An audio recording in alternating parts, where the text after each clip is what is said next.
That's a good idea. Yeah, recording was good.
Hi.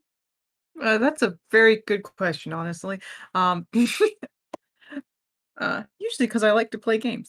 And in this instance, I play Aquila, the Goliath blood hunter of the Lycan Order.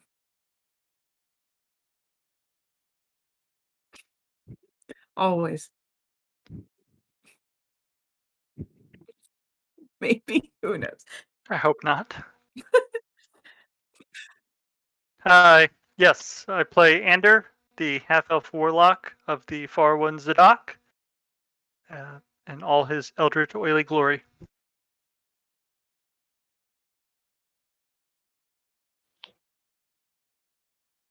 Hello, my name is Arlene. My character is Tully, the Wood Elf Orphan Tempest Cleric, half of the Tempest Twins.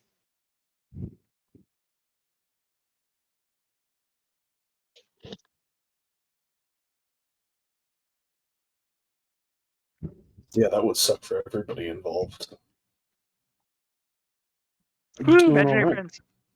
Yeah, I play Shliba and her animal companion Krushka.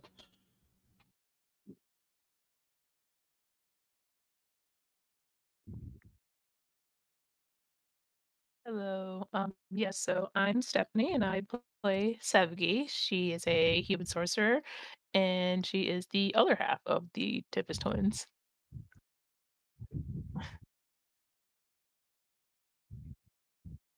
Real quick, Jack. I think that you may be muted on stream again. I got to you early, but I always try to check. I was a little late this time.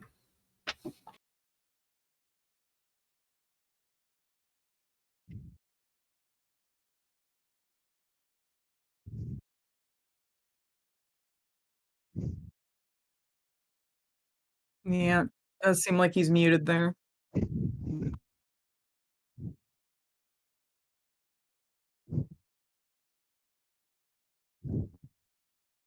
Stand by. Well, we can say it. Stand by. Can they hear us? They can. Y- Yes. Yeah, we're coming through fine. Hi. How about now? I think I'm coming through now. Good question. I don't know. So if I talk for a little bit, can anybody in chat let me know if I'm coming through? I see the green bars on my my audio feed down there, so it looks like I'm coming through. I know there's a delay, so Yep. coming through. Still catching up. Okay. He's coming through now. Okay. Good. Yeah. So Yeah, you're good. Apparently OBS updated earlier today, or at least that's when I clicked the update, and I got on, and everything was messed up. Yeah, all the camera, that's one of the problems. all the boxes. That were is one of the completely out problems with order. OBS, apparently. That's what I So hear from everybody who uses it. yeah, I managed to get all the video, the video side of things figured out, but apparently audio snuck by me again. So great, everybody missed my intro. We're not doing it again. Let's just get to playing. Hello, we are the People's Ascension. We play Dungeons and Dragons. Check out all the information down there if you want to know what is going on. Yeah, basically we're Twitch affiliates. Yay, hooray! Give us excitement and cheers, and physics will happen Money. in the cup. We also have a Patreon where we give you cool things for your support, and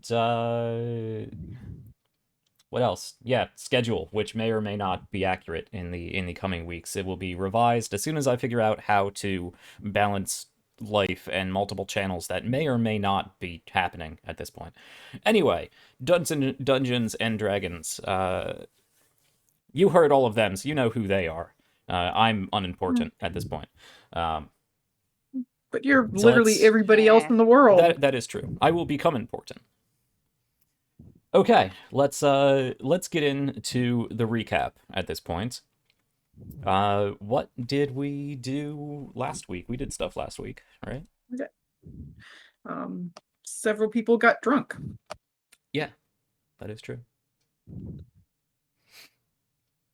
I almost said everybody, but then it's like, no, wait, there was definitely one person who did not get the least bit drunk. Mm-hmm. So we started out at the Burly Baylor, a gentleman's club for gentlemen, where you were a gay bar, where you were brought by your new friend Hakaib. 100% thought that was going to be a strip club. I really did. I'm happy with the result.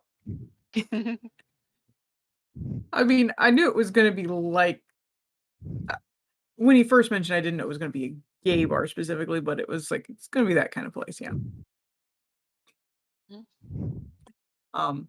Yeah, went there, spent a few hours there.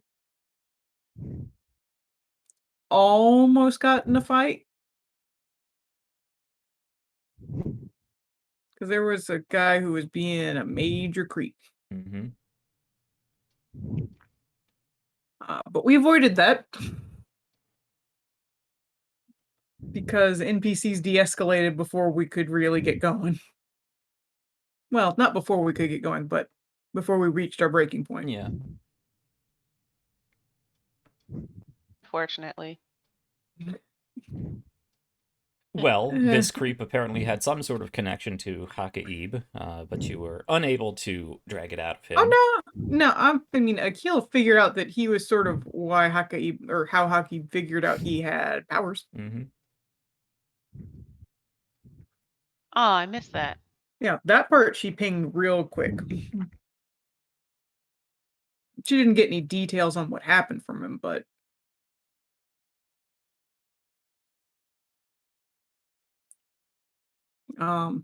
yeah. Andrew got slapped in the face by reality. Is that what we're calling Shliva now? That's what we're calling that spell. What? Andrew was drunk and immediately got sobered up by, what was it, lesser restoration? Mm-hmm. That is correct. Aw, Ressa. that sucks. Yeah, it was funny because Andrew went from On the plus side, Andrew didn't have a hangover the next day, unlike some people. Went from woo Yeah. girl to immediate shame.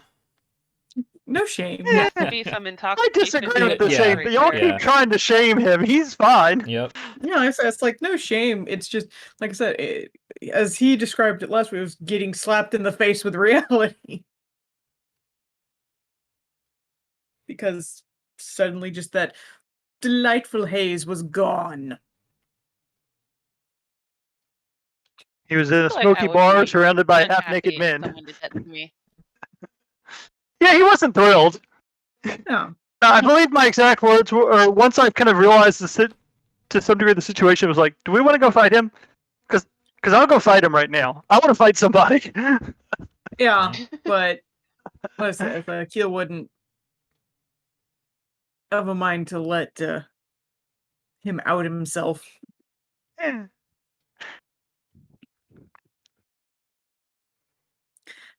then, we left and camped out.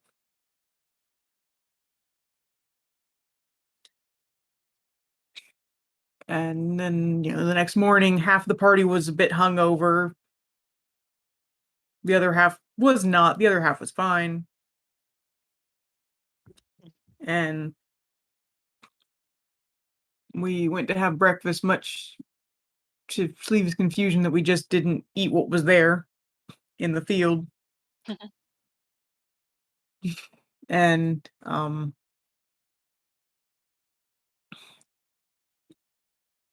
we sort of discussed a little bit what we were planning to do, and it was Hakaib brought up the museum, didn't he? Mm-hmm. Yep. Yeah, he brought that up where there was apparently an exhibit on Dibulima and Persicus, as he's known in Sann'Kett. Mm-hmm.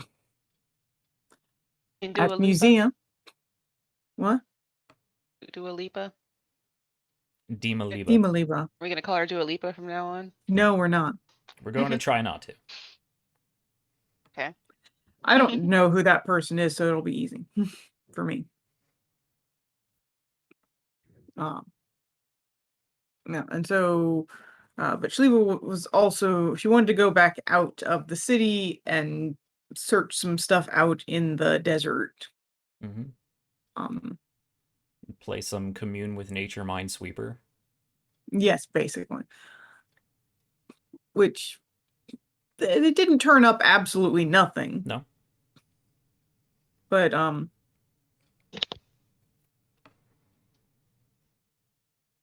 nothing just like in the immediate vicinity.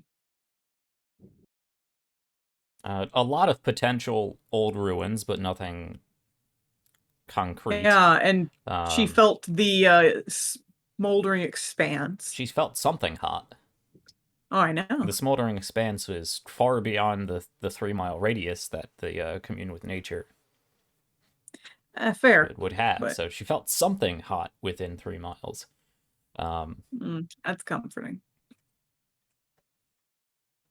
And no significant undead presence within that area that she was in. But Yeah. like Christian said during the last after show, finding a needle in the world's largest sandbox. Yeah. Meanwhile, the rest of the party was over at the museum. Yeah, well, we asked around for directions to the museum and found someone who was quite helpful and also told us that there had apparently been some sort of incident at the museum, Mm-hmm. which turned out to be important because that informed some of our actions later on. Mm-hmm. But, we went to the museum, it was open, but we were told at the front desk that some of the exhibits were not available due to, they're being cleaned, shifted around, whatnot, for various reasons. Weren't given specifics about why, and of course, the one that we were most interested in was closed. But that's why invisibility exists. So, Ander decided he was going to make himself invisible to sneak inside and take a look, and Aquila wanted to go in as well so that she could take a look at stuff. And so, had Sevgi run distraction, which was a great one because she decided to ask the guard for information about the exhibits. It was great. And Aquila and Ander snuck in because, what was it? Everybody else in the museum rolled a nat 1 on perception. Something like that. Yeah. Had to be something like that to account for that 5. And so, went in and Aquila smelled a faint trace of blood. And Ander saw evidence that there had been a fight because there were marks on the walls from spells being cast, apparently, but the place had otherwise been cleaned out and mostly cleaned up. And there wasn't a lot of specific detail we could get otherwise. So we left, and that was the point when things started going wrong.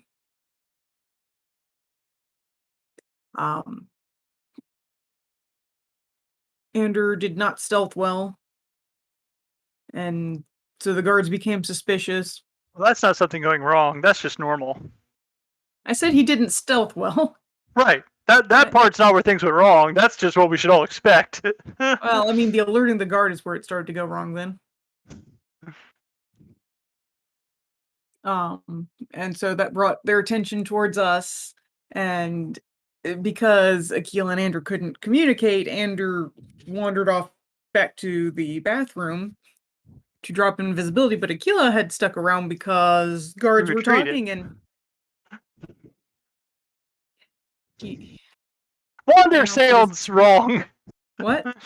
Wander sounds like he just happened to find himself in. It was a tactical retreat. He slunk off with his tail between his legs back to the bathroom. Fine, was smart enough to do that.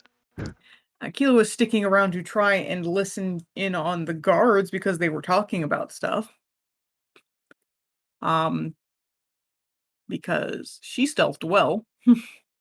And forgot who was controlling her invisibility and his tendencies. Well, didn't, but like I said, they hadn't discussed. They hadn't really discussed exit strategy. Let's try to make the recaps a little bit more concise. I'm sorry, I'm tired.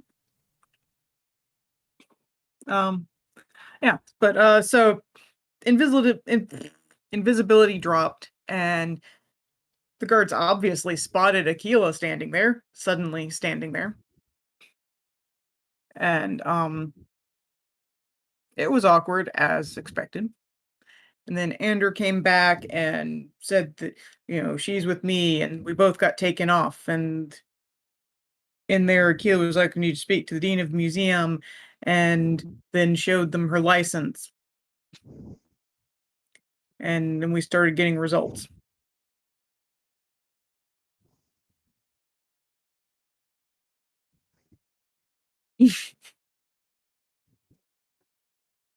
Okay.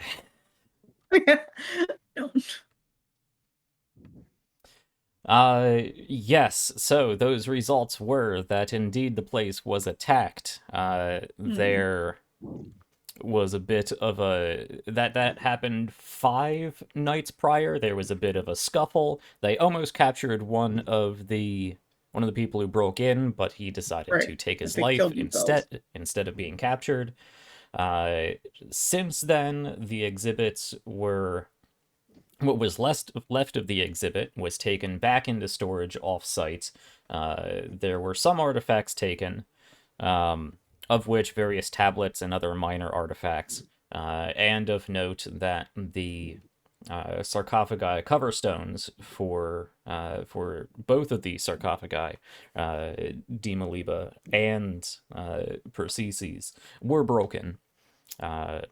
With that, you pretty much demanded that you go to wherever they are keeping these artifacts and examine them for your own parallel investigation that you are not allowed to talk about.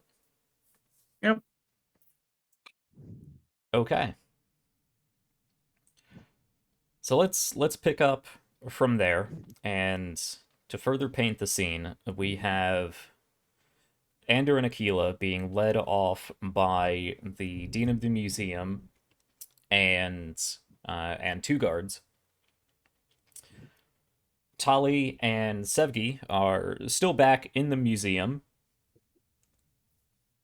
wandering about, I don't know, looking at exhibits, something. and Shliva is 10 miles out in the desert, somewhere doing something.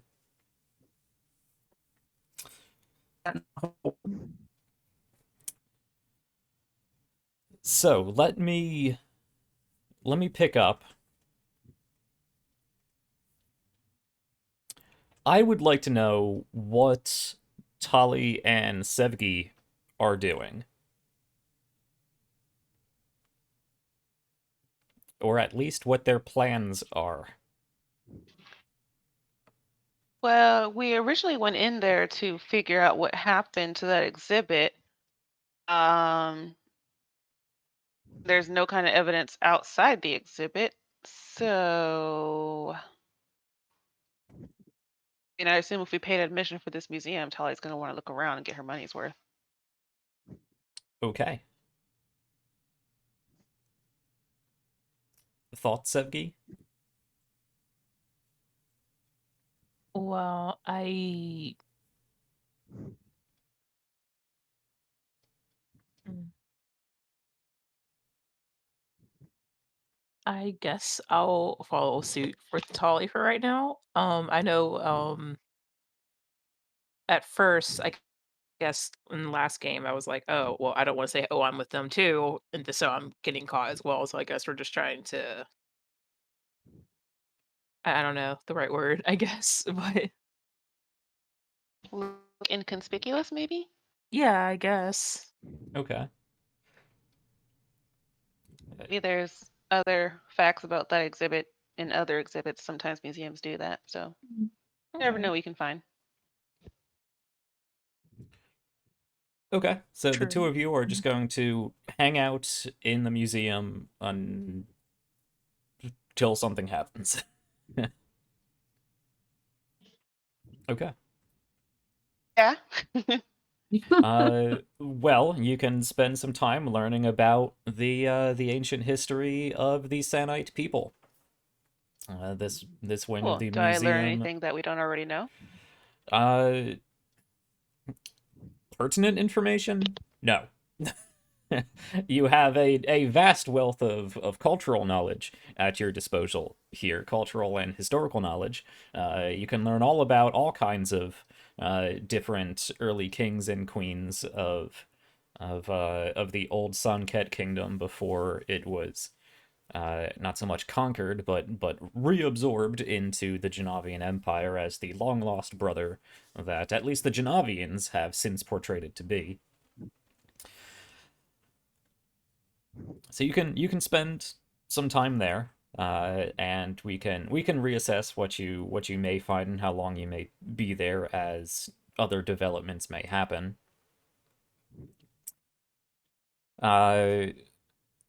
Let's pan away from the museum, and we're going to pan over to where Aquila and Ander are being led off and continue the camera, escalating further out through the city, over the walls, and into the desert as we find Shliva knelt down in the sand.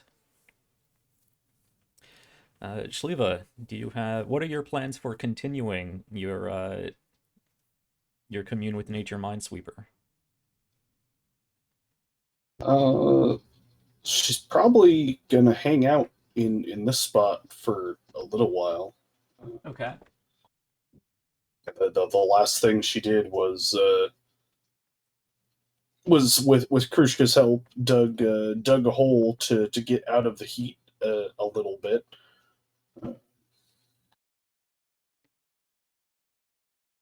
Okay, just Yeah, sorry. just gonna hang out for a little bit. Last thing she remembered was basically the others will contact her when everyone's ready to meet up again. So Yeah. Okay. she might take a nap. Sure. Taking nap in the middle of the desert. If you weren't a druid, that would be a terrible idea. Okay. So we'll see Shliva and Krushka cuddling up in this little sand hole they dug and getting ready to take a nap and wait on the rest of the party. So I suppose we will zoom back over to Ander and Aquila. Now Can't get rid of us. I know. He tries. Now I just wanted to see if anybody else was doing anything while you two were continuing the investigation. So the museum is actually fairly close to downtown Sann'Kett, fairly close to the actual administrative center of the city, and there's plenty of other things in this area. Various business and guild halls, various higher end hotels and lodgings, nicer restaurants, some administrative areas. But the dean, whose name you didn't bother to ask, of course, continues to lead you on further into downtown Sann'Kett, and actually pretty much straight into the administrative center of the city. And this isn't, as I said, this isn't terribly far off. You probably walk for 10-15 minutes, maybe, down some pretty major streets. And eventually you are led to what looks like the provincial capital center, which is more than just a palace or whatnot. It's a whole administrative center. And to reiterate, the skyline of Sann'Kett, from a distance, looking laterally, would not be all that exciting. It is a large city, probably the world's largest city at this point, but it is low, it is flat and wide. There's not a lot of tall buildings and fancy architecture and whatnot. The tallest buildings in the area might be 5 stories high, and there's few of them. But this low laying, the sort of flat cityscape is dotted with various domes and is this the correct word I'm looking for? Yeah, various sort of geodesic domes and other. Sorry, there's a big storm outside, and it's really flashing. It's distracting me. Oh. I think I can hear it. Yeah, it may I be coming don't. through. Yes, various I see gray geodesic clouds in the domes, distance. various spires and other not so much obelisks, but plenty of decorations that do dot this flat cityscape. Mainly decorated in polished bronze and bright blue facades and whatnot. To really stand out against the otherwise sandstone on sand sort of desert city that this is. Of course, being built along the river and having a number of natural and man-made tributaries and whatnot, there is plenty of greenery, at least in the center of the city. Plenty of small parks and trees and various rooftop gardens and whatnot. But we will zoom in closer to that administrative center, and it's split off into a number of different regions, but she does eventually take you to what looks like it's probably just off of the actual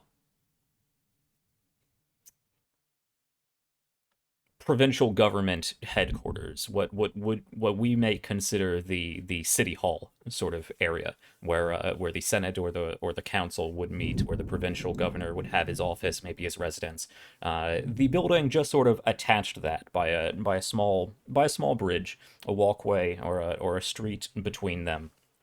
It takes you over to this building. And as you move through this complex, you do see a number of city guards, which really are just the Sann'Kett Imperial military. Fairly similar to the usual Genavian Imperial soldiers that you've seen, but obviously wearing similar but different clothing and armor. Lighter colors, lighter fabrics, things that will keep them cooler, probably provide a bit less protection, but is less bulky and will help keep them cooler. And does have that sort of Sannite flair to it, a bit more decoration than what you would normally see on a general Genavian Imperial soldier. But as you are making your way to this building,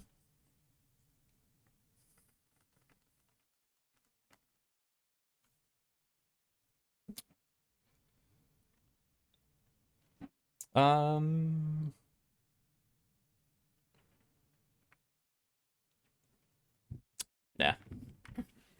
You make it to this building, and you are led past a few different guards who seem to recognize the dean of the museum. She nods them, have quick conversation and whatnot, and eventually you are led into one of these administrative buildings.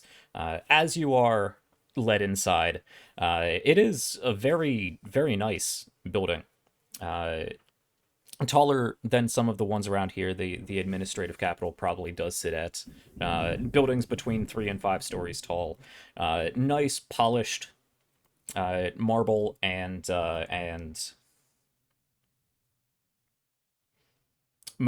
marble mosaic floors.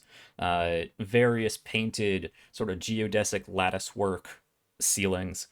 But you are led past a number of different, what looks like offices, conference rooms, various rooms that may be for record keeping, minor government official offices, simple admin stuff like Parks and Rec, or the Waste Department, or various record keeping offices. Like I said, provincial government HQ adjacent. But you are led over past a few hallways down to what looks like a room that leads down into the basement.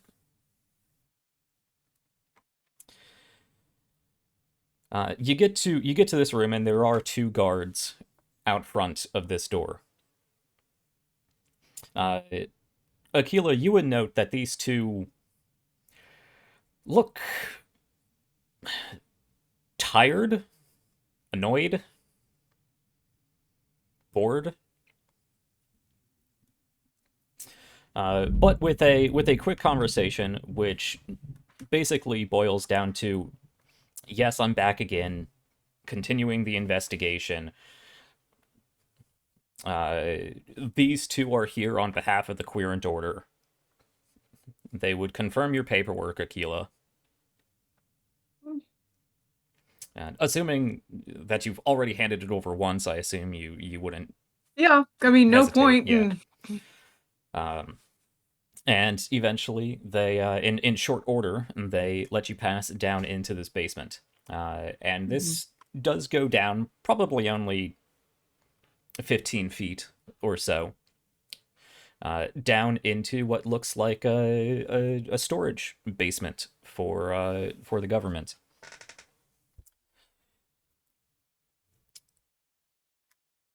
There's a desk out front that is sort of connected to it's not even really an office because it's an open warehouse, but there's a desk out front with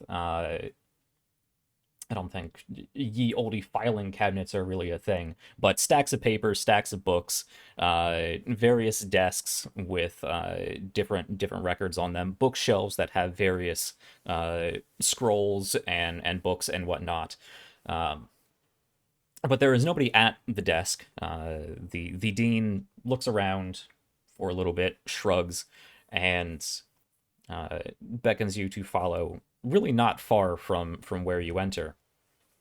And you are taken down a few rows of high bookshelves, not even bookshelves, but those like warehouse shelves. Some that have books, others that have scrolls, others that have various artifacts. It looks like some of this is museum storage. Other parts of this is just, as I said, record keeping. You see a section where it is just tables and chairs and things for like setting up banquet halls and other presentation rooms and whatnot. Over on the other side, you might get a glimpse of what looks like backup or outdated armory, stuff like that. But you are led over into an area, probably a little deeper into this facility, where you do start coming across more museum exhibits, artifacts, paraphernalia, whatnot. Okay, the dean speaks up. One of the guards actually does stay back at the entrance to this place. The other one of them just starts wandering about, stays near you, but might go a shelf down this way, go down a shelf down that way, just sort of patrol the area. Well, here we are. This is what we recovered from the Demoliba exhibit. As I stated previously, there were some artifacts lost, unfortunately, others that were damaged or outright destroyed. We have done a catalog of what has been recovered, but you are free to look over it yourselves. Yes, I was about to ask that. Do you have a catalog of what you originally had versus what you have now? Yes. I can May I get that see for you. those? Thank you. I would appreciate that. And I suppose there was a sort of crime report that was filed. There was. That is not kept here. It is. No, that was. I would My assume you have access to that. yeah, my group has only just arrived in Sann'Kett, and we had only just heard about the incident at the museum, so we had gone straight there.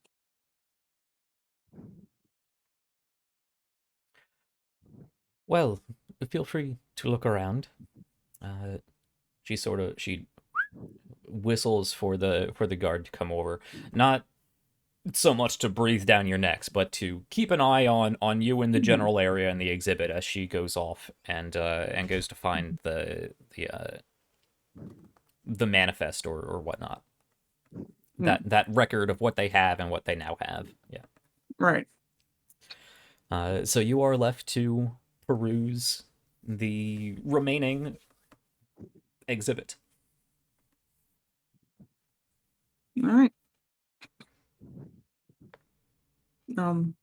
Let's look over at Andrew. All right. Just want us to get started? Suppose so. All right. Where are the sarcophagi?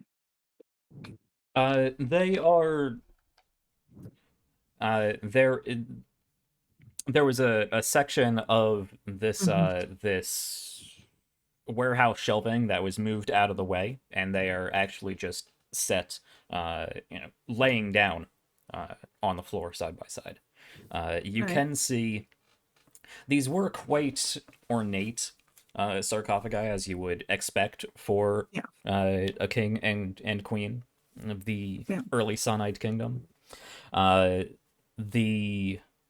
Both of the headstones have been shattered. What is left? It looks like they have put a piece of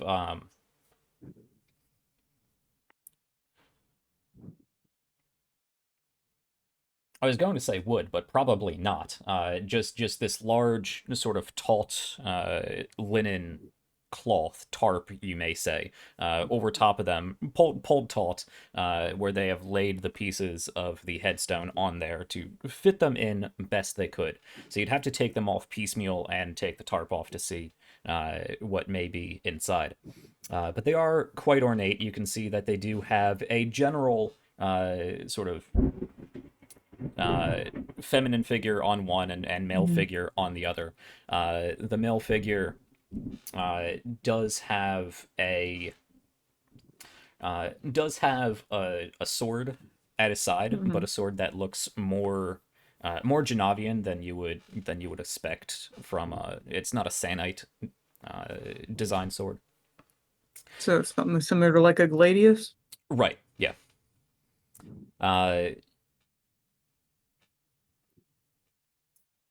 There is a small depiction of a fleet of ships just under the humanoid representation on the sarcophagus for Persicus. And of course, this is he is decorated with usual Sannite dress and accessories and whatnot. And same thing for Dimaliba. However, Dimaliba has accents of what you would note to be representations of the flooding of the Sannite River. Is there writing on them?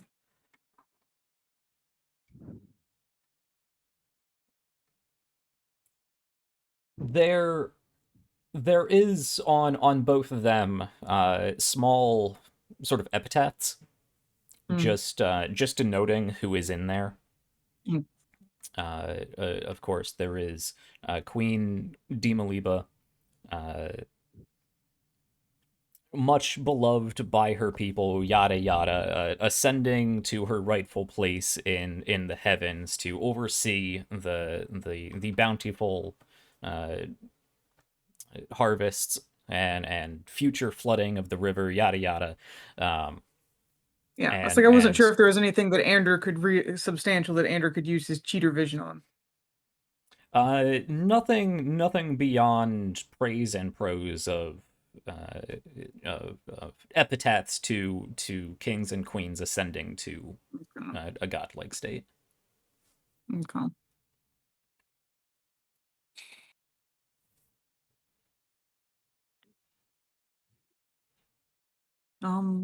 Yeah, I guess I would go over to the one for Demoliba, and I think I would try Grim Psychometry on it. Okay. So that will take 10 minutes or so Mm-hmm. of just concentrating on this tomb, or this sarcophagi. Yep. Ander, are you doing anything in particular in the 10 minutes that Tequila is sort of standing over this?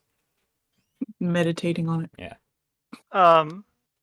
That we were left in here by ourselves, right? Like There's a guard that is just sort of patrolling around you. Another one at the entrance okay. to this place, 20 feet away or Just- so. And the dean of the museum wandered off, but probably just went back to the desk again 20, 25 feet away from where you currently are. You can't see her or the guard, but you could easily shout for them. But that's fine. So there's no one like visually that can see us They're right not now. hovering. Fair. The guard tasked with keeping an eye on you and the exhibit is not looking directly at you, breathing down your necks, but he is in the general vicinity, and if you do something weird, he may have a chance to notice. Okay, so detect magic, he would notice it. Depends on how discreet you can be with it. Is that going to be a stealth check? Because not very. Perception? Let me ask. Does detect magic, because we did determine last week that you do actually have to cast it, it just allows you to do it verbal. for free.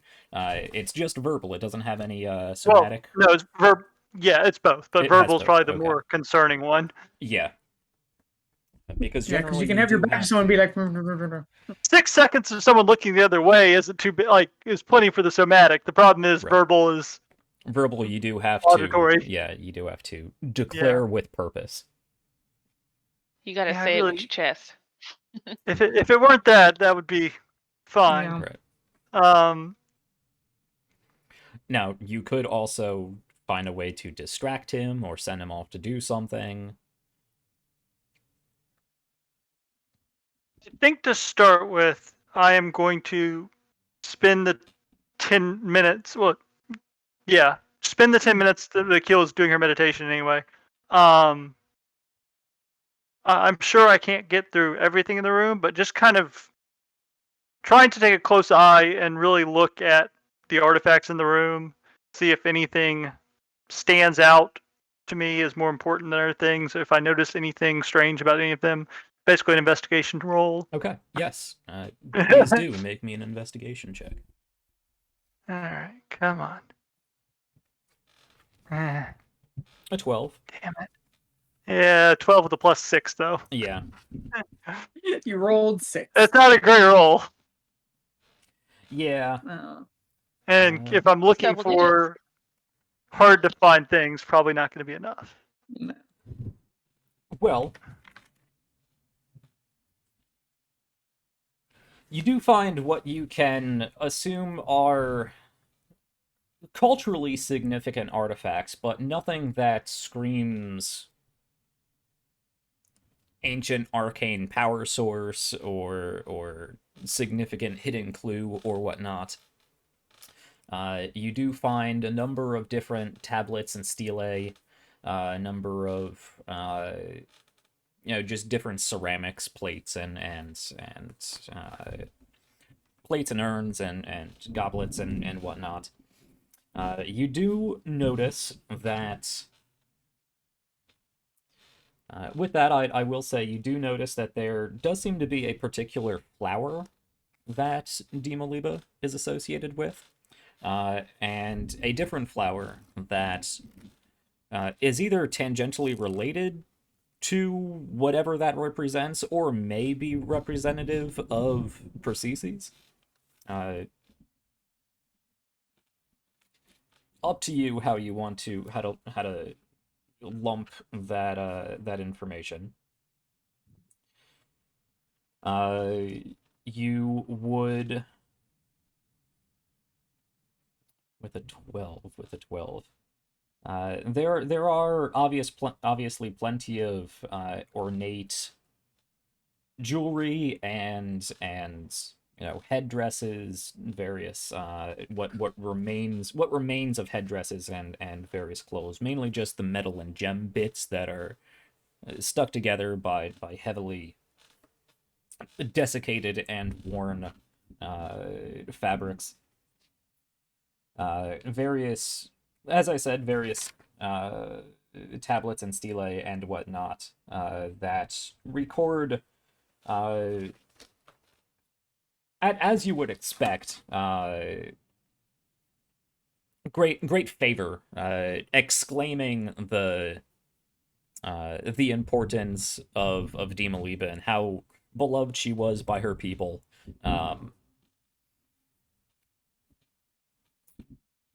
With that, you don't find any evidence of anything all that significant of her reign, but it does seem that she was quite a popular queen. But that could just be standard burial stuff. You don't send a queen off and be like, she was all right.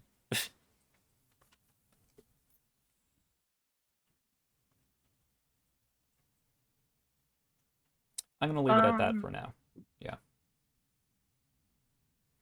So, quick question of formulating possible further courses of action. I know that some enchantment spells specifically mention that, when the effect's done, the target knows you did something to them. Right. Suggestion does not. Yeah. Suggestion does not have that.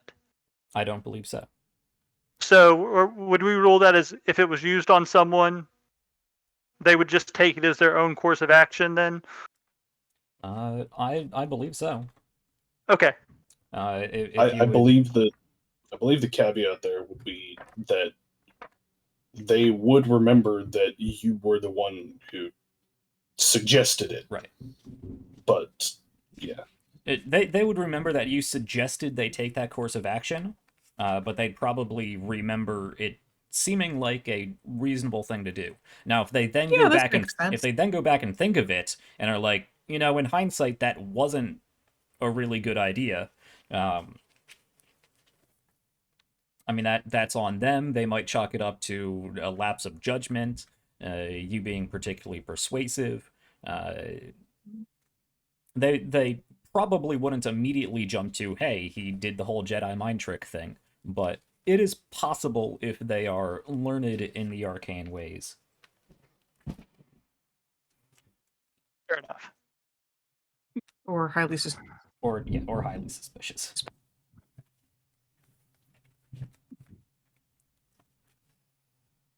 Let me just do a quick perusal of that spell, but please keep talking and formulating ideas. I know you said the guards outside that we saw when we walked in looked tired, bored, something. Mm-hmm. The guy patrolling the place, is he one of the ones that came with us, or is he one of the ones that was kind of here and looks tired, He is bored, one of the ones something? that came with you. Okay. Yeah, he looks fine. Bored maybe, but fine. All right. But he's not a bloodhunt. He's not querent.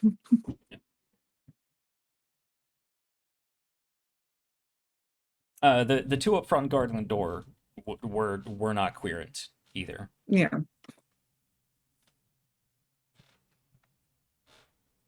Okay.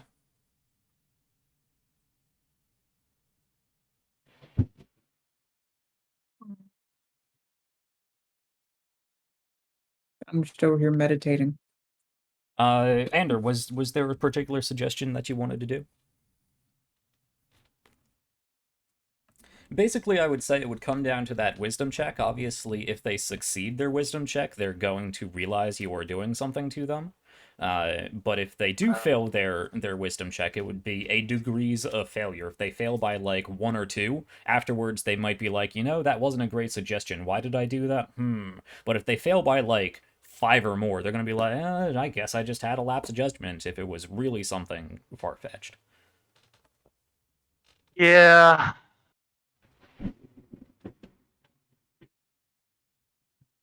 Trying to think of... that's why I was asking kind of about his state, to try and think of... Obviously, if it was the tired ones, I was going to suggest, look like you need to get up, stretch your legs, maybe go get some fresh air real quick, step outside for a minute. Now, the guard nearest you is just a museum guard. He is not, he's not a Sannite military. He's just some guy who works at the museum. A big guy, Right. but just some guy who works at the museum.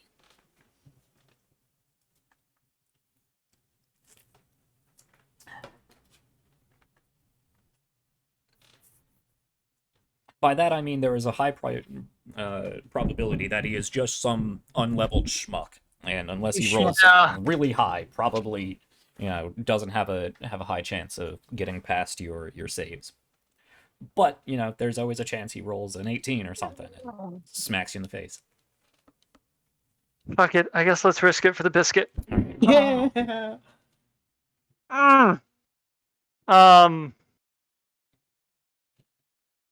Yeah, I'm gonna kind of. Next time he sort of walks by or comes near, I'm gonna make a bit of a show at like kind of catching his eye and looking kind of concerned at him.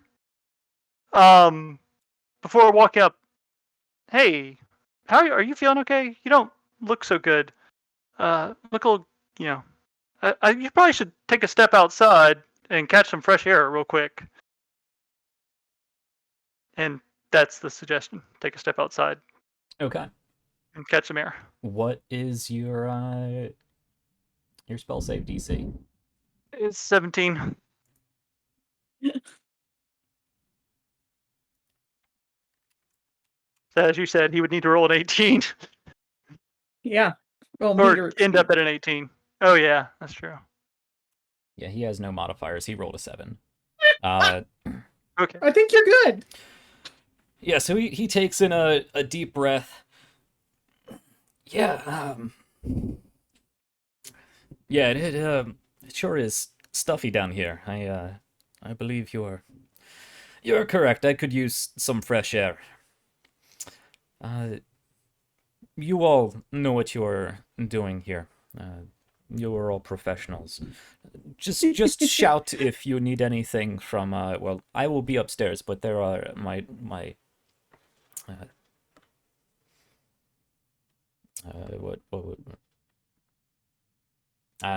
Essam, he is over with who I named this lady you never asked about. We don't ask names very often. Yes, Assam. He is probably not far from Azabaya. Please do shout if you need anything from them. I will be back in only a few minutes. Maybe go refresh my water skin, and I will be right back. Yeah, he sort of looks around a little bit confused, but does wander away. And as soon as he's out of the room, going to kind of move to the back of the room as far away from the door as I can and detect magic. Okay. How blinded is he? No, you're more or less fine. You do a general sweep of the area, and the only thing you notice... Yeah, the only thing you notice, right by where Aquila is standing over the sarcophagus of Di Maliba, in her meditation, you can see somewhere within the sarcophagus itself what looks like a considerable source of necromantic energy. Ah.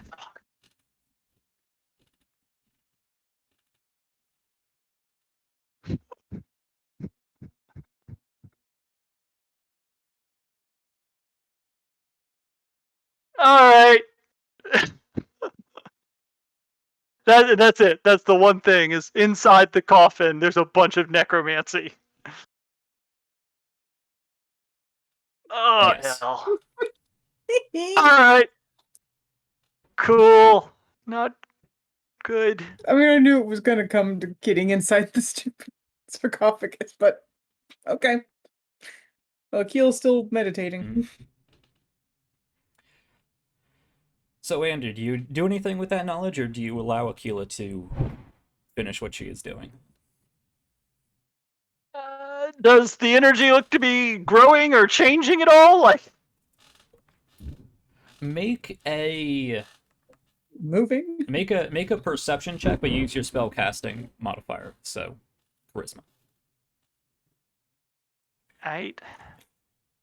A charisma perception check, which is a weird check to make, but Yeah. okay. No, dump. Well, 19 plus 4 plus. What's proficiency 3? Plus, no, we're at 4 proficiency now. aren't Oh, we? okay. So I was trying to. I actually can't find it on my sheet right now for some Yeah, reason. we have But we have we're at 4 proficiency now. but I am trained in perception. So Okay. So 27. 27. Okay. Ander, taking some time to just keep an eye on this energy source, because you have several minutes before Aquila is done having whatever weird werewolf fever dream she is having. You do notice that this necromantic energy source does sort of very slightly, almost imperceptibly, sort of pulse. It dims a little bit and then expands.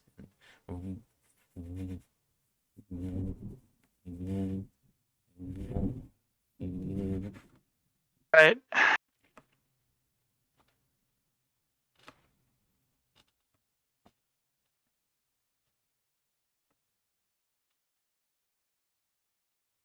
How long has it been since Aquila started her little meditation thing? 5 minutes. We'll say she's halfway done.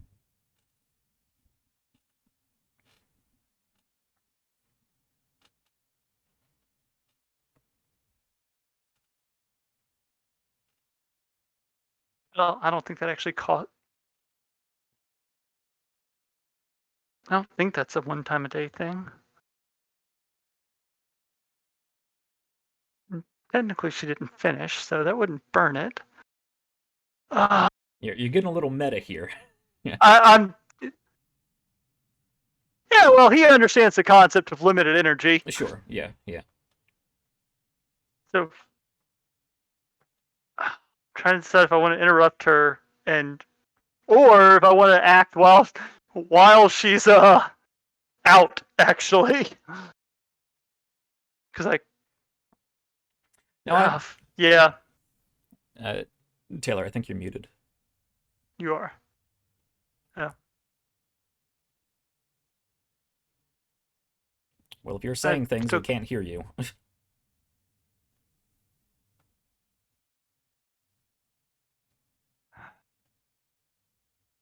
So I'm trying to decide if I want to just fill the dean in, since at this point I'm concerned about hiding shit because it seems like they were able to do something, and being secrety about it is just going to drag things out, and unfortunately this looks like a bomb with a timer, essentially. Yeah. I would say, Taylor, as far as the Yeah. grim psychometry, I imagine you are sort of standing over top of this, your hands just sort of hovering near the cover stone, eyes closed, just concentrating on what you do know of the area, the physical object, and trying to just open your senses to whatever may be recorded in the history of the arcane Yeah. weave. So Yeah, you sort of aren't like completely out of it. You can Yeah. hear Ander if he decides to say anything. You could even probably respond with very simple responses Mhm. and not have it sort of play with your concentration. But any sort of action or actual conversation would break Mhm. what you were doing. Okay. Well, Yeah. so I'll give this then real quick before you. Ander, upon noticing that there was strong necromantic energy in that coffin, probably would have just let out a, "Oh fuck." So whether or not that is something you want to respond to or not, if you're aware of it, things then. I know it's one of those I want to make a roll to see if I'm aware of it, honestly. What Set kind your of own roll would DC. that be? I mean, if you're questioning whether or not you hear it, that would be a perception check. Of course, with your hearing, you would get advantage. Or if it's a whether you care or not check, I would say that would be wisdom. No, let's do perception. Yeah, Good. she heard. Yeah. Um, Now remember, very short, simple responses, like 1-2 words. You can't really have a whole conversation without breaking off your concentration. yeah, no, like I said, or I was going to say, she's standing there and hands over it because she doesn't want to, touch the ancient artifact, not like when she was becoming one with the ship. Mhm. And she hears Ander, and her brow sort of creases a little bit, and what? Reasonably strong necromantic energy inside that coffin. I think they might have gotten to it already. Okay, that's a lot, so it's going to take her a little bit to process that because she is still mostly focused on what she's doing. Do you think that You information would shake Aquila? Does that have a potential of breaking your concentration? Would you be like, oh shit, necromancy? Or you would be like, that's something to figure out after I'm done?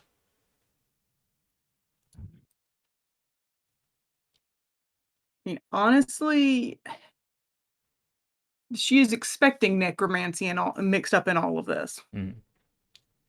So I think that's honestly just going to make her push more. Okay. Yeah. Okay. So you have a couple more minutes on this, and or anything you are immediately doing while she finishes up this ritual. Yes, I am going to go walk out and find the dean. Okay. Yeah, you can backtrack your way to that front desk area, and she is there. On your approach, she's kind of muttering to herself, "Where is that damn old woman? Where did she run off to?" As she is shuffling through books and paperwork, trying to find what she's looking for. And I'm sorry, I was writing something else at the time. He did say her name, didn't? Yes. When the guard left? Yes. What was it again? Azabaya. Azabaya, okay.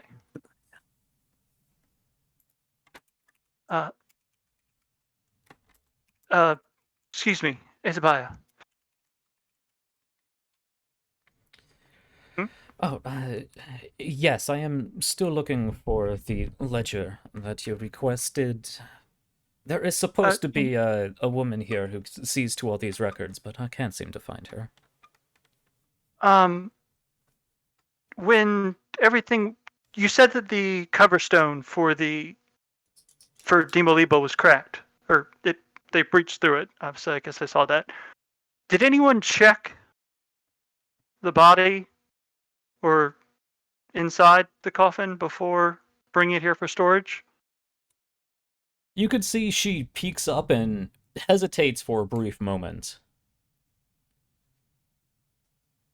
Sort of looks over at you questioningly.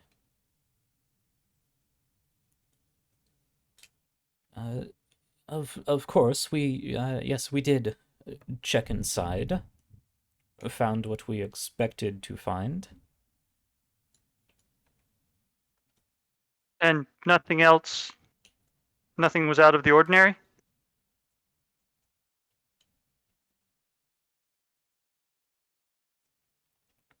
You are, not as well part of the Querent Order, yes? No.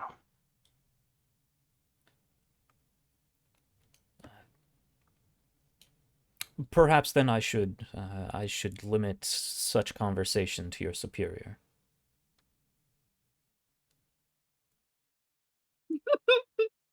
We didn't mention the Cult of Worms to her, did we? Nope, you didn't mention anything. You were like, give me all of your information, we're Yep. not telling you shit. Here's my paperwork. Hey, she was apologetic about the fact that they couldn't tell her anything. Sure. Yeah, okay. Well, as she just stated, I'm not part of the order. So. No, you're working. Andrew, make an insight check. Okay. Oh boy. You are left to draw whatever conclusions you would like to draw. Yeah, fair.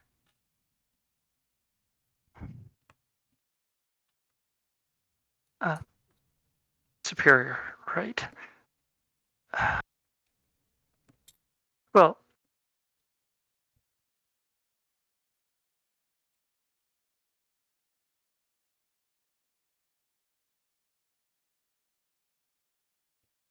I have reason to believe,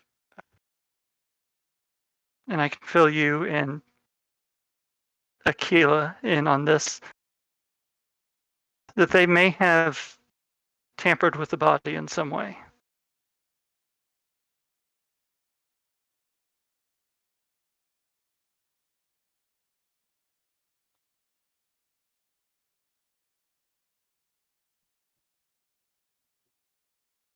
How so?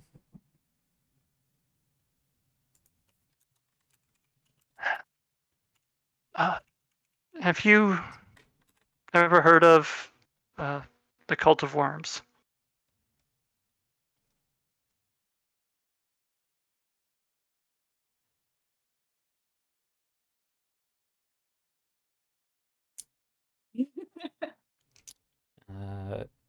I did that wrong. She would not roll with advantage. That would be... I cannot That'd say be that cool. I have, I mean, she's no. the dean of a museum, so Yeah. She's dead of the museum. Apparently dead of the museum. title's better. I know, that was great. What's a dean? She's a dead. Oh, I was trying to figure out what the frick Yep, y'all were talking about, yep. and I just noticed that. Mhm. I noticed the first time, I'm like, what? No, They I are- cannot Yeah, I didn't say notice that how I... Kushan pointed it out. There are many cults of the deceased. I cannot say I'm familiar with that particular one. Yes, they are followers of Gastrea, and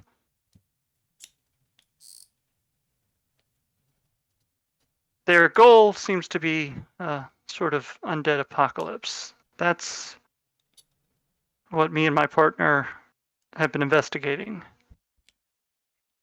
You say We- that as if it is a serious threat. Yes. Right.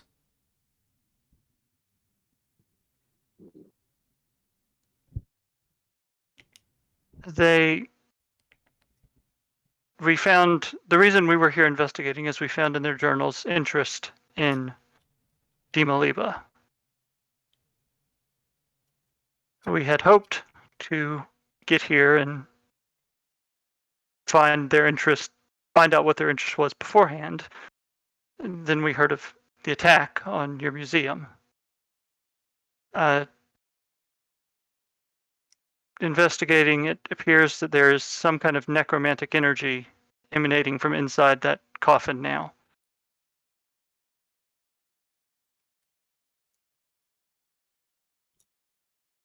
Well, given what you just say, I am sure that is not a good thing.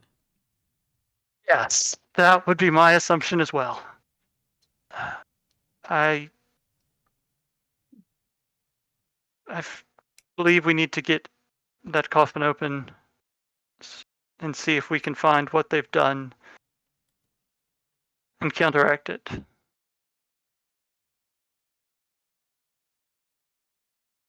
Right.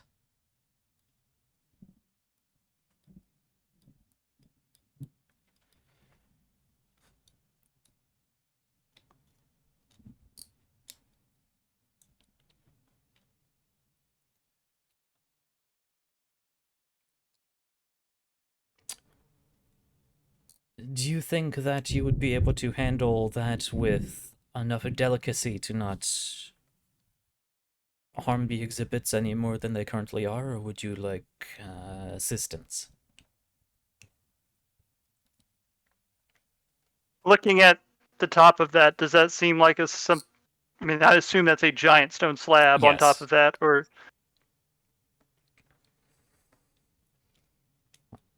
It would probably take several people to move or one Aquila. Okay. Yes, 1 Aquila.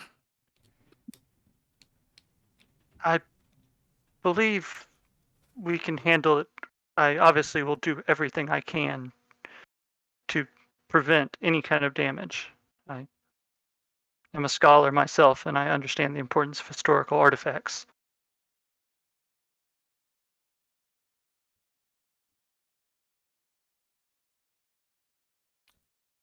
Well, I will leave you to do what you believe is necessary. I believe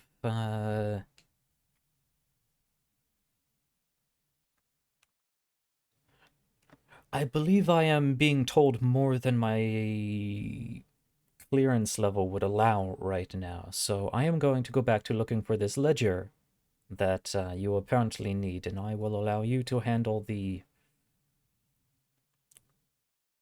She's a smart woman. Imperial investigation on your own. Unless, of course, there is any more assistance I can provide as a humble museum curator. Fair. This is like the God damn, I can't remember her name. The woman that we ended up killing in Devon. Let's not. The doctor? Yeah, because at first we thought she was like a cleric or something, and it's like, nope, she's just a nurse. It's like, oh. I realize she's just a dean. I'm trying to be forthcoming Sure. to get Yeah. clearance, of course. I mean, she's a smart woman, obviously. She realizes, yeah, I probably don't want to know this, but... It's like, I'm not aware of any of this going on. All right, but we have clearance. Good. All right, I'm going to go back in and check on Aquila. Yeah. Okay.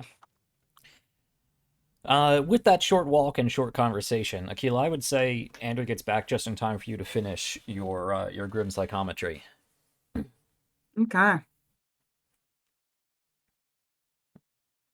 And for the coffin to burst open. I got a 16.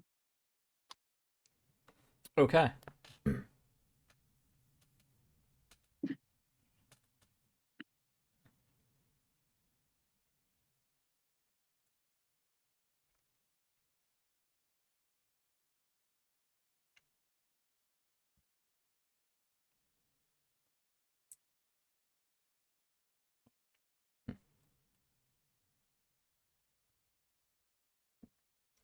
Aquila, probably to your surprise, Mm-hmm. you get only one feeling. Again, it's not a word. You don't get a whole vision. You only get one feeling. And that is the feeling that you were being lied to. And that's all you get. What?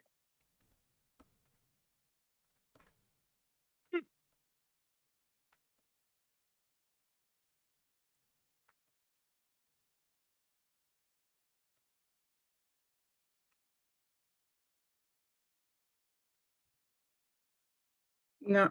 And that feeling is coming from the sarcophagus. Yes.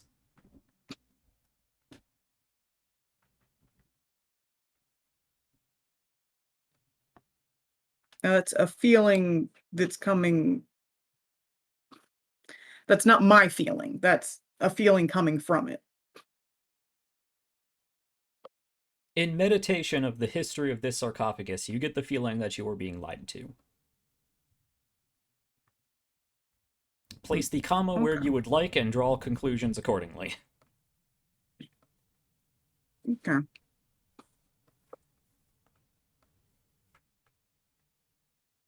I suppose seeing Aquila snap out of it when I enter the... Or as Well, I it's not mentioned the so room. much as she would snap out of it. It's like for her, it's like, it's like definitely, brow furrowed again,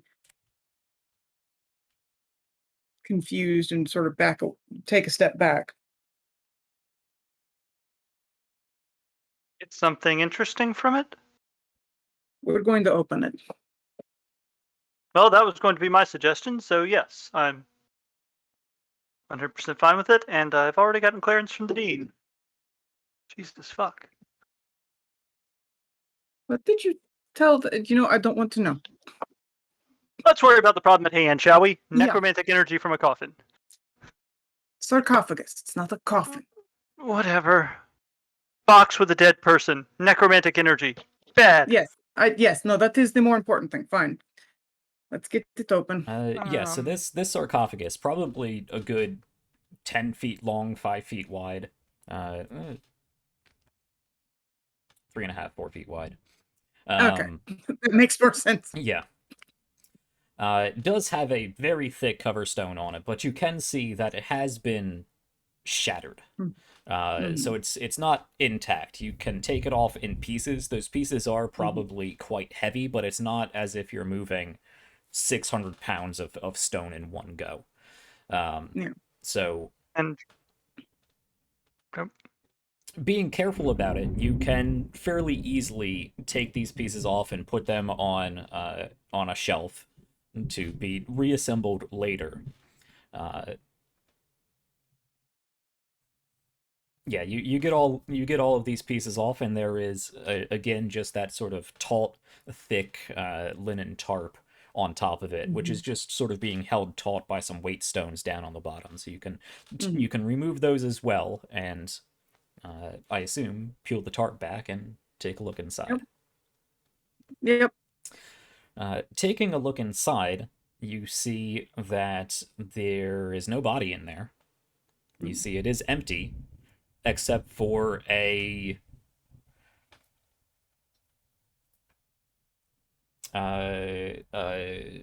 wide, flat, cylindrical, almost sort of clamshell-shaped object. It's made of this sort of glossy black substance. Looks probably organic. It doesn't look metal. It looks like it may be some sort of bone or chitin. You're not sure. There's a flat section on top that has this hexagonal indent to it, probably about the size of a coin or so. And on the sides of it, where it indents in that sort of clamshell sort of series of depressions, you can see there are a series of runes on it that look, as you have seen before, like a mix of infernal and abyssal. That sort of proto-language or lost language that you have since associated with the time of Andrashadid. Get the cloth. Get the cloth. We need to wrap this up and take it. Does that look newer than everything else in here? Yes. Okay. There is actually, with it being sealed, there's not much sign of the passage of time inside the sarcophagus, but it does definitely have a sheen to it. And of course, this is the object that you detected the magic from. And I know we've established that the glyphs aren't necessarily... It's not a coherent message necessarily. Correct. But can I try to piece together the objective of whatever... since I have been able to do that before. Make an Not Arcana check. necessarily read the message. Yeah, okay. I was gonna say it's a mix of infernal and what? And abyssal. Oh, and abyssal. Yeah. Okay. Wait, I know abyssal.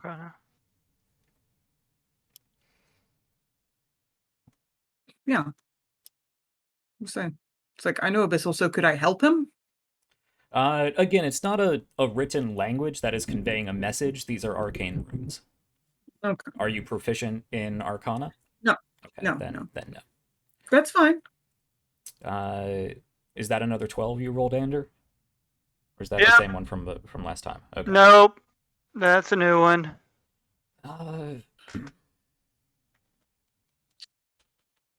Rolling right down the middle, huh? No, I'm rolling crap. Yeah, but your Uh, modifiers Ander. make it right down the middle. Ander, between the amount, between the strength of the aura that you were getting from detect magic, and what little you can piece together of these runes. And again, these runes are old. They're an old language. And by a mix of infernal and abyssal, I don't mean that there are infernal letters next to abyssal letters. I mean they took an infernal letter and an abyssal letter and smashed them together. You can see it. It's like taking Japanese characters and Chinese characters and kind of mashing them together. Isn't that kind of what kanji is? We don't need to get into that. Okay. Sorry.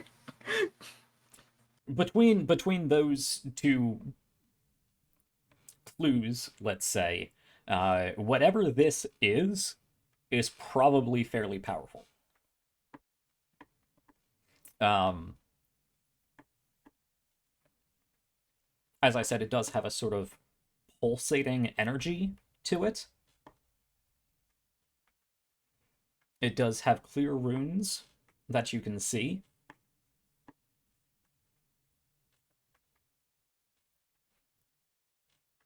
And just drawing on what you know from necromantic energy, it could drain life force, it could give life force, it could animate.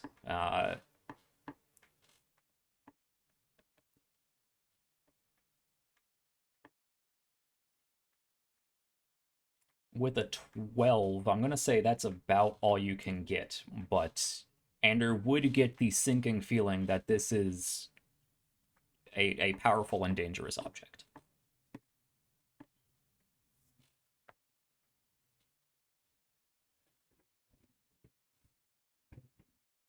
Look at Aquila. Was there supposed to be a body in here? Did I miss something? Because we've been carrying our stuff with us, right? Yeah. Yeah. Yeah. So she's actually Akila's going to start digging in her bag to get something to sort of wrap around the object. Because I remember the baton sort of thing. It's like, and touching it barehanded was not a great idea. Right. It's like, can't just leave this here. So you can get a shirt or something. Yeah, I mean, it's like she's got other clothes in there. Yeah. With this revelation, and I don't know if this is something I can do or not. Looking back at the conversation I just had with the dean, can I make another inside check to see if, when I asked her if she'd found anything weird or out of the ordinary, and she said she didn't really say yes or no, but kind of was like, I don't know if I should tell you. You can draw whatever conclusions you would like to draw. You've already had the insight check to sort of... Right, I wasn't sure if, like I said, that's why I said with the new information, but that's fine. New information might inform your conclusions, but it's not going to give you a new read on her. Gotcha.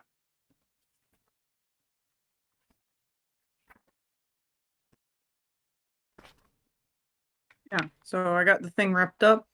Let me...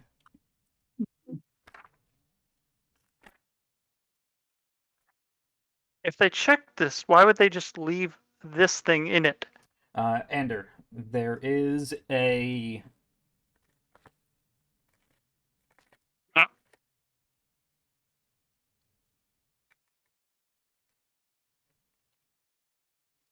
What was your charisma perception? That was a 21, right? Yeah. There is also a faint abjuration effect to it. It's mainly necromancy with a faint abjuration note to it. His charisma was 27. Mine was 21. Right. Either way. Okay. Just making sure in case that mattered. With a 27, consulting my chart. Yeah, with a 27, that abjuration effect is probably an anchoring effect of some sort.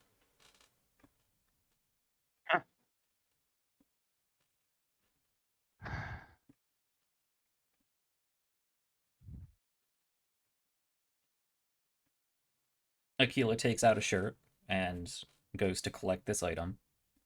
Saying I can't pick it up.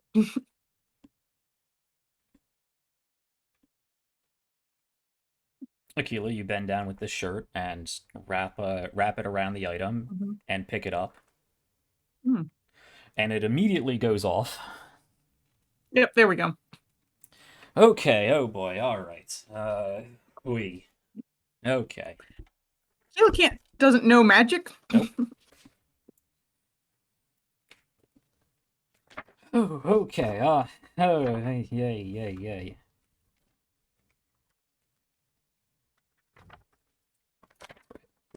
You know, it's probably easier if I just type this out.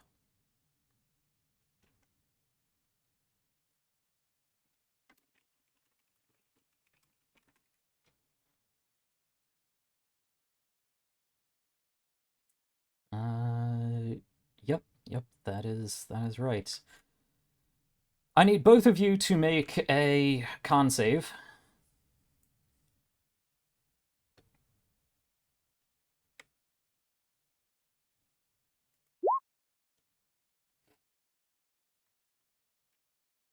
Woo. Okay. Okay.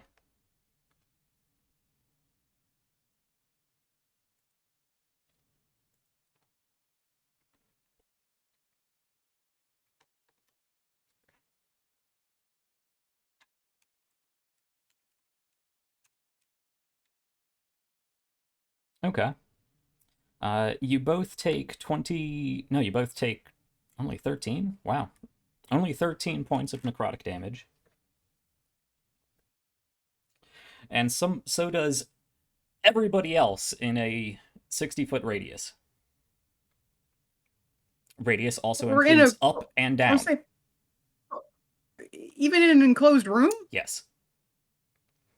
Aquila, you notice as you pick up this object, there is I suppose I can do Stone's Endurance, can I? Sure. Cool. Because why not? You pick up this object, and there is a slight break in the arcane weave that probably only Ander just barely picks up on if you still have your detect magic up. And the pulsing of this necromantic energy stops and explodes outward. There is an imperceptible wave of necromantic energy that shoots out in a bubble. The special effects of the camera would see a translucent dark purple energy just spread out and upward and downward in a 60-foot radius.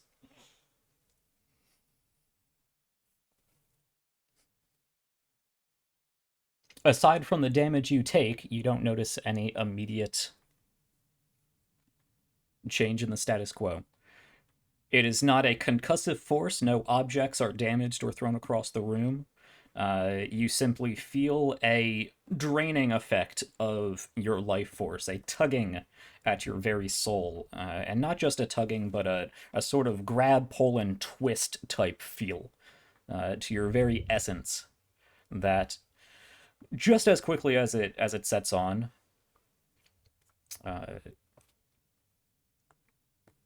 ends. You take some damage, and Aquila, you are left holding this sort of necrotic clam shape item that is probably at this point inert. If at this point I'm going to detect magic again to see is the abjuration effect or anything still on it? There is a minor lingering necromantic aura, but you get the sense that that is simply the leftover aura of a powerful effect that literally just went off. It is not currently active or emanating any sustained arcane effect at the moment. Just a bomb. Yep.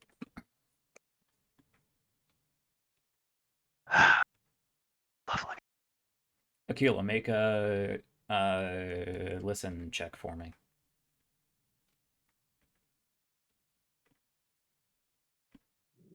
25. 25. You hear screaming coming from upstairs. Cool. I'm gonna shove the bomb in Andrew's hands and run upstairs. Okay. What? I don't want to be. Here, hold this bomb.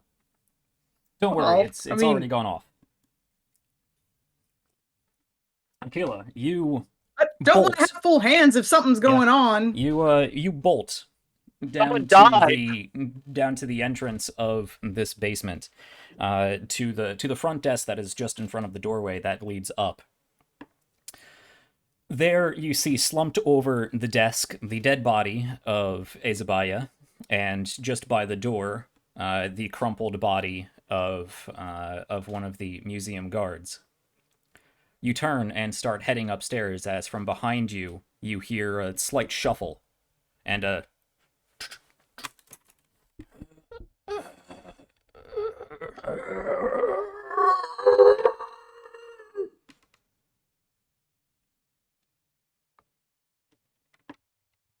you hear similar noises coming from just beyond the stairs up top, and more screams of panic, pain, you're not sure.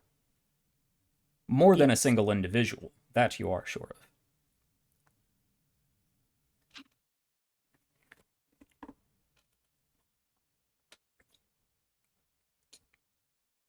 What do you do? Keep going? Turn around? Go back to Ander? Curl up in a fetal position? No, not on that one.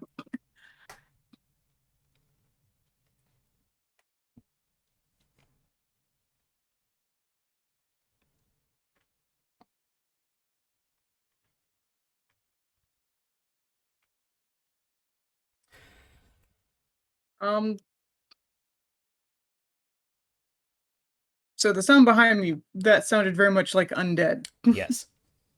Okay. Two sources. How much undead? I was say, how much did it sound like behind me? Just one? Two. Okay. It's two behind me. That makes sense, yeah. Cool. They undead.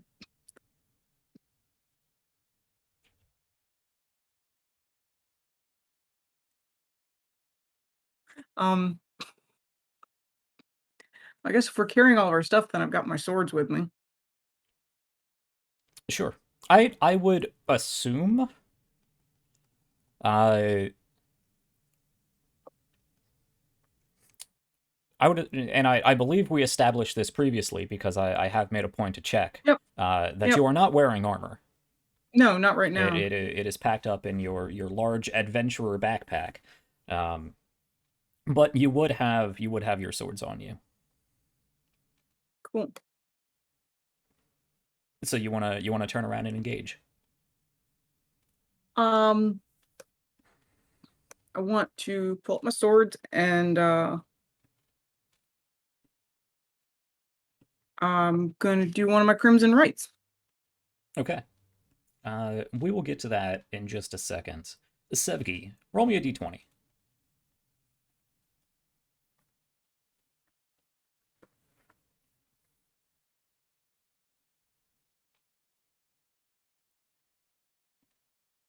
Six. You and your other Tempest twin are enjoying a nice evening at the Sands of Time Museum, taking in various exhibits, checking out old Sannite jewelry, reading various different plaques about points in Sannite history. Shliva is curled up with a giant badger in the sand, taking a nap.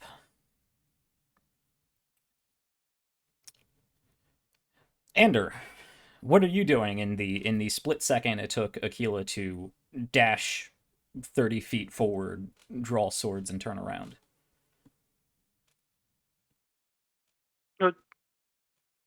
Is she still within vision? Like, I can still see her? She dipped around one of the large warehouse shelving. You could easily shout to her. You know exactly where she is, but she's not in line of sight. I'm assuming I heard the same Yes. undead groaning. Yes. And I assume for me that's coming from outside the room where presumably I left the museum curator. Presumably. Ah, fuck.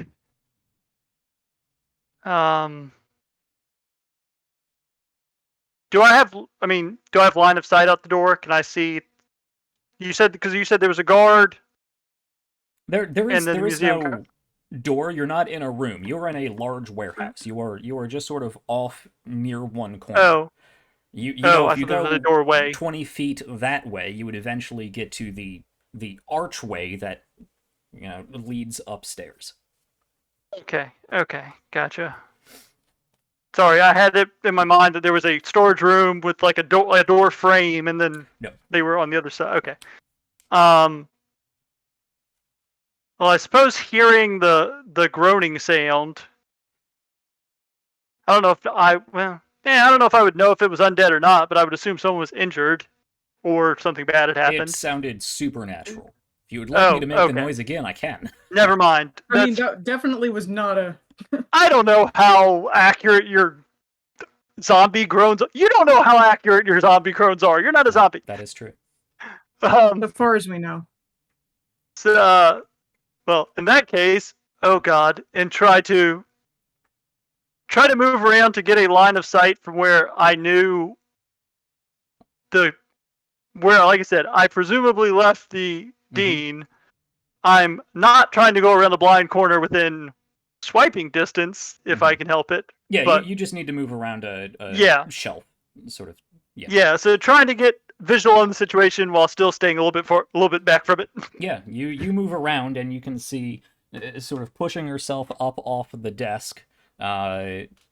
You don't see any immediate damage. You actually wouldn't even know that she would be dead aside from the sound that she previously made, if you want to draw that conclusion. But she has no wounds. She wasn't neither do I. desiccated or, you know, had her muscle fall off. She's not a zombie. She's not a skeleton. I don't know. She might be a little pale. Just from the lack of blood circulation. Literally just died seconds. like Yeah. 6 seconds ago. So she looks as she always has maybe a little disheveled. She picks herself up. You're looking at her from kind of back into your side, so you don't even see her face. You just see her picking herself up. She has a book and she stands up, maybe a little wobbly on her feet, and looks in the direction of Aquila that you can just make out has drawn her two large red scimitars. Fancy swords. And it is going through the process of bloodying them, right? Yep. With her own blood, imbuing them with some sort of... Yes, but they are also checked at the gate. Yes. Yes, they are. Yes.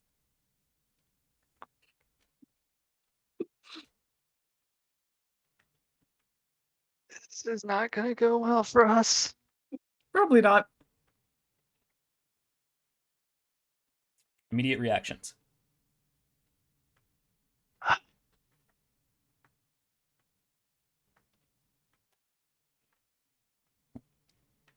Shout to Aquila to go check upstairs where the scream came from. Since I'm fairly certain I can handle what I think is just one zombie, or one undead of something. Okay. Aquila? I'm trying not to devolve into rolling initiative because these are two bog standard undead. Yeah. You can dispatch these two without any problems. This is a narrative moment. I know, that's why I don't necessarily want to just cut through all the zombies here so there's evidence.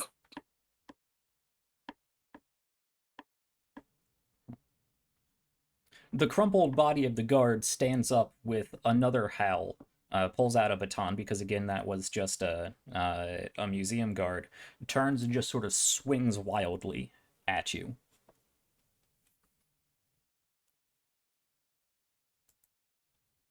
And actually manages to connect and hits you for 3 points of bludgeoning damage. Ow. Yeah.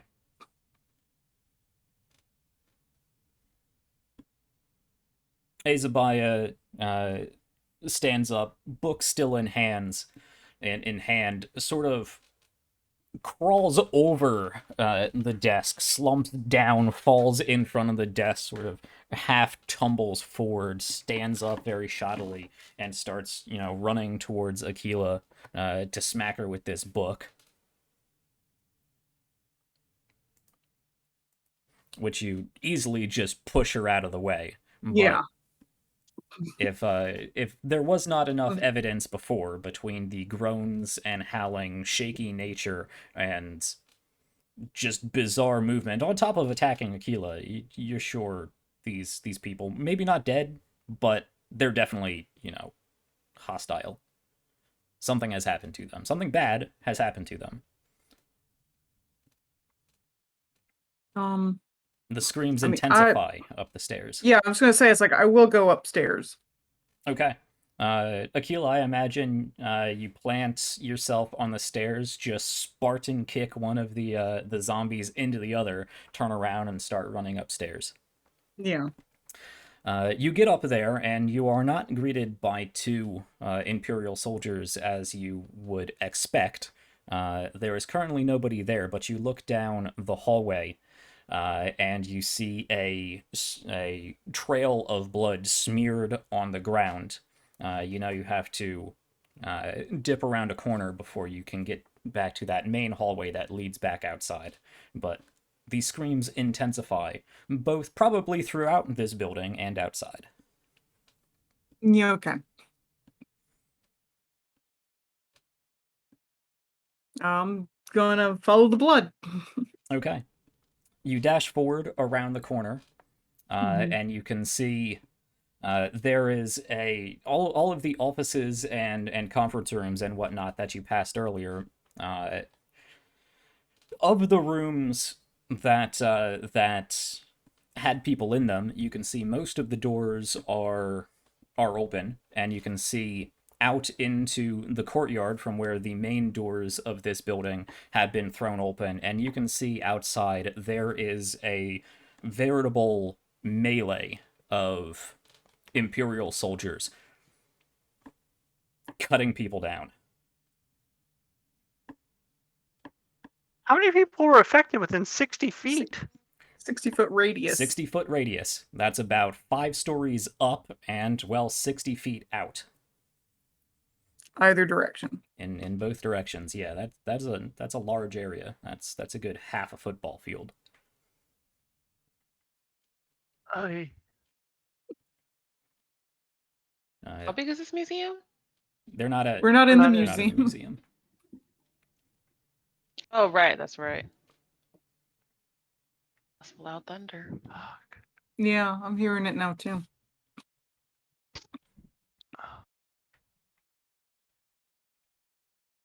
Can I tell which ones are alive? Like I said, there's no visual cues aside from maybe some shaky movement.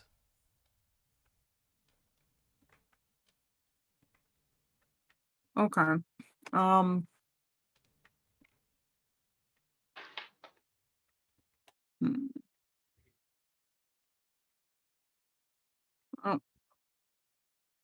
I guess if that's the case, I don't really want to be using my swords, since I don't know who's alive and who's not. Sure. You could take time to study individuals, just assess how they're moving. But... So do you rush out into the melee? Yeah. Okay, so your intention is to try to determine who is hostile and put them down. Yes. Okay, Ander, what are you doing? I suppose in the moment, like I said, because Ander, I don't think he would realize quite how bad it's gotten outside yet, since he hasn't seen that. And he can't hear as well as Aquila. So probably just focus on putting down the two that are down here to make sure they don't wander off and hurt someone. Okay. If you are okay And with killing them, a few Eldritch Blasts and they'll go down.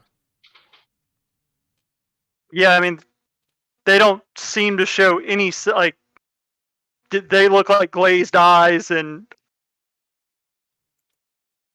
Yeah. Now that they pull themselves up off the ground, a little limp on one side, doing that stereotypical zombie movement.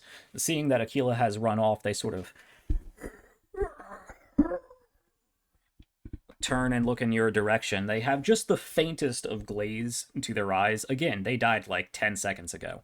No, I don't mean like dead glazed. I mean like, you know, that unfocused right, kind they of don't, not they don't actually look super focused. Azabaya, again, with her book, runs in your direction, and before you are able to, you're sort of caught off guard, trying to ascertain what happened to them. If they're dead, if you can reasonably kill them. And while you're processing this, just in the split second that it happens, she runs up and smacks you with the book for 1 point of bludgeoning damage. And the soldier runs up and sort of stabs at you with his baton. But at that point, between getting smacked in the face with a book and coming to the realization that there is a problem here, managed to dodge out of the way, and you can unleash a flurry of eldritch blasts in their direction. And if they weren't already dead, they surely are now. Well, this situation's gone to hell.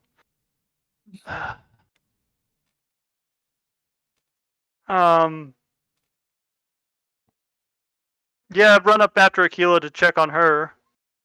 Since Okay. As you make your way to the top of the stairs and turn your way out of the building, you hear coming from the basement what sounds like two sources of the same. But we were in the basement. Yes, you were in the basement. Ah. If I turn around, are they just getting back up? You could run back down the stairs if you want to check. Yeah, I mean, if I hear that noise coming from downstairs after I just dealt with it, I'm going to... What the fuck? You see the museum guard begin to shuffle back to his feet. You can easily shoot another Eldritch Blast at him. You said I heard two, though. Yes.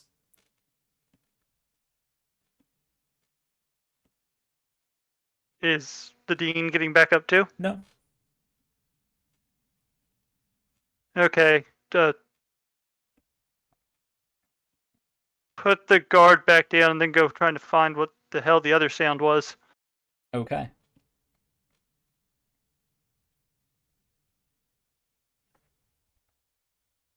Oh.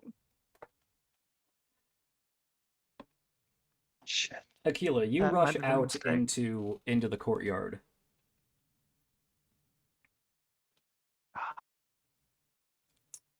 And you see complete chaos out here. You see a few different Imperial soldiers just run through some civilians with their swords. Others that just clamp down with their mouths onto the necks of others and just rip out those ones I'm pretty large sure I can portions of guess. Of their neck. Others are running about, punching or clawing or whatnot. Many people are simply running away. Others are trying to engage. You see soldier fighting soldier. You see a few instances of civilian fighting civilian. People are running all over the place screaming. There's blood everywhere. And it's difficult, aside from the ones that are literally chewing on other people, to really discern what exactly is going on here. But it looks like at least this half of the building and several feet out into the courtyard, that there are at least a few dozen people out here who are engaged in this conflict. Mm-hmm. You also hear even more commotion coming from inside the building, with your more powerful hearing on the upper floors as well. Well, I need to stop what's going on out here, because if it's inside the building, it's still relatively contained. I am going to say, just to keep this moving forward, Aquila, given enough time, you could probably single-handedly put down everybody here, but Yeah. it will take time, especially if you're stopping to determine who is undead and who is alive, and we're not going to run through the entire combat sequence of you over probably Yeah. the next several minutes determining who is who and taking the time Yeah. to put them down. But you are committing to staying here and trying to deal with the problem, at least until hopefully reinforcements arrive. Yes. Okay. Though, I mean, if I see anybody coming out the building that I don't recognize, I'd probably try and take them out too. Okay. Tali, you have a question. So how long have they been away from the museum now? What'd you say? Half an hour? I'm trying to decide when Tolly would think to like you sending to see, hey, how's it going? I feel like she'd probably give it 15 more minutes. So yeah. Okay. No, that's it. That's all I wanted to know. Okay. Meanwhile, just distantly.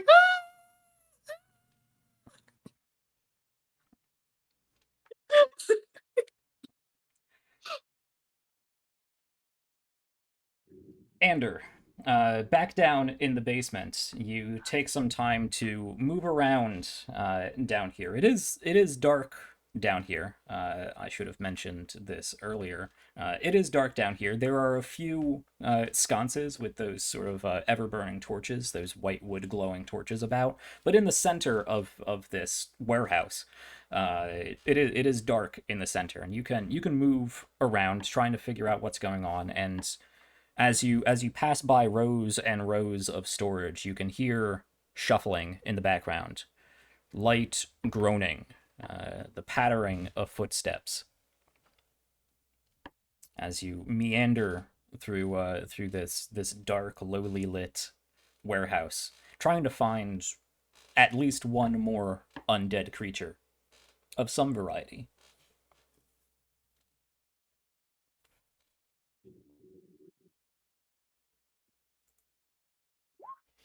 Eventually, you see this elderly woman, probably not ethnically Sannite, probably ethnically Genavian. This elderly woman, probably in her early to mid 70s, sort of throw herself, cane and all, at your direction. Sort of tumble on top of you as both of you fall over and collapse to the ground. You can see she's trying to gnaw at your face. You are, however, managing to hold her at bay and can even push her aside, her frail old body being thrown against one of the shelves. You can hear a hip break, though it does not seem to concern her. She simply tries to stand up and is unable to and begins crawling in your direction, the Walking Dead style, just grasping at you and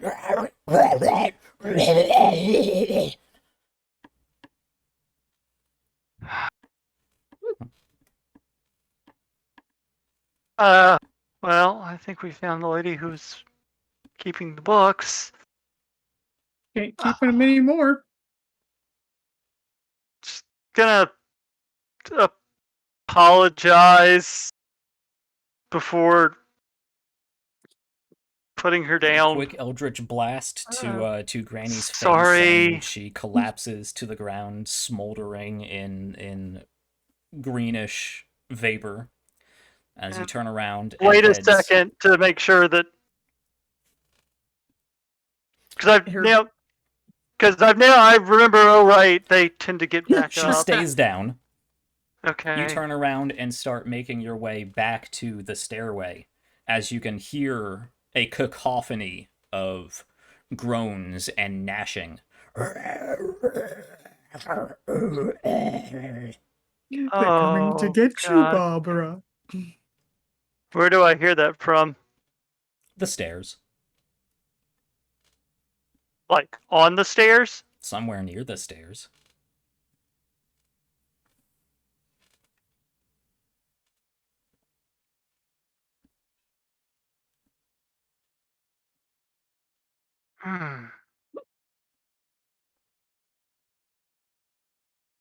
That's the only way out?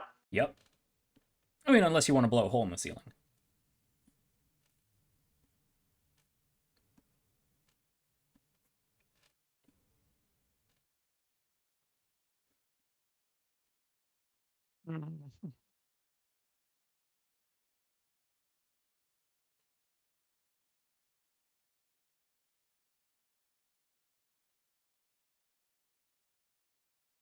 Um,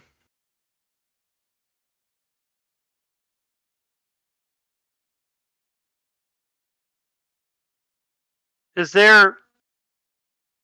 I mean, big ass warehouse. There's probably not a space that can actually be barricaded other than the stairwell. Correct.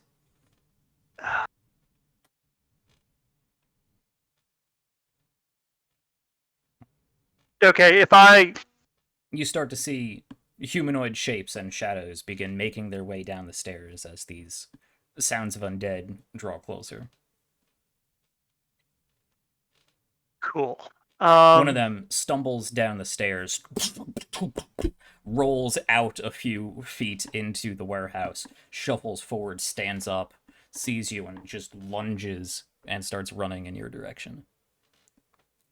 One of them, easy enough to take care of. Blast, blast, he falls to the ground. But soon you start seeing 2 more, 3 more, How 6 more, making their way down the stairs. how tall was the staircase? It goes Because up I came down it, 12, 15 feet. and from the top of the staircase to that was the first floor level, right? Where the Correct. doors outside were? Yeah. About how far was it to the door from there? You kind of have to go out in a sort of L shape, but if you... I assume you're going for some sort of, like, teleportation thing? You have one of those, Well, right? I know I can't get from the bottom of the staircase to the top. It's a question of I'm trying to decide whether I teleport up, because the stairs are the choke point, Sure. more than likely. So do I bypass the stairs by teleporting to the top and then try to run to an exit, or do I armor up and try to bull rush my way through, but then have to force my way through the stairs? Yeah, that is the question. Right. It would be easy enough to vaguely triangulate if you're just trying to get to the top of the stairs. If you're trying to triangulate how to get directly outside into the courtyard, there's a possibility you would materialize inside of an object and be shunted out and take damage. And my range isn't... My teleport spell doesn't have that much range. Okay. Like I said, it's do I bypass the choke point of the stairs and then try to make an unprotected run out? Or is it like a close enough thing where I think I can sprint out? Or do I think it's going to be enough of a maze from what I remember that I want the protection and try and force my way out? It's about That's what I 15 was trying to feet remember. that way, another 30 feet that way. Okay, so not that far, honestly. Alright, I'm going to step out so I can see the stairwell. How crowded is it? You see a horde of... You see at least a dozen or so people pushing past each other, falling over each other, stumbling down the stairway, and spilling out into the warehouse. Okay. Oh, I really wish I hadn't used that suggestion now. God damn my 2 spell slots! Oh! How tall are the ceilings? 15, 18 feet. Fucking duh. You're just gonna Fly. teleport straight... Oh, fly! Okay. If they're that tall, cast fly, go to the ceiling, just get above them. Okay. You would still have to go back down to get into the stairwell. I mean, the How tall is the ceiling top of the of the- stairwell is probably 8 feet. You might be able to fly above their heads, but they would easily be able to like reach up and grab you. Oh, okay.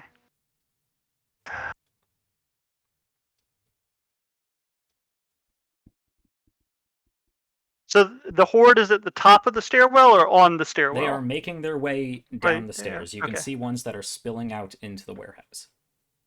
The basement. Okay.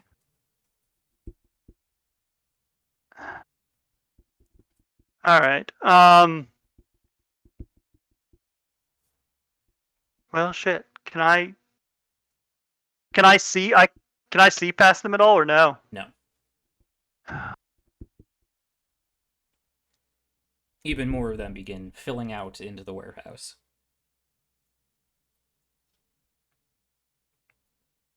You will quickly be overrun. Yeah, All right. I'm going to do armor of Zadok then, Okay. and try and just rush forward into the fray. rush forward through.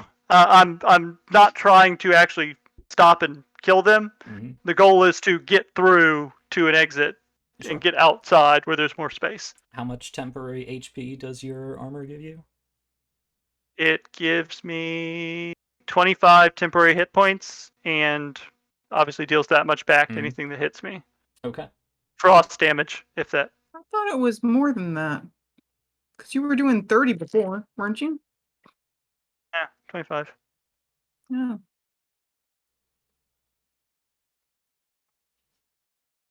Okay. I'm casting it at 4th level, so. Aren't we at 5th now? Or no, yeah, it is 5th. So yeah, when you cast a spell, you're supposed to. So yeah, 5 times. It's 5 times the spell level. 20, yeah. Yeah, 5 times 5. Okay. 25. Yeah, I could have sworn there was 30 at some point, but whatever. Okay. So there are at least 4 or 5 dozen people here that you have to push through. This was the administrative capital. There were a lot of people in this building, and only a few of them were on the bottom floor and managed to make their way out of the building. We're not going to go through 4 or 5 dozen people of combat turns. A number of them will hit you, especially with your low armor class. What is your AC? 12, 13? Well, He's right not now wearing it's armor. 10.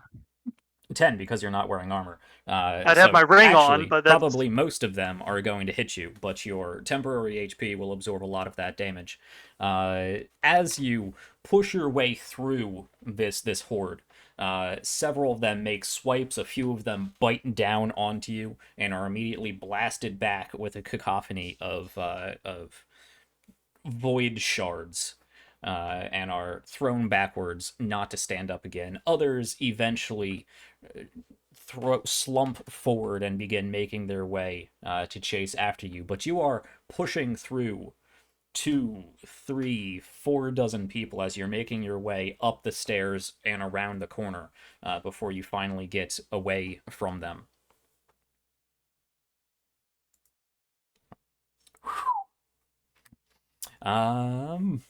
You didn't just kill him, did you? No. But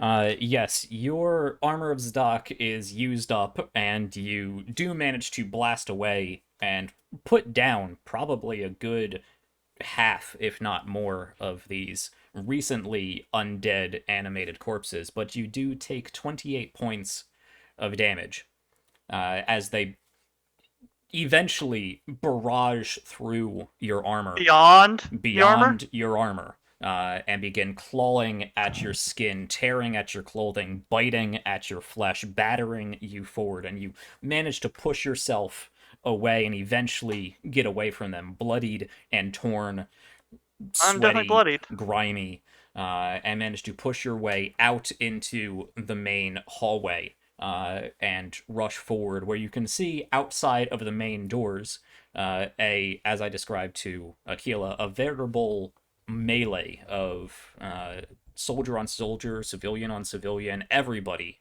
fighting in a chaotic mess of blood and groans and screams.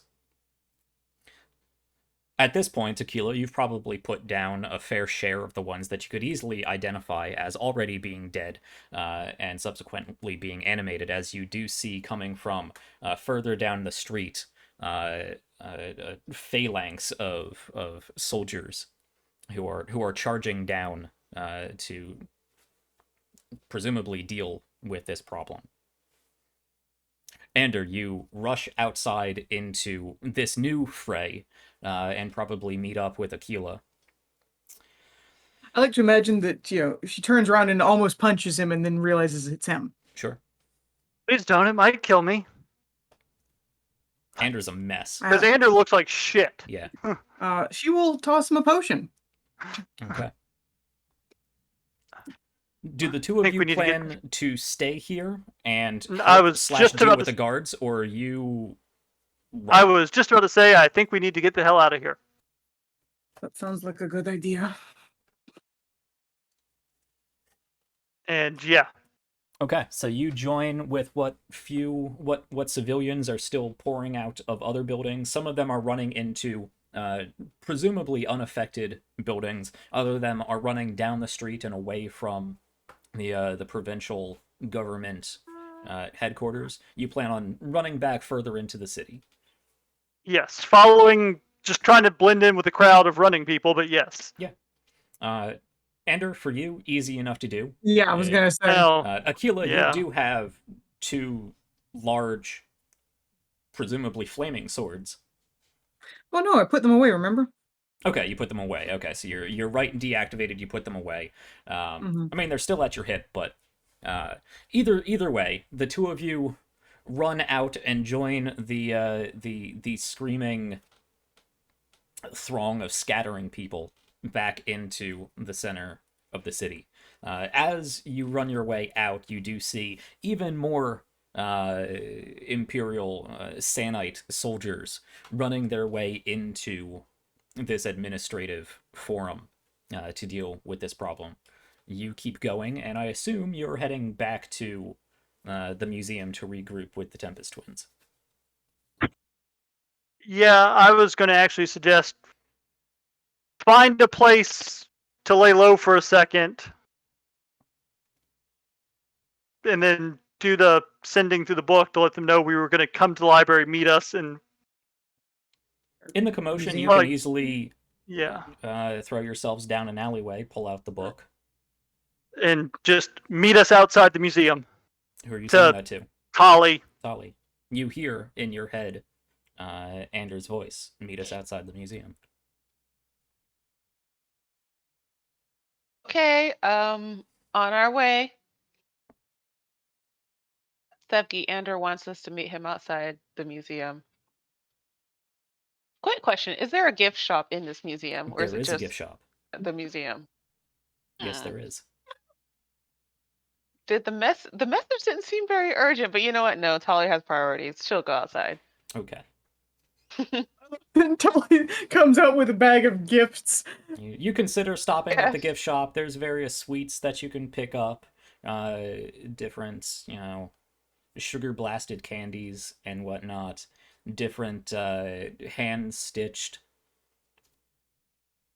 representations of mythological figures. Wooden swords and shields, very very gaudy fake, like obviously not plastic, but cheap glass and bead jewelry in the design of ancient Sannite fashion. It looks like a pretty interesting gift shop, but maybe not the time. You can come back here later. Ander wanted to meet with you, so you walk the 5-10 minutes out of the museum, taking a look at some of the exhibits you missed on the way. Begrudgingly nod yourself away from the gift shop and make your way outside the main doors, past the 2 rows of columns and down the large grand staircase that leads down into this forum of of this district of the city, just in time to see Ander and Aquila, probably not at this point running, but fast walking their way in your direction. You can turn and see Aquila is more or less okay, probably smattered with some blood here and there, but Ander It's not is mine. ripped to pieces. Oh my god, what happened? And I'm gonna cast Keep walking. We'll talk about it later. Yep. Just fine. No, we'll talk about it later. I'll just follow You along. probably also see, now that you come out of this area, even more guards rushing in the opposite direction.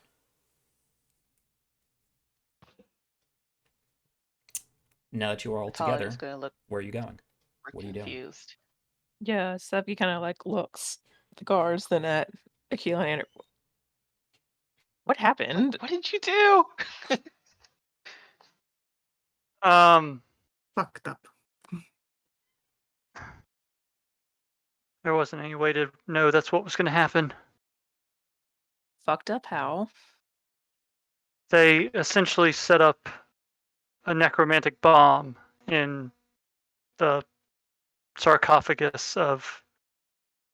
Ibalima. Yeah, thank you. I was. Dua Lipa was all that wanted to come out, and I was like, no, it's not it. Stop. Oh my god. That's Virtue, I don't funny. really know who she is. They essentially set up some kind of bomb. When we picked it up, a wave of energy came out. We were able to shrug off most of it, but apparently it had quite a wide range. And we were in a crowded environment. Administrative building. Well, and unfortunately, beyond taking them out, it seems that anyone who fell to the energy got back up again. As the zombie. Yes.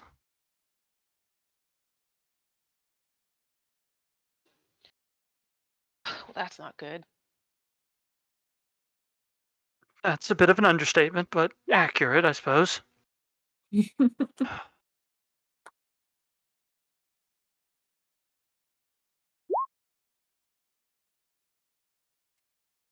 see. Okay. Ander gets 21 points of 21. healing.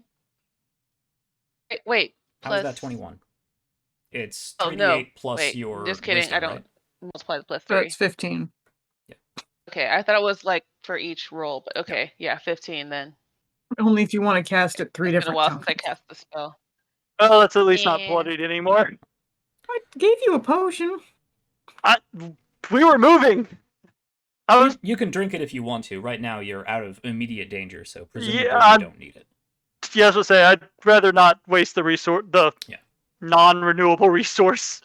I'll give it back to you if you want, but I was to say it's like Aquila can make new ones. you can. But you're assuming we'll have time before we need them. So some hushed, hurried conversation, Yeah. just to get the group moving. What is your plan at this point?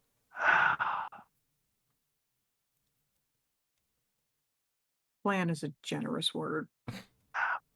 Well,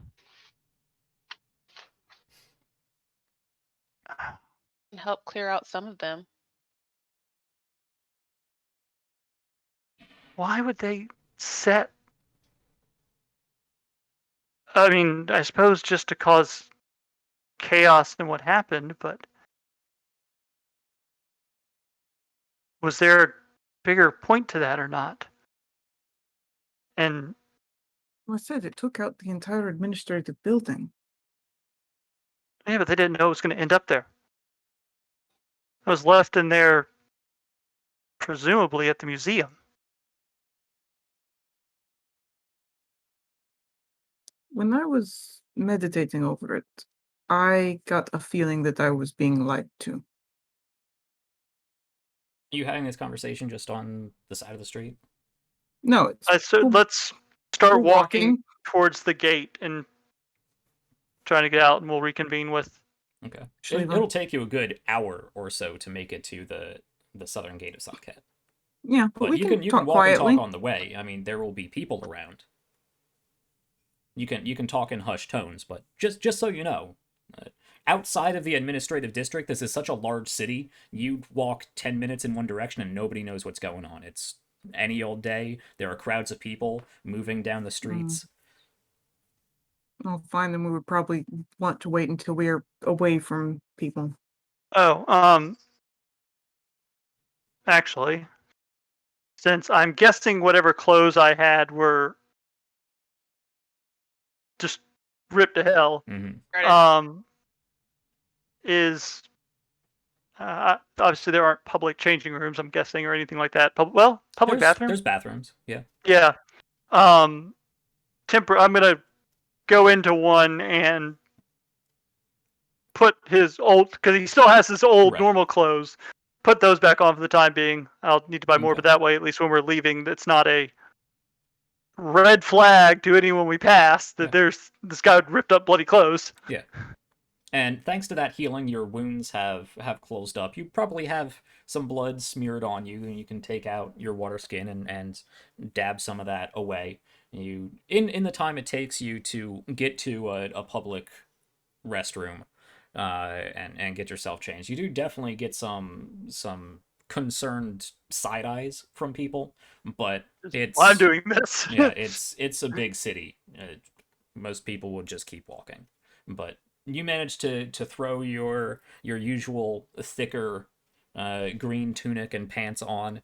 You're gonna be hot and uncomfortable, but you're not drawing as much attention at this point, and you guys can make your way out of the city. Yeah, I'm guessing your sandals are fine. Sure. So the two of you sort of hush down the Tempest twins in their inquiries as to what the fuck just happened to you guys until you get out of the city, and probably fax walk your way out. Make your way out without too much commotion.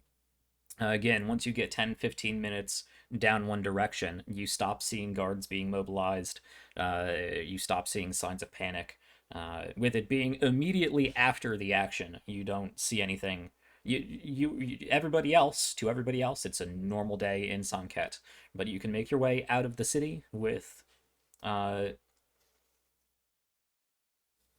Actually, you make your way to the gatehouse and make your way past the gate. And that is when 3 guards actually perk up and turn in your direction. Halt! Let me see your weapons. There we go. God damn it. I was wondering about that. Oh, yeah, I was waiting for it. Aquila, I assume you take out your your scimitars. It was probably just... Oh, yeah, it was probably just on one. Okay. And probably at this point you have taken the time to wipe the blood off, because you don't want blood stuck to your blades. Yeah. That's how they get dull. Yeah. Nasty things happen to them that way. But they do come over and sort of wave a wand over your gear. Explain. No, she would actually probably show them where she cut herself.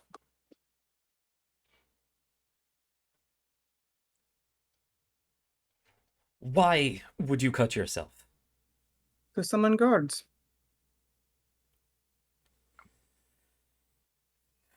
I ask again, and I expect a more concise answer this time.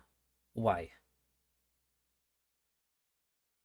That's like, I think that is not the concise answer. I think to summon guards was the concise answer. Because explaining it is not concise. One of the guards comes up with manacles in your direction. Yep, pull out the license. The main guard that you are talking to swipes it out of your hands indignantly and just holds up a finger, turns around, and walks back into the wall, where there is presumably the interior of the wall that has been hollowed out for some sort of barracks. Lean over to Aquila and be like, you could have just said you cut yourself on accident. Then I just sound inept. A minute or two goes by, and he comes out in a huff and just hands your paperwork over. I would appreciate, in the future, on behalf of the entire city, that you try not to cause too much commotion while you are here. I Do my assume, best. based on this paperwork, that you will not be telling me what sort of nonsense you had gotten into. You. Be on your way.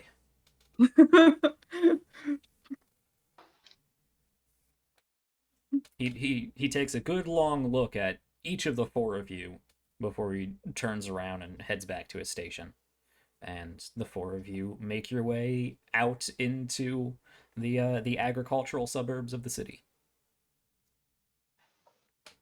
You can, if you want to, walk down to the back of the wheat field that you now apparently call home, if you would like to, and have a conversation.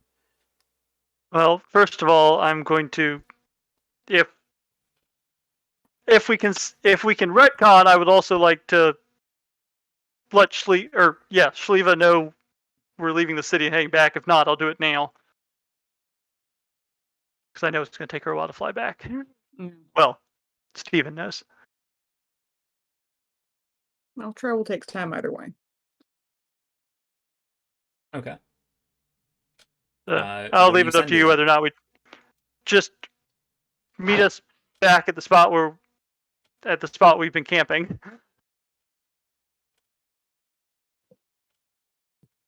Like I said, whether I can send that before we got out of the city or whether I just need to wait now till we're out of the city. Because you didn't mention it earlier, I will assume that in the commotion, Ander had other priorities, and now that you were outside of the wall, you realize that you should probably include Shliva. Yeah.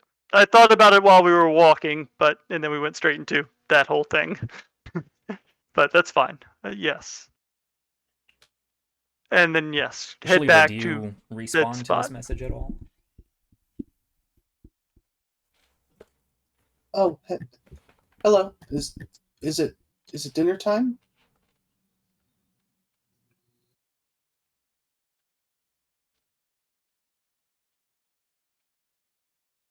Sure.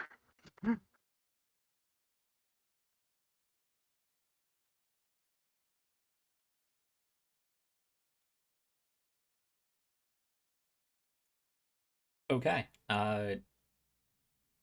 Shliva, do you turn into a bird and fly back?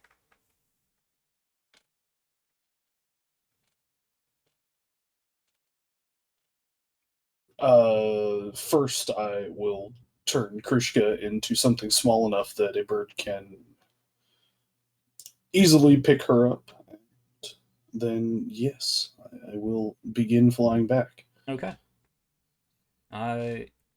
Yeah, because you traveled pretty much your entire hour away, it will take you your entire hour to get back. So it'll be a bit before Shliva arrives. That's fair. We can skip time if you would just like to have this conversation once. Well, real quick before that, I know none of us know the exact details of what happened with Aquila. Like, as far as any conversations that happened in private. Do we know, and obviously I think we've pieced together she's in trouble with her group, or has at least been somewhat reprimanded, because we all saw the first attempt at transformation during that fight, and, none of us are complete idiots. Do we know that she is not supposed to be using that license at all, that she no longer has any actual authority behind it? I'm pretty sure. Was that mentioned? I'm pretty sure you guys were at the sentencing. Yeah, I'm pretty sure Stavika made it as public as she could. Okay. I wasn't sure how public that was, or if that was... Yeah, Aquila should not be using her license, and at least by Stavika's decree, she is... what was the term I was going to use? Disfavored by her... Okay. By her group.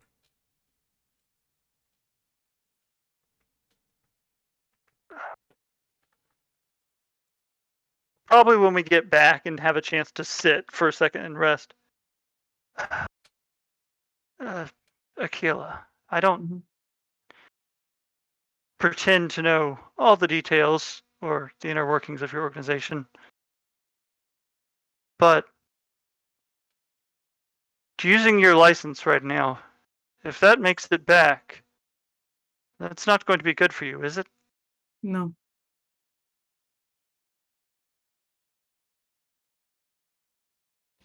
Do you know what they're gonna do?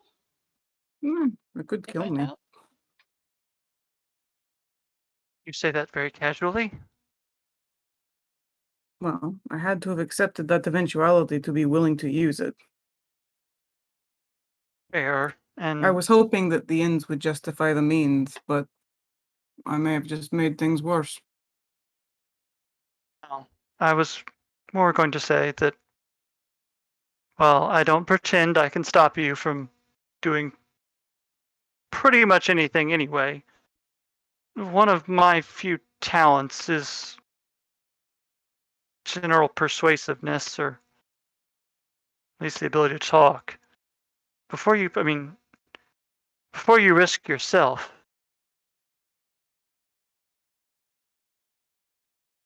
uh, that was the whole reason I stepped in, was trying to help you stay under the radar.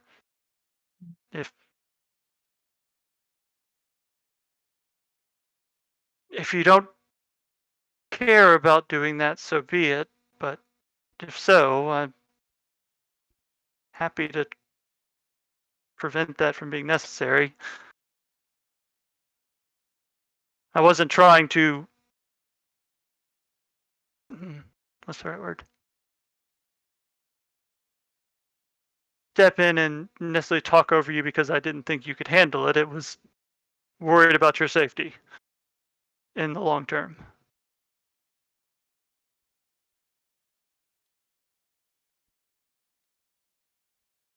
What are you really? Sorry, you froze up for me there, so I think I missed what you said. Sounded kind of robot-y. Yeah, my connection's not great. Yeah, I heard my connection's not Really. garbled. Not that great. Uh-oh. You're kind of blinky.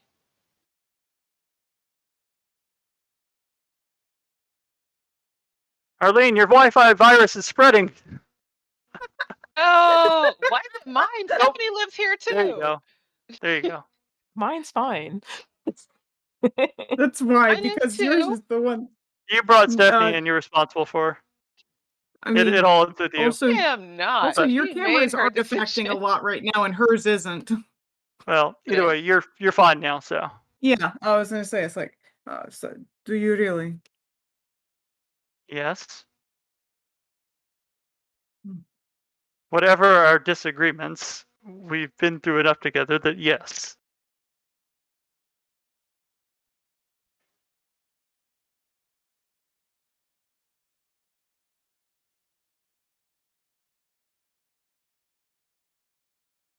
It just We're didn't just seem worth protecting myself at the expense of others.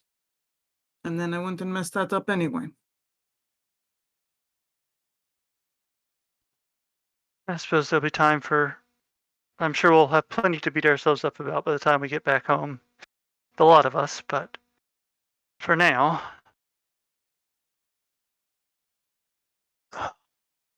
As I said, just None of you seem to beat yourselves up over what happened before.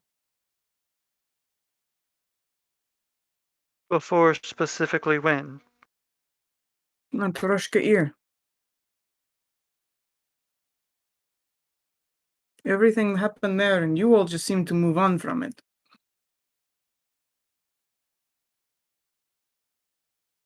That one in particular I've handled okay, but there's a reason I really don't go out to the farmsteads around the pond much anymore. And if you think I've gotten over the omen, well, trust me, there's plenty of baggage for us all to haul along together.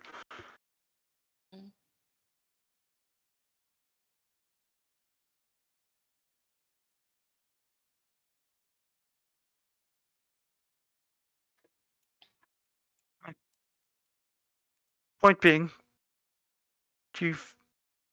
everyone's been happy to shove me in front of people and have me talk before, and it's gone fairly decently. Remember, I'm here and I'm good at lying if need be. And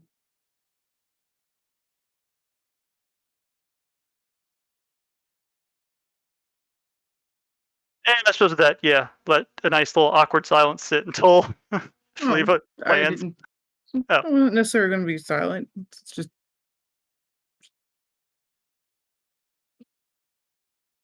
the idea of anyone caring is surprising.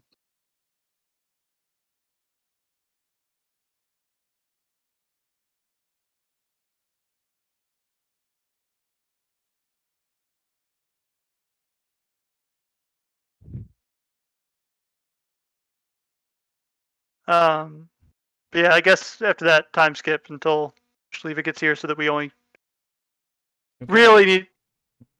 I can't imagine they would actually sit there quiet, and not talk about it. But so we're only doing this once for the. Right. You touch on a few things. You take time to bandage yourself. Touch on a few things. Touch on the basics. But you keep insisting. Let's wait on Shaliva to arrive, and just so we're not too out of sync. I'll go back and say that you did have the state of mind as you were before you left the city. Got that message out to Shaliva a little bit earlier, so she's half an hour away or so. And with the conversation with Aquila, which probably goes back and forth a little bit more, stalling the questions from the Tempest twins and wrapping yourself up a bit, and probably just taking a short rest. So if you would like to roll some hit die for some short rest, you can do that as well. But in the meantime, Shaliva, you do soar your way through the desert and back towards the walls of Sann'Kett. Obviously stopping before you get there, and you can arrive in bird form there or nearby, wherever you would like. But we are bringing you into this finally, Shaliva. Why not? There we go. All my HP's back. Damn you! Well, I mean, I technically rolled over what I was because I was missing 8. Let's no, I rolled exactly what I was. Let's actually take a quick break here, because we're a little past our usual break point, and then we can pick back up with Shaliva just arriving to whatever the aftermath of this necro bomb situation is. So let's take a real quick break, everybody.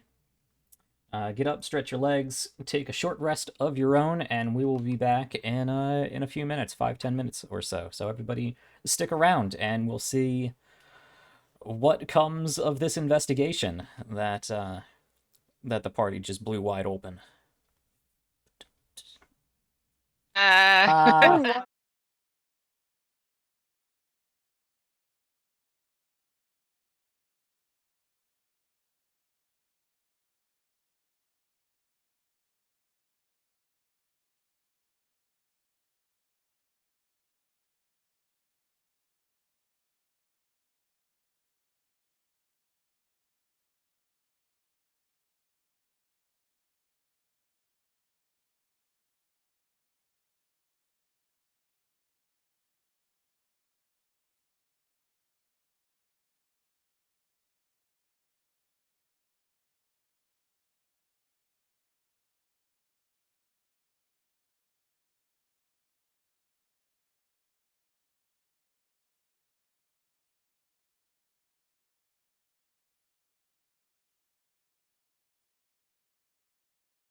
All right, we are back from our break.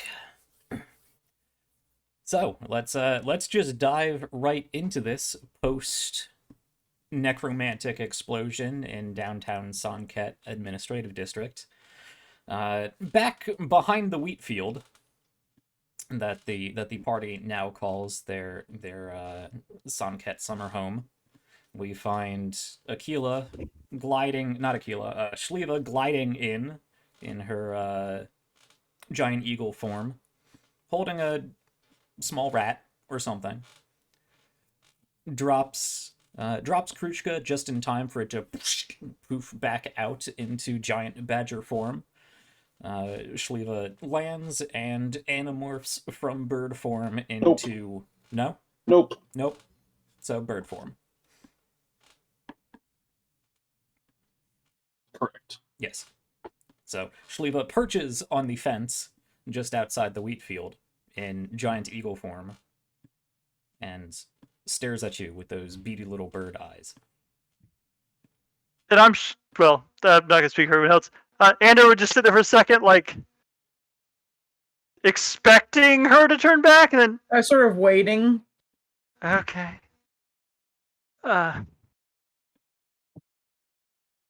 It's just going to do the bird thing where the bird like scratches underneath one of the wings and ruffles all of their feathers for a little while. Cocks her head expectantly at you. She was promised dinner time. It's true.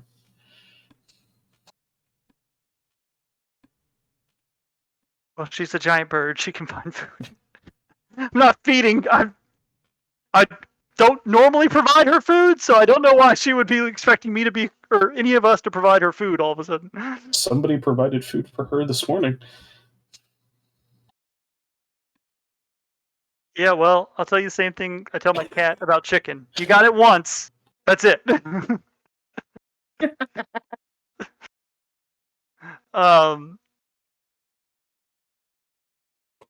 Well, that could have gone considerably better. Yeah, what was that about? You saw us get caught, and then saw the museum dean. Aquila managed to convince her we were officially investigating. We are officially investigating, just not through my order. Yeah. By most definitions of official, I think probably not, but either way, we took could us. start Malkazir's name, I suppose. She took us to the warehouse where they had moved all of the items from the exhibit for safekeeping after the attack. And I noticed necromantic energy coming from inside the coffin. And when we opened it, there was no body, and instead there was some kind of artifact that was giving off the energy. And when we went to pick it up, it went off. And apparently anyone who was killed by the energy wave rose shortly as an undead afterwards.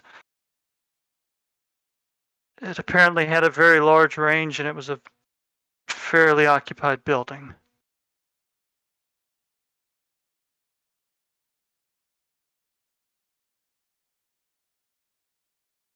So yes, and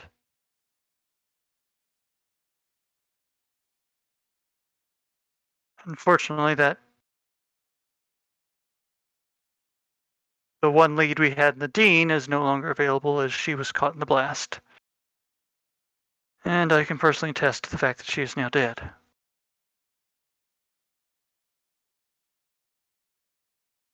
The biggest question I have is, as I said before, was there a point to that, or was it just to sow death and chaos. I mean, that could have been part of the point. Or maybe they left it there by accident. No. That was definitely not an accident. There was no body in there. But that was in there. Yes, I wish we'd had time to check the other one afterwards to see if I, for a moment, suspected that she may have been in on the whole thing, but She may still have. I suppose, and just The didn't other mind members dying. seemed happy to Well, give their lives. perhaps she didn't expect what happened. She certainly wouldn't have expected, us to come in. Well, Not as Quarren. so when I detected it, I went out to find her. I explained the situation and told her we needed to get in that coffin and check. She gave the okay. She knew we were going in it. So, but at the same time, when I asked her if there was anything strange about it, she didn't really answer. Said she should probably talk to my superior, thinking I Like was me? in whatever order you were in. Probably realizing you weren't in my order. Well, yes, but so I suppose they found it and just never touched it, which I said that also doesn't make seems odd. sense. Exactly. It's strange that if your exhibit was broken into, you checked the sarcophagus of your ancient queen and found that in there, that you would just move the whole thing without investigating it. And since it seems all you had to do was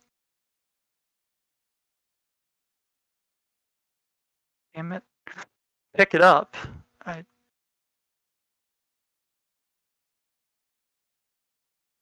feel like it's odds that hadn't So we're happened. not getting dinner?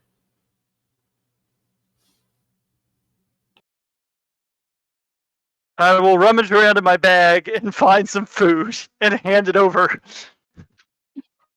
Got chicken once. Get chicken again. Yeah, you hand over a small pouch of nuts and grains, a single strip of like pork jerky, and a piece of hardtack bread, standard rations.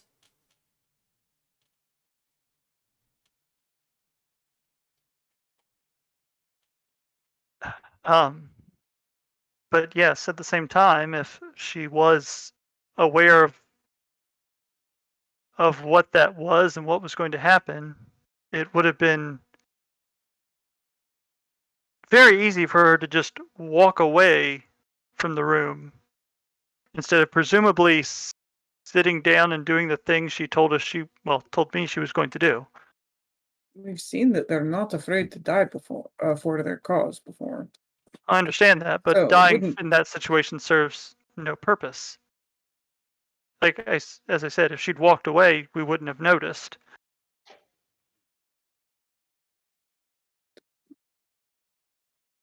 Maybe she wasn't expecting us to do that right away. I suppose, but I did express great concern about there was something in that coffin giving off energy that needed to be dealt with. I don't know. But that does bring us back to, yes, was it planted after the fact? Was it planted in the museum? And why the hell was it still there? Well, was there always someone paying attention to it? Was she always paying attention to it? I mean, it appeared they had guards stationed outside the door. It would be very hard for someone to secretly plant that with how heavy the lid was.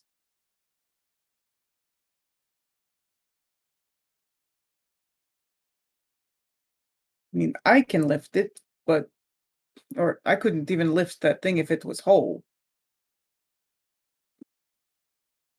You But could since pull it was in members were able pieces, to I get could lift to those that off. too. So it's not something that you could just easily sneak in.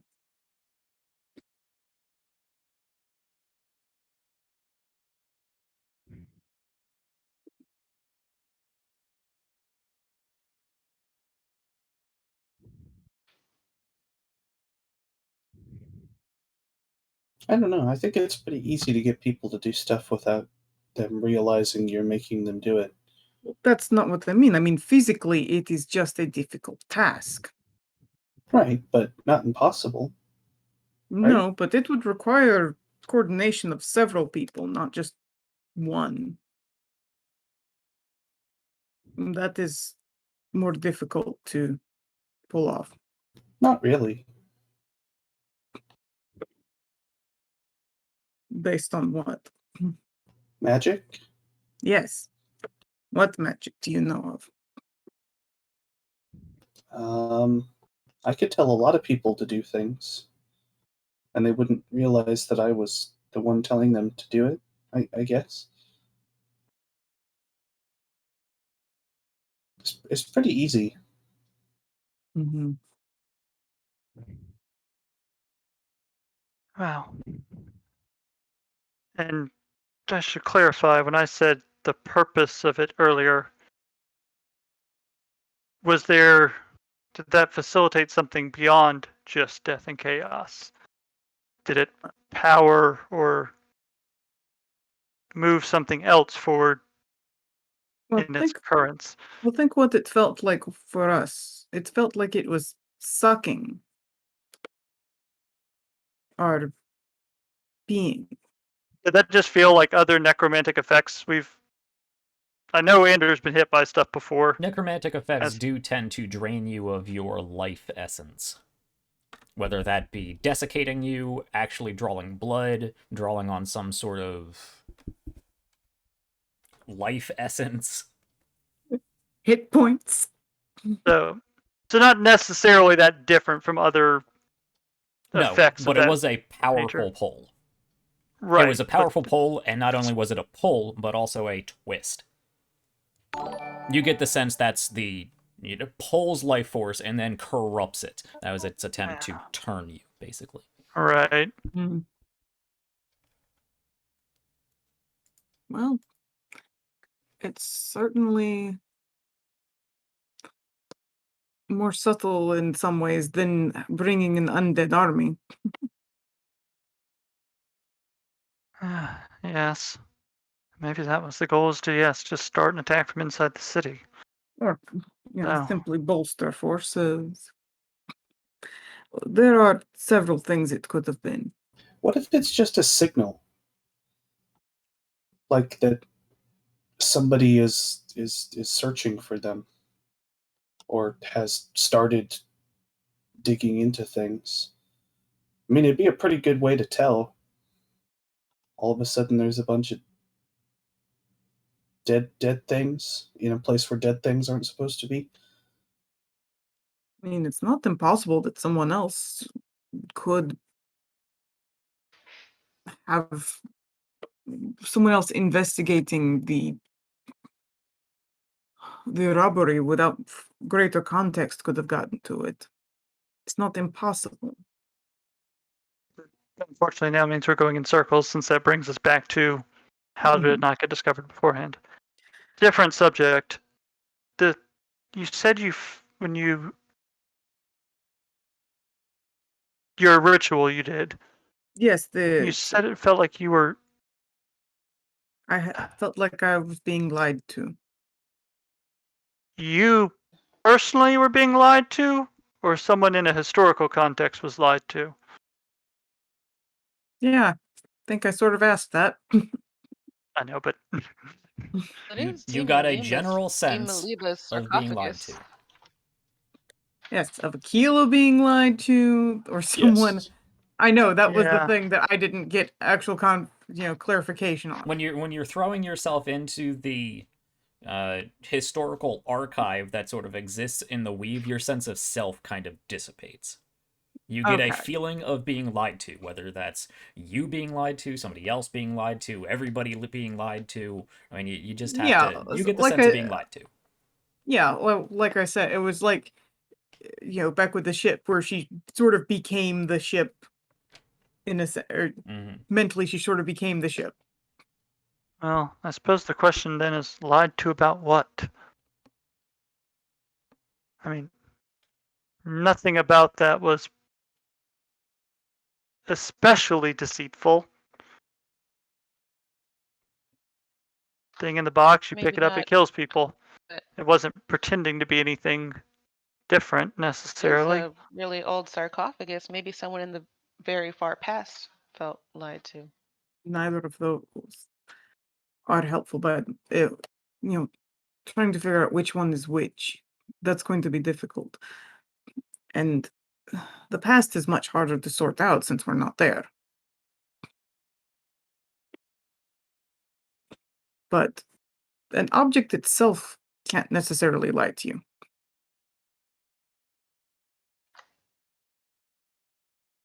We're sure that that's Demaliba's sarcophagus. That's No. what the inscriptions say, but that doesn't necessarily mean that was the body that was in there. I mean, there was no body in there. Was there Yes. always nobody in there? Yes, unfortunately, a number of questions I really wish I had a certain museum dean to answer right now. Well, we could get a hold of her corpse and have a certain cleric ask her. You make that sound Really much difficult, easier than it but probably would be. possible.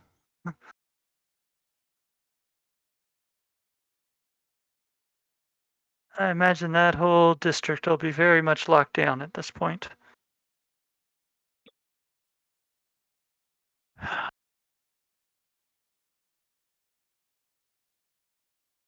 Well, I've already blown my cover. Why'd you do that? I used my license Yeah, but why? because I thought it might get us answers more easily.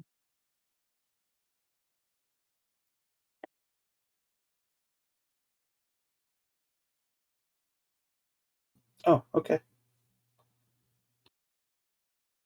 Did it? Seems like it was starting to. And then the dead bomb. Yeah.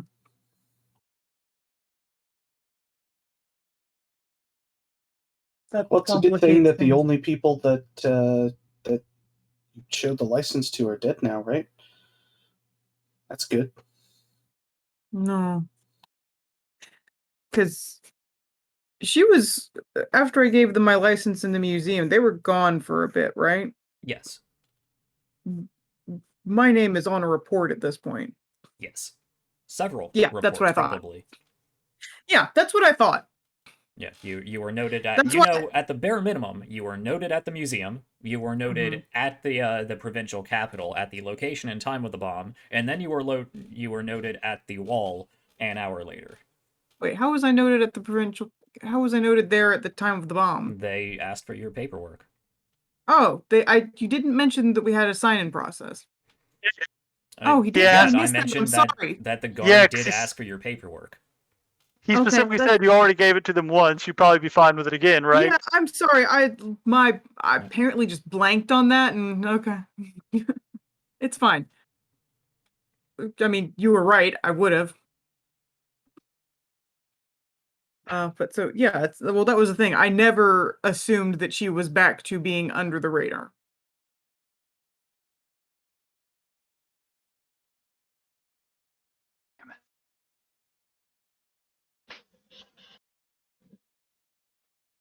It looks suspicious. Gonna look like I'm getting executed.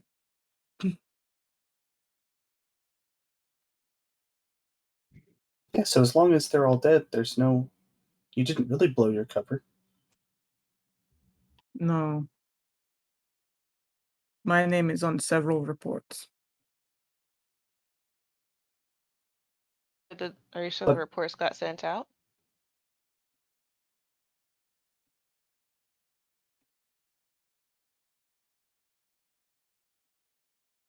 So what does this all mean? Does that mean that we're too late and that the cult people already got what they came here for, and That's what I'm trying to figure out. why are we here again?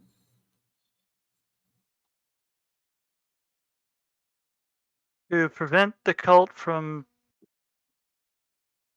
well, to figure out why they were interested in Dima Liba, and to prevent whatever they were interested in from them getting. The moment we're batting 1,000. Not a thing, I In the realized. wrong direction. A, sarcasm. B, not actually an analogy that works in this world, probably. Most of our idioms don't really.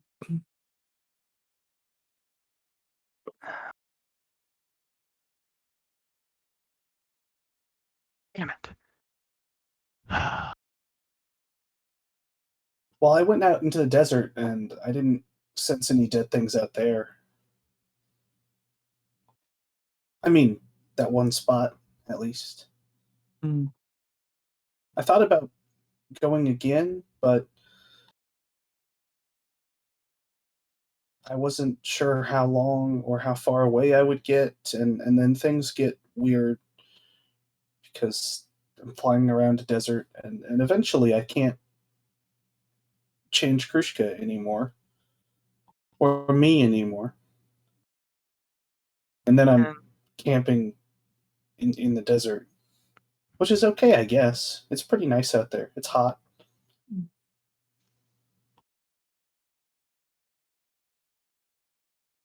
well, I suppose druids have an easier time camping than most of us.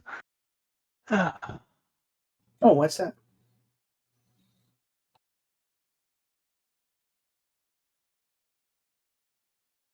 Connection with nature, mostly? Oh, yeah, I guess that helps. Damn it. I feel like we just have more questions than answers now.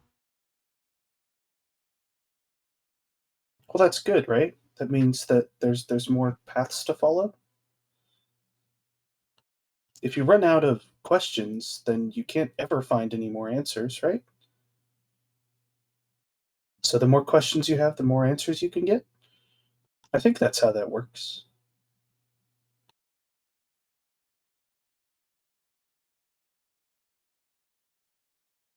Don't Eldritch Blast the Druid. Don't Eldritch Blast the Druid.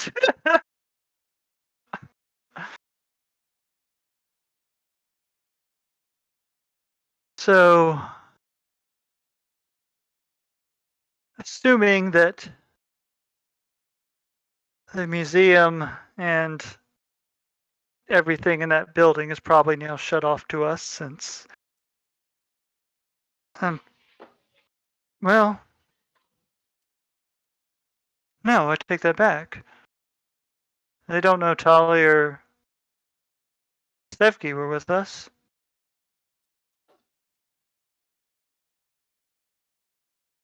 No. The museum's probably still open. I'm guessing that building's probably going to be heavily guarded for quite a while.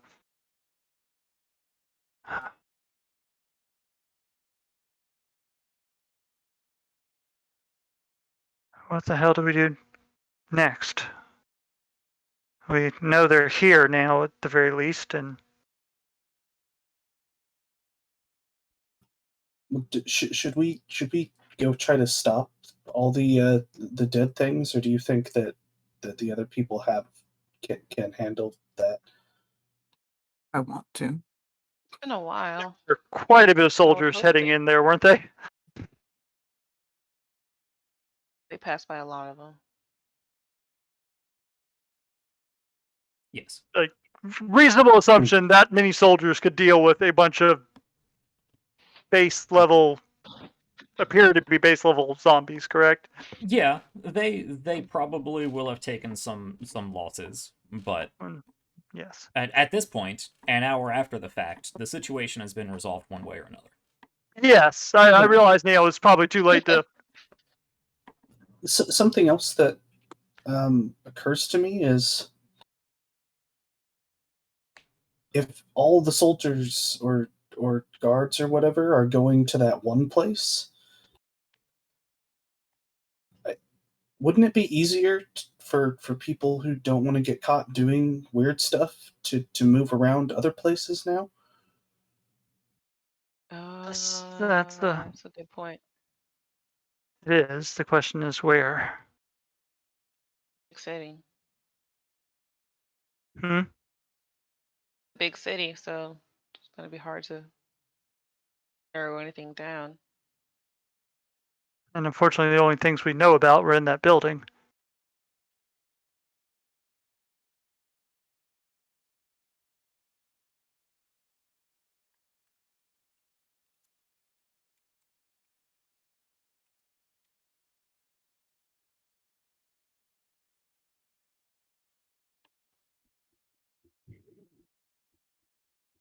There's the museum. I wonder if there's anywhere else we can go to for Demoliba evidence. I mean, it's been a long time, so maybe not.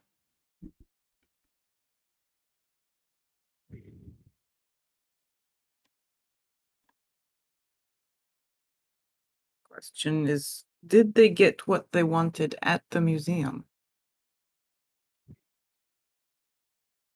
Yeah, then she never you never got that ledger. And as I said, we don't know what was in that sarcophagus before we opened it. Or before the bomb was put in there.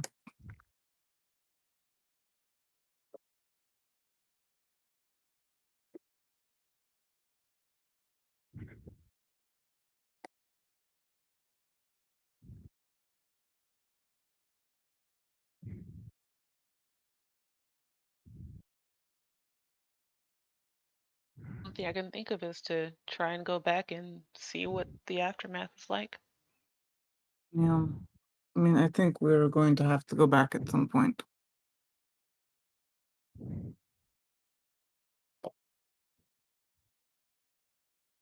There is, of course, whatever investigations you were going to do before the whole museum thing came up. Yes. So you're not at a dead end by any means. No. It's I was just just how trying you to want to prioritize moving forward. Yeah, I was just trying to figure out if there was anything we could actually pull from that situation. Yeah, I Unfortunately, I know. feel One like of those things, like, I don't want it to be a complete loss. it seemed like a gold mine, but I think unfortunately we just didn't have Blew the it up. time in there. Yes. Um.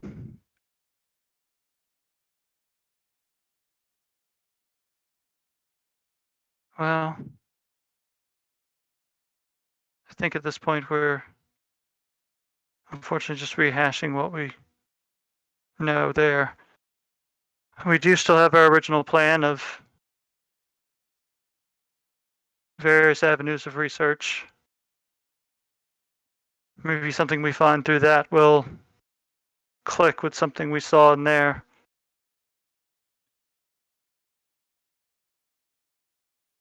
Maybe there was something that had some significance that we just don't know about yet, and we'll be able to connect it better. And that's all I have anyway, unless anyone has any other thoughts.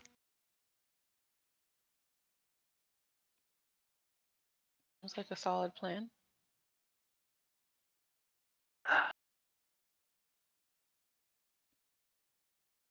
What time is it?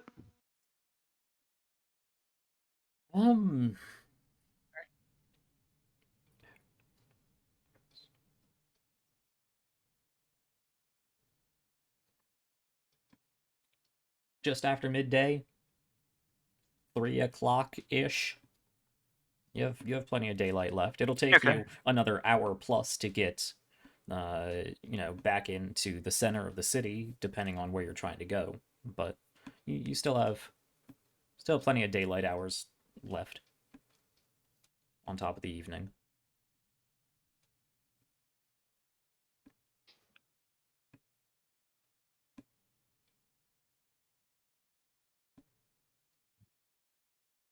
I have a thought. I'm trying to figure out how to phrase it without being metagamey.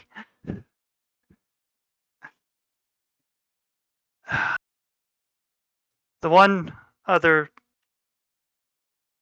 thing I can think of, I've been working on a spell. I think it's finished, ready to use. The problem is I need a focus for it. I've not had the time to arrange that. Well, when I need to focus, I close my eyes and I try to listen to the nature around me. That helps. Unfortunately, yes, this is more along the lines of diamonds and whatnot that you occasionally need. Oh, you need reagents. Okay. No, I need a focus, but it needs to be something custom made to use. As I said, I haven't had time, and at this point, it would need to be a rush job, which I imagine would be more expensive. Mhm. But it might help us find more information. At least if we ever get specific targets, it will almost assuredly help. If Find the we're means and get the price. okie dokie.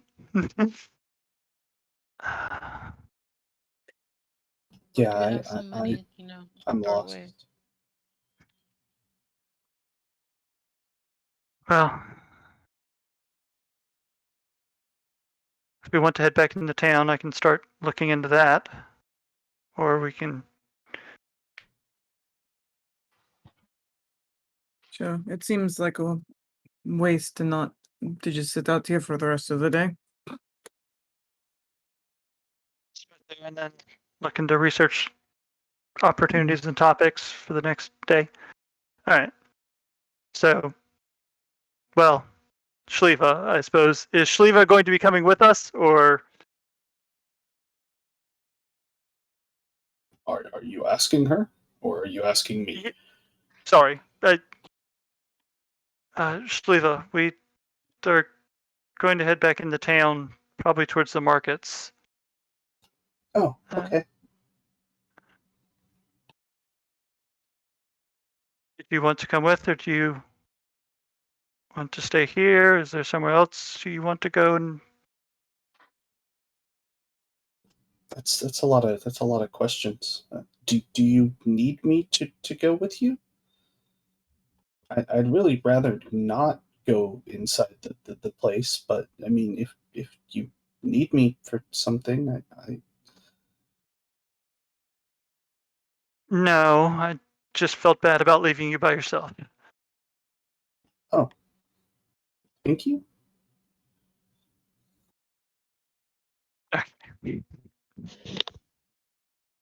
I'd like to help however I can. I can't really do what I wanted to do out here really much anymore. Kinda. Hopefully at some point we'll find something outside the city to go towards, and I'm sure that will be more your forte. I realize everything beyond those walls is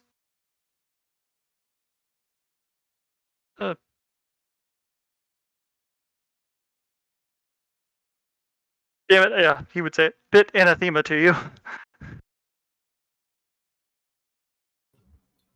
What? Yeah. Anathema. Oh, whatever. You knew what I meant. Nope. I realize you don't like being inside the city. And hopefully that will no longer be a necessity soon.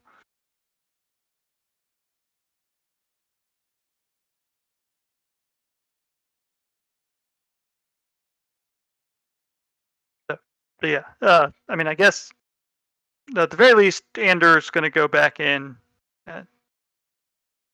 People want to come with, or people want to stay out here with Shliva. So let's Keela talk does want to game go plan. back in. What are you guys doing?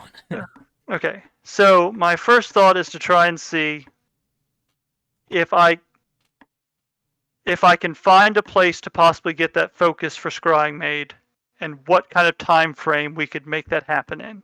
Okay. Sorry, I was trying not to be metagamey about it. No, that's fine. What's yeah, everybody yeah. else doing? I'd imagine there'd be some sort of Yeah. conversation above, I want to go shopping, and you just walking away and leaving. What is everybody Yes. else going to do for the rest of the day? How do we want I to actually coordinate? buy some things too, so I'll go with Ander.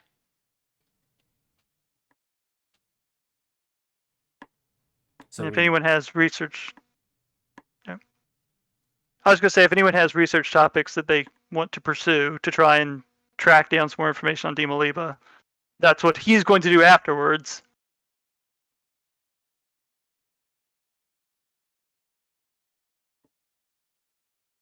There's probably the census that, well, anyone but Ander would be fairly okay getting into. There's, I believe, churches were mentioned, which would be either Aquila or Tali.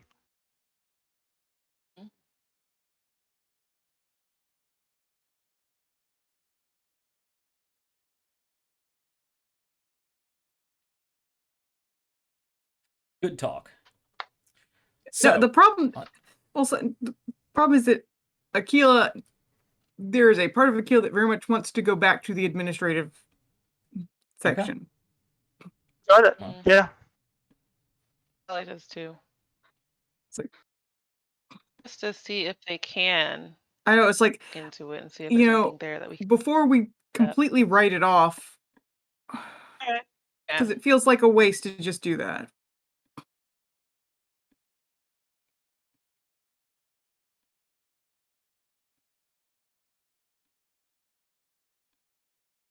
So yeah, Aquila wants to go back to the administrative area.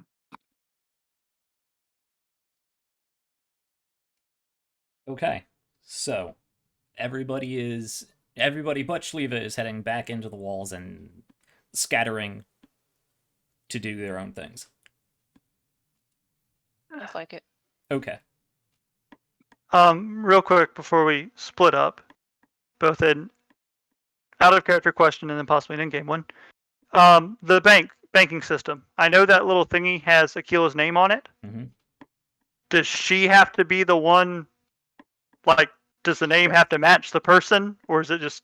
Well, they don't know who Aquila is here. Yeah, fair. It's like a Cashier's check. It's like a cashier's check. Yeah. As long as the bearer of the Gift card. banknote has has the money. There is some record keeping process to it, so they know Aquila is the name under which these funds were originally put in. But beyond that, if Aquila wants to give it to somebody else, Like I said, the only reason she's at all protective of it is because her name is on it. basically, if she gives it to somebody else, you would bring it to the bank. They would take this bar, this tin or whatever slab with a number and Aquila's name on it. They would take it, record down your information and the remaining balance, and stamp a new bar under your name with the new balance on it. It's basically how it would work out. Oh. Huh. Good to know it's transferable then if someone needs it. Yeah. Well, so I suppose if... Are you mentioning where you're going? Or are you just saying you're going? Or are you just saying you're going off to do research? I'm not sure how much she would say. Fine. If it looks like Akil is going in a different direction than Ander, do you mind if I hold on to the banknote thing in case there's a down payment needed? If I can get this moving, I'd like to get it moving quickly.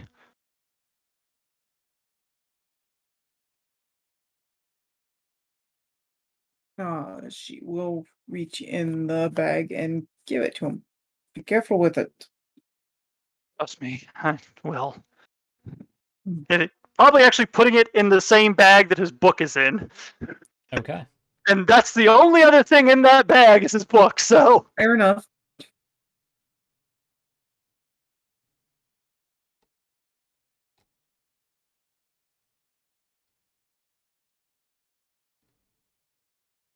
Lose a limb before I lose that bag. Okay. Well, I guess Ander and Tali will head to a bazaar, a market district of some sort. Akila, you'll wander back towards the administrative center. I was say, Tali did mention Um, being interested in going to the administrative center with Akila. I was probably gonna go with tequila. Okay. That's cool.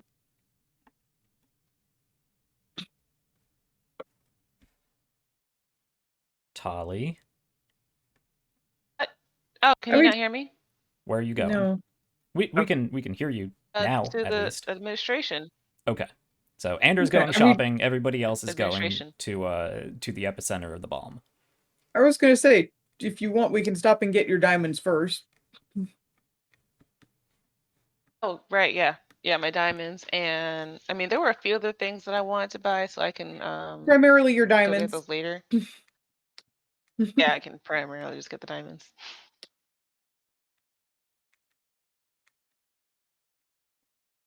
Okay. Just tell me where you guys are going. Administrative center. Okay, the ladies are going downtown. Anders going shopping, and the bird woman is hanging out in the wheat field. I think that about sums Everybody it up. break. Okay. Ander. Well, we'll pick up with you because hopefully this isn't too terribly involved. You are I'm not trying to make it involved. you are searching for a place that can make you a custom white wood goblet. Yeah, I was thinking like shallow bowl, goblet, whatever, some kind of whitewood Okay. container. We can hash out the specific shape, I imagine. Sure. Like something, yeah, the size of a goblet. I figure that doesn't make a whole lot of difference. Okay. Yeah, because I believe the spell calls for a goblet. I mean, it could be anywhere between a large bowl and an urn or whatever you want it to be, but The spell just calls for some kind of focus worth at least 1,000. at least 1,000. Yeah. Yeah. So Okay. So the specific flavor thought I had was something that Redna could fit into and use his shape-changing form to kind of. Yeah. So you're A looking little for Redna soup. a large cup of some sort, large cup bowl of some sort. Yeah. Made of whitewood in a particular design. For thematic reasons, yes. I'd love it to match the staff if possible. Okay. Though then again, that was also That was custom job. and not by normal human hands, Well, obviously. exactly. I mean, wasn't by any human hands. Okay. Ander, go ahead and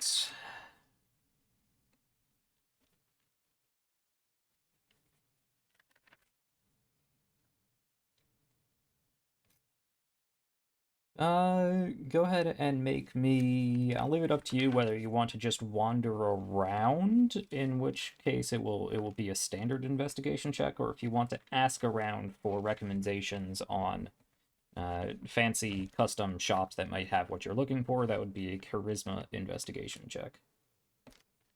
I'm going to take the charisma investigation I figured you would. since that would be more his strong suit. Yeah. And I just had the thought, and since actually thinking about that pattern is probably honestly impossible. In the level of detail that it is on the staff, certainly. But a much more simplified surface level version of it could be done. Okay, would it? And just real quick, because this is almost more for flavor reasons than anything else. Get just an expensive ass whitewood bowl and spend some time essentially doing what I did with the staff as an excuse to explore, like, a chance to actually dig more into the whitewood anyway and have it kind of come out the same. Yeah, possibly. That way there's kind of a connection to it anyway. Yeah. Like essentially forging a connection with it.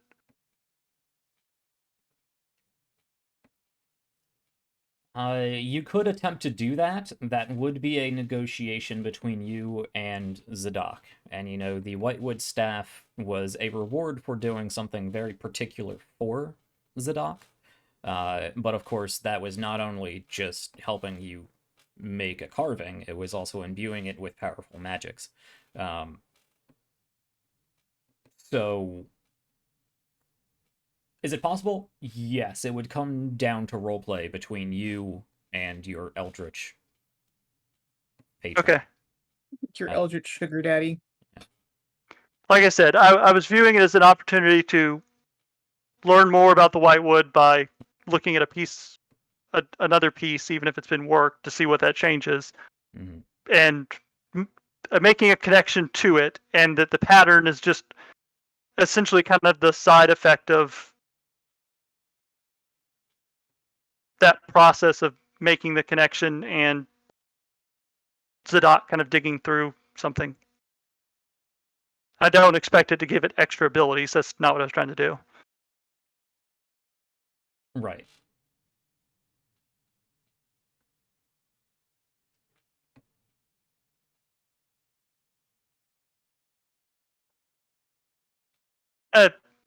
And like I said, this is me just trying to move things while also keeping a little bit of the flavor I wanted to keep. But at the same time, I'm also willing to just get a focus at this point. Would it make it more authentic? Yes. Would it take longer? Probably. Okay. Well, first of all, let's do the investigation check and see what I can find. Yeah. I guess we can go from there. Getting ahead of myself anyway. Charisma investigation. Advanced dice roller. D20 plus 8.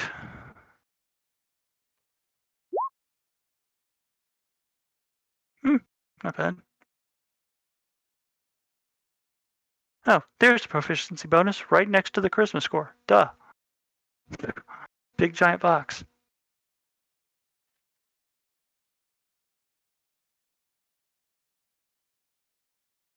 Okay.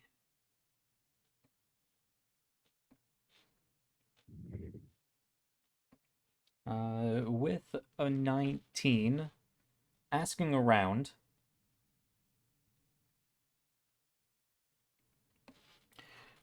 this is a very particular and expensive commodity you are looking to have done. So you'd probably find your way, on purpose or by accident, into more of the affluent areas of the city in order to ask people about it and perhaps directed to some possible shops. Now, whitewood down here is, as I said, going to be a rare commodity because it's only known to come from one place, and that's on the other side of the city. So it would obviously have to be imported, and it's an expensive, heavily controlled substance. So with a 19, you are. And honestly, I was going with whitewood for thematic reasons. I mean, So granted, if I'm dropping 1,000 gold, I mean, if you wanted to, you could go to any sort of high-end jeweler or I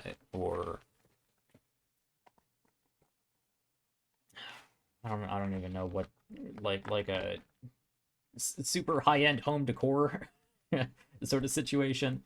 Wherever kings buy their goblets from. I don't know.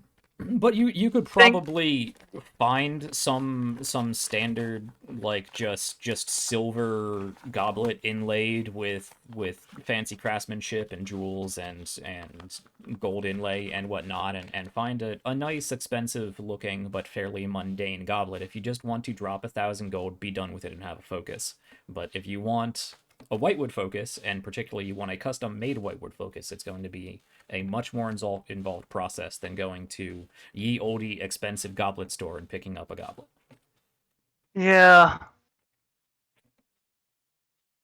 I mean, at this point, Anders trying to move things along, so I guess I'm just going to go grab something. Okay. Steven wants a really cool thing, but that I guess I can work on that later when we get back. Practicality trumps. Well, it does for the character. You I know. would know that the Arcane Census would certainly be able to not provide, but sell you something like that, as it is a known focus. But knowing Andrew, you're probably not going to walk into the Arcane Census forum. So with a 19, you can...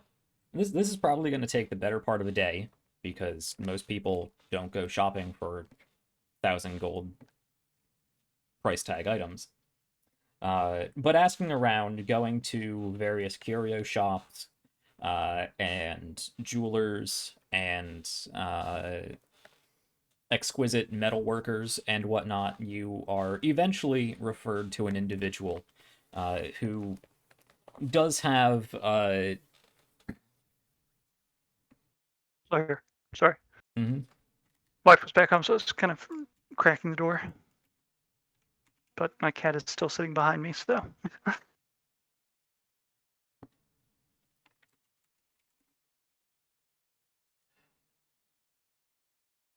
Because he can't be alone. You are...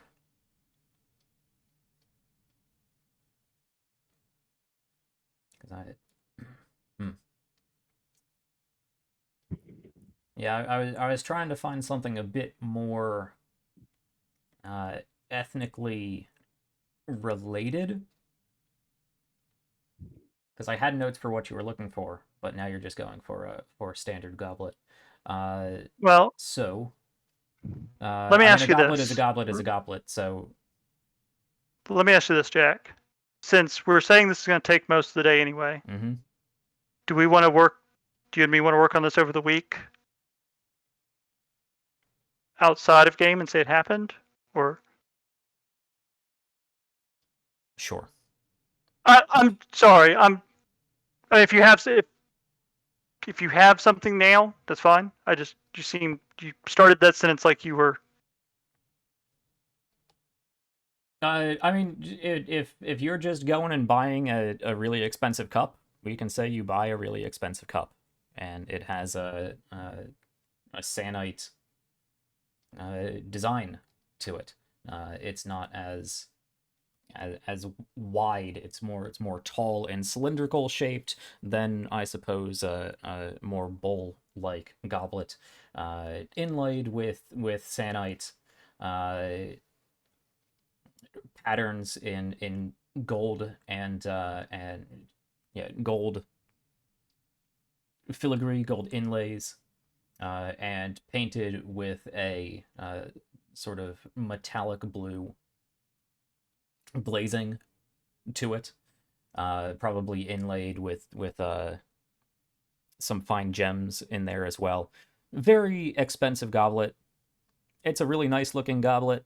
Redna will be able to fit in there, not really spread out as comfortably as perhaps you would have designed yourself, but it will get the job done.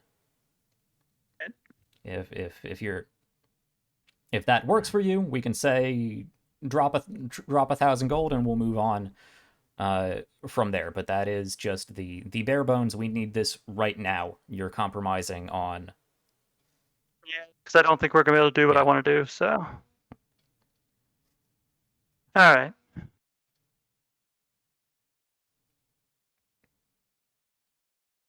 Yeah, we can just do that and move on. Okay. So you spend the next several hours shopping around Sann'Kett for a fancy goblet. Manage to find one and drop 1,000 gold on it.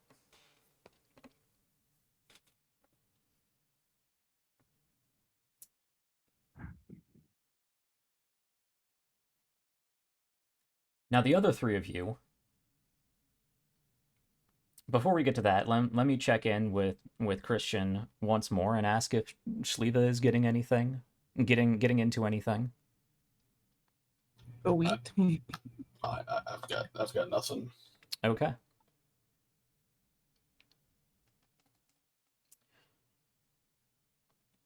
Back at the Central Administrative District, the three of you are heading back down in that direction. This is only a few hours later. You get to the sort of entrance to that district because it does have a sort of internal small wall, not necessarily a defensive wall as much as it is a decorative, lightly fortified colonnade with an archway that would normally allow passage freely in and out, but is currently has a whole platoon, not necessarily legion, but a whole several dozen guards just stationed in front of this archway. It looks like they have this area, as you suspected, fairly well locked down.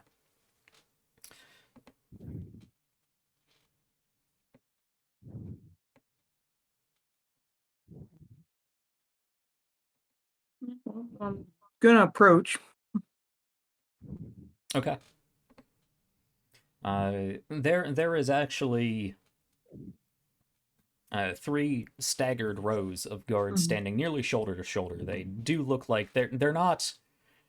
They don't have their weapons drawn and are in an actual fighting formation, but they are in the traditional imperial line of military soldier for engagement.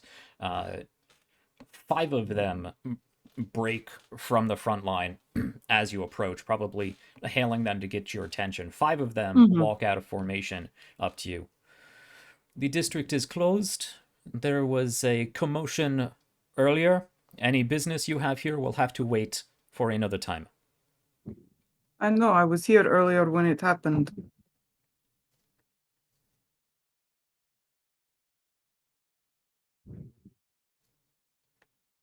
And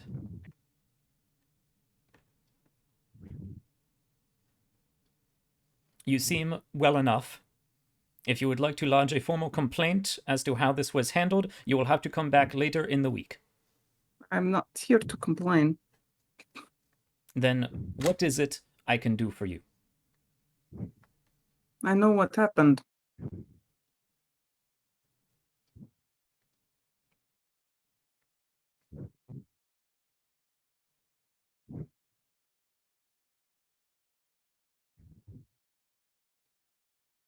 You are locked in a staring contest as he looks at you expectantly. I'm not going to say it out in the middle of the street.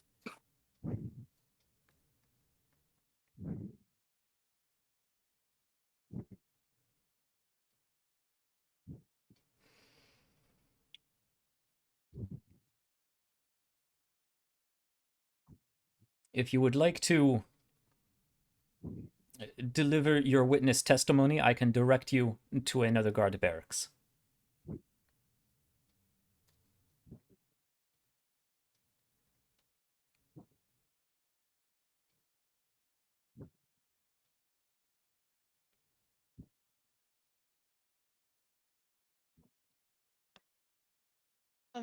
Excuse me, Mr. Guard. Are all of the undead that were here cleared out?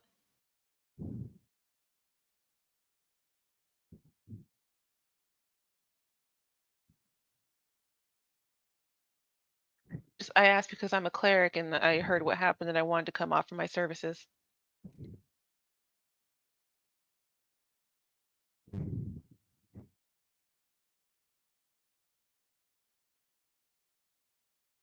Whatever the situation was, it has been handled and cleaned up. Oh, good. That's good to hear.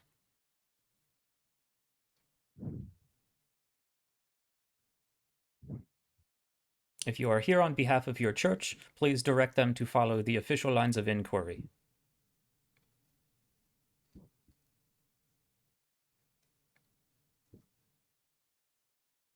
Hey, thank you.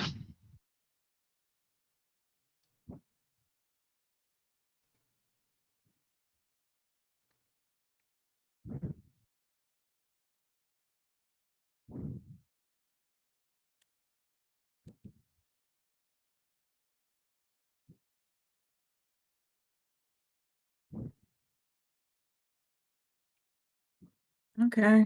Okay. Um, fuck it, might as well.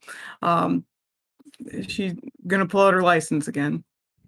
Okay. It's like, I am here in service of the Night Mother. We'll take your paperwork, read over everything that isn't redacted. Yeah.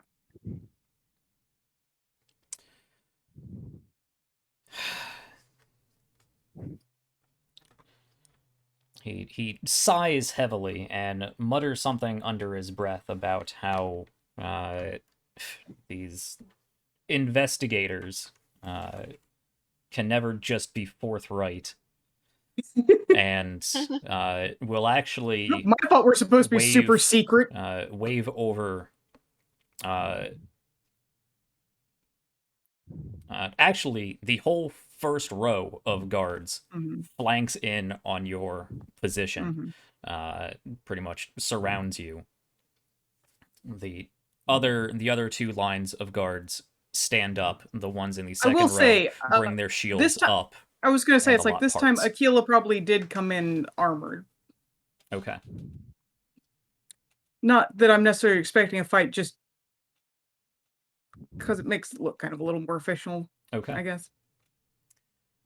So with a whole detachment of Sannite military, you are led back into the administrative district. You can see now that there aren't multiple rows of people in the way, that just off to the side of, the looking straight down the street, you can see there are piles of bodies set up.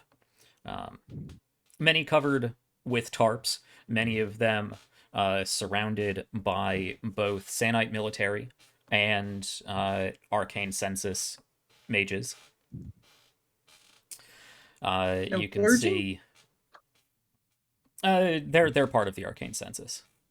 Well, yeah. You see representatives from the Church of Morporus, the Church of Solix,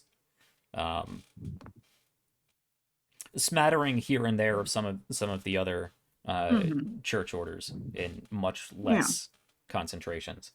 That's fine. But you are led further down into this administrative district, past the building where this happened, and you are being taken to the sort of central military barracks.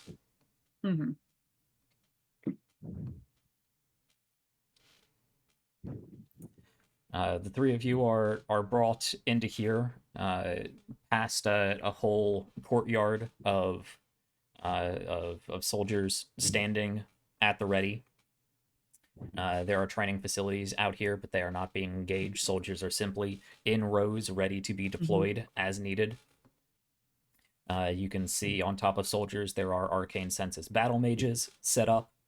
You can see a number of different arcane rituals being done in the background that you're probably not super familiar with.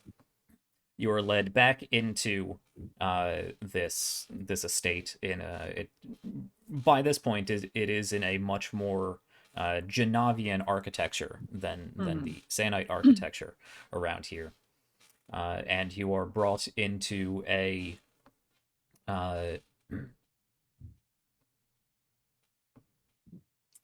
It's probably politely called a conference room, more accurately a holding cell. Yeah. The three of you are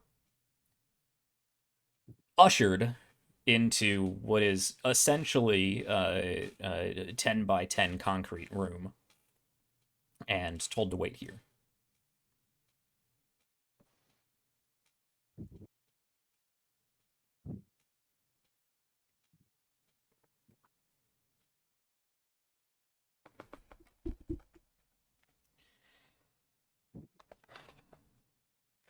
Let me reference my world building real quick because we are way off script. Yes. You will be meeting with. This is a name that may be familiar.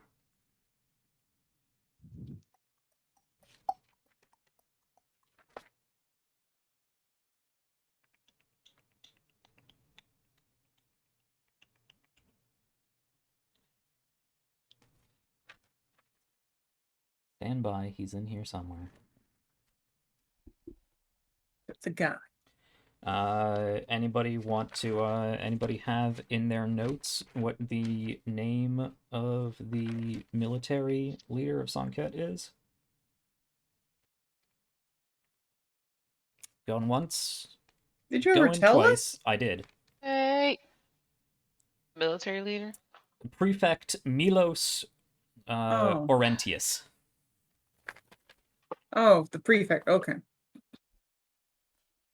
So you are kept in this concrete holding cell for probably a good 15-20 minutes. Assuming there's no conversation between the three of you.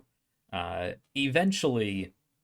I was going to say, Aquila is probably just sort of standing straight and staring at the door the entire time. Sure. I will note that your paperwork was not returned to you. Mm-hmm. It is most likely off being processed, checked, double-checked, recorded, re-recorded in all of the scrutiny right now. Yeah. So about 20 minutes goes by before you hear commotion on the other side of this this large steel door. And eventually it opens up, and an early middle-aged man, still quite fit, kind of has that sort of Picard look to him, that receded gray hairline, but he's still quite fit, quite lively. He is wearing armor that looks both quite functional but also quite ornate. He has the frilled epaulettes. Is that what they're called? Something like that. Yeah. Okay. He has a number of different medals sort of pinned onto ribbons that go across his plate armor. He does have a short sword, a sort of gladius, to his side, and as he enters the room, you can see the Imperial Tower shield leaning against the other side of the wall, the other side of the door. He walks into the room. The door... he walks in. Two other soldiers will walk in and close the door. Getting pretty crowded now. Door close. Yes, it's a crowded room. Like you have to stand back. But yeah, there's now 7 of you in this little 10 by 10 room.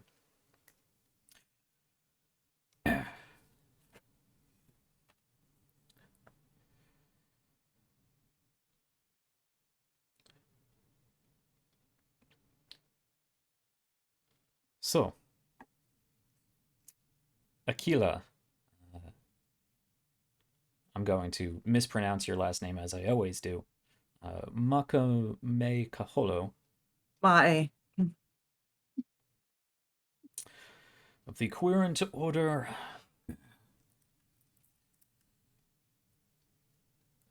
of the Night Mother. I see you were here earlier. Yes. With an associate of yours, whose description does not match the other two here. Yes, he has other matters he is attending to. Well, you were here, there was some commotion, and then you weren't. Please explain.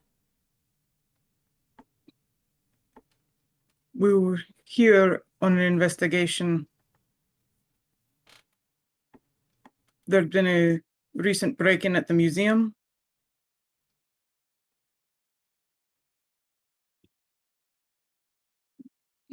To be honest, that's not what we were investigating. Our investigation has led us all the way from Janabia to here. I would advise you to be as thorough and honest as you can be. I assure you I have the proper clearance. I believe you. Do the men behind you? Yes. Very well. Yeah, and she's gonna, so I don't have to go over Sure. everything, more or less tell them about the, the cult of worms and Andrashid and the undead army that seems to be being built up and resurrecting of enemies of the Empire and their apparent interest in Dibalima.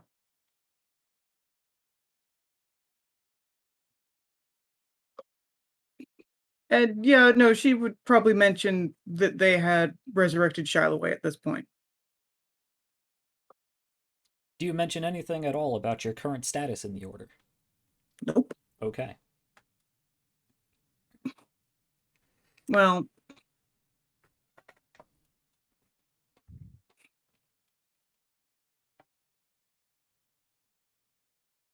not right yet. Okay. Maybe.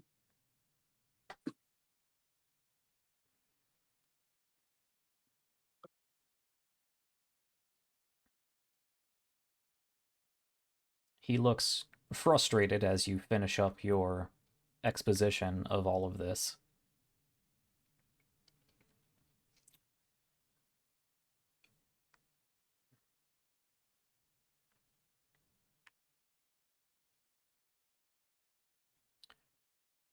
So that is what brought you here, to Sann'Kett. You make your way, following leads of this exhibit, into this district.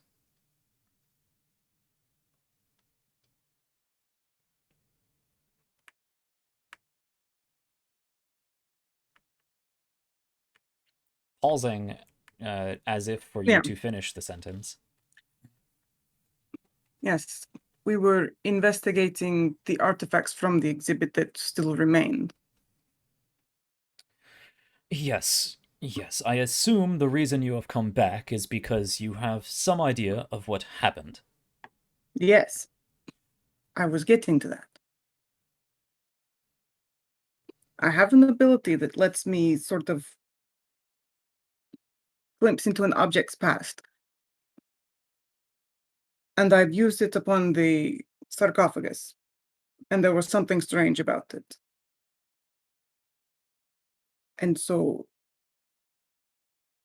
we opened it, and inside there was a device. The device went off, and it had an effect. It felt as if it was trying to suck out my life.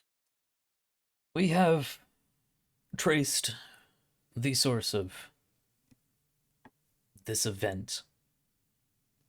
I actually assume you handed the the bomb off to Ander, which I assume just kind of left it where it was as you He probably ran out. did. Yeah. Yeah, that was. I totally It didn't expected matter that he at did, at yes. that point, yeah. Yeah, once he saw the horde coming down the stairs, it was like, well, I need both hands to try and shove through this, and this is a dead thing as far as we know. The object has been recovered and will be examined more properly.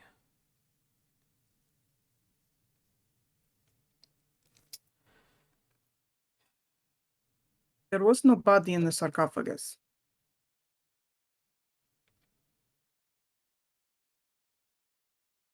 He doesn't even really respond to that. Whether he heard you, whether he's ignoring you, he doesn't respond in any way.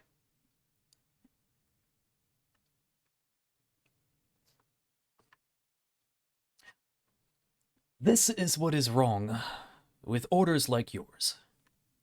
You assume you can walk into places, have free jurisdiction to do whatever you want, refuse to ask for help, refuse to get anybody else involved, and then when things blow up, it is us who has to come in and clean up the mess. And you walk away scot-free with your paperwork. Aren't you supposed to be trained to deal with these situations? Why did this go off?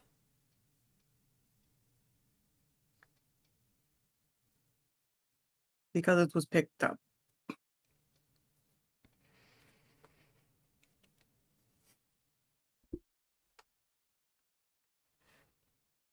Because I had encountered another object, an artifact of Indrashidid. One that once belonged to him specifically. And it has a powerful corrupting effect. And I worried that we were dealing with something like that again.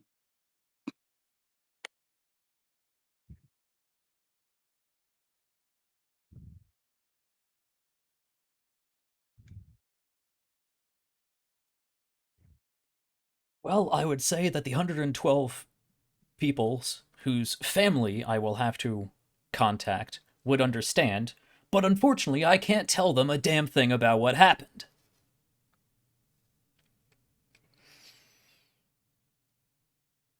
So, what brings you back here, querent?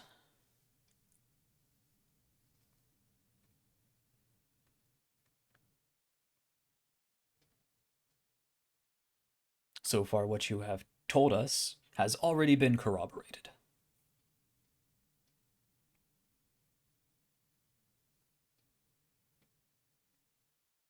Well, the cult is interested in resurrecting Dimaliba.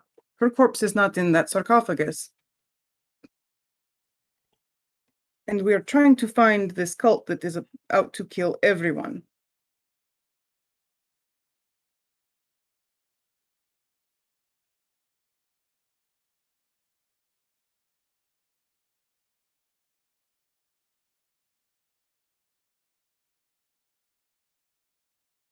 I'm not sure that answers my question. What brought you back here? Information. I still need more information. And how would you like to find that information? Well, like,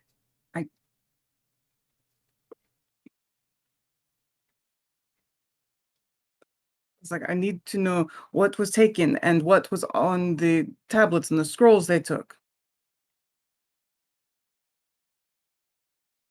I need to find out if it is normal that there is not a corpse in the sarcophagus.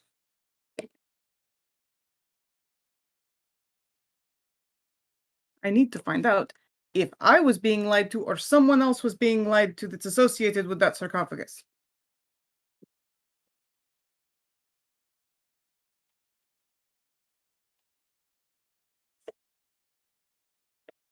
From what I am aware, and that's not much because I was brought in to handle this situation, not whatever was going on at the museum.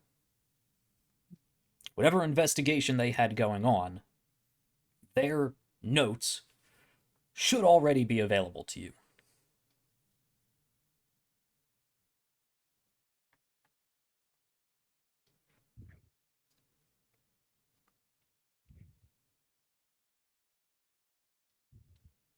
Now, if you're asking to head back down and poke around at more of these objects,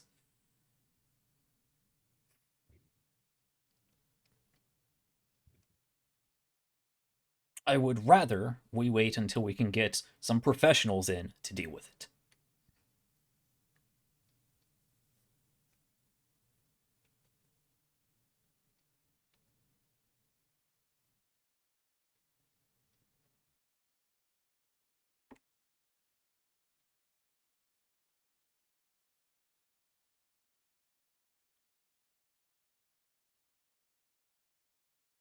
And how will you know they're not part of the cult? Because that has happened to us before as well. How do you think they got Shiloh?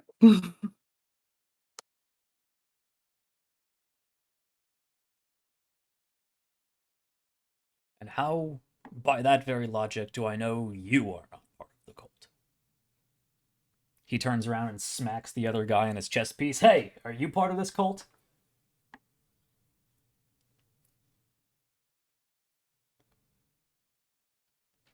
Well, if I was, why would I be coming back?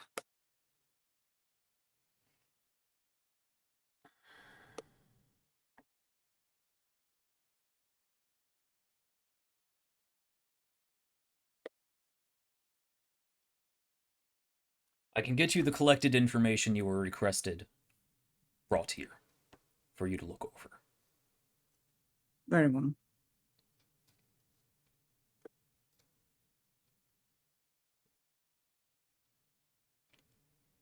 He pauses for a bit in case anyone else has anything to say.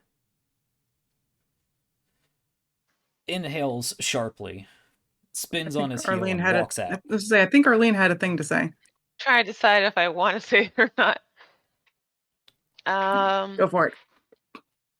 Well, we were hired to investigate this by Malkazir, the Archmage of Necromancy in Genovium. So any information that's pertinent, you could probably send straight to him.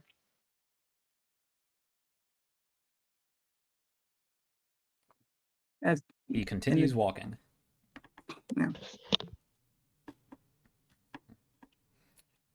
The other two soldiers sure you file heard out me. behind him, and the door is closed once more. Yeah. Okay.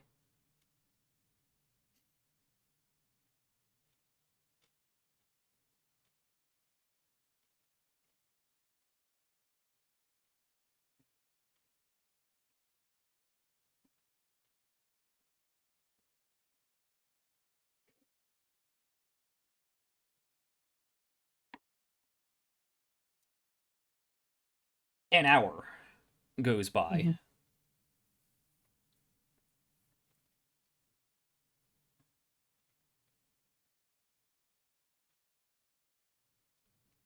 Two.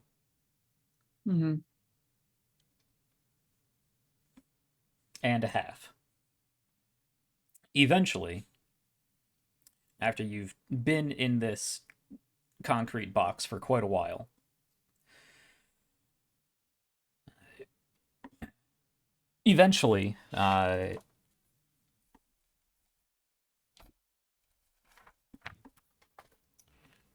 Orentius, I believe.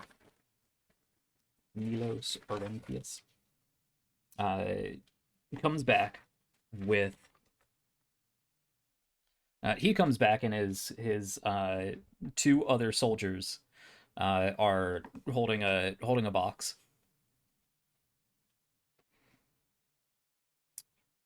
They come in, put the box down on the floor on the other side of the room. This, from what we gathered, is as far as the other investigation has managed. Peruse as you will. I will. Thank you for bringing this to me.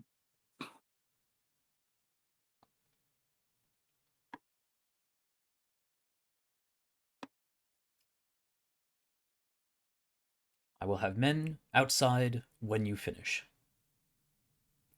He turns around, the other two file out. You see both of them flank the doorway as the door is closed again. Just look at the Tali and Sebgi. Like, you two can leave if you wish. I know this is not a particularly fun experience. In the box, is it just like a bunch of like paperwork and stuff? Pretty much, yeah. Mm. And it's not even like a full like milk crate or anything. You do see Aquila would notice the book that that Isabaya had. That she tried to hit me with. Yeah. ruffled, little blood stained, maybe a little singed on the corner. There's that. There's a whole stack of papers, all, you know, second-hand, third-hand information. There's no actual artifacts in this collection. I didn't think there would be. It's just a box of reports, basically.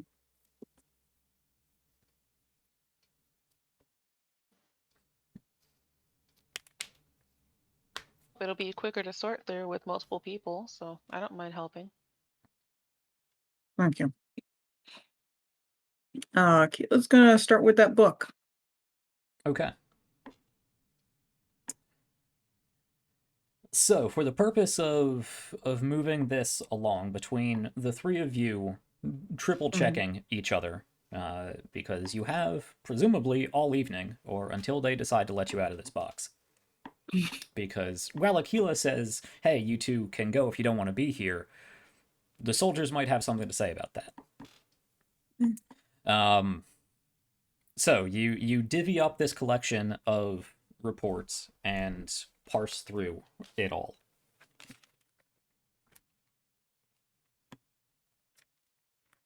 Let me actually have each of you go ahead and roll an investigation check.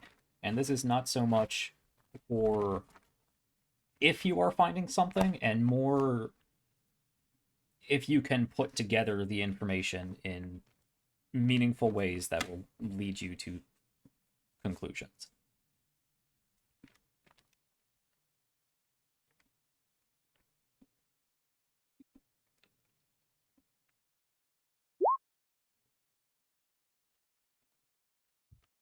Oh, I was so worried I was gonna completely whiff that.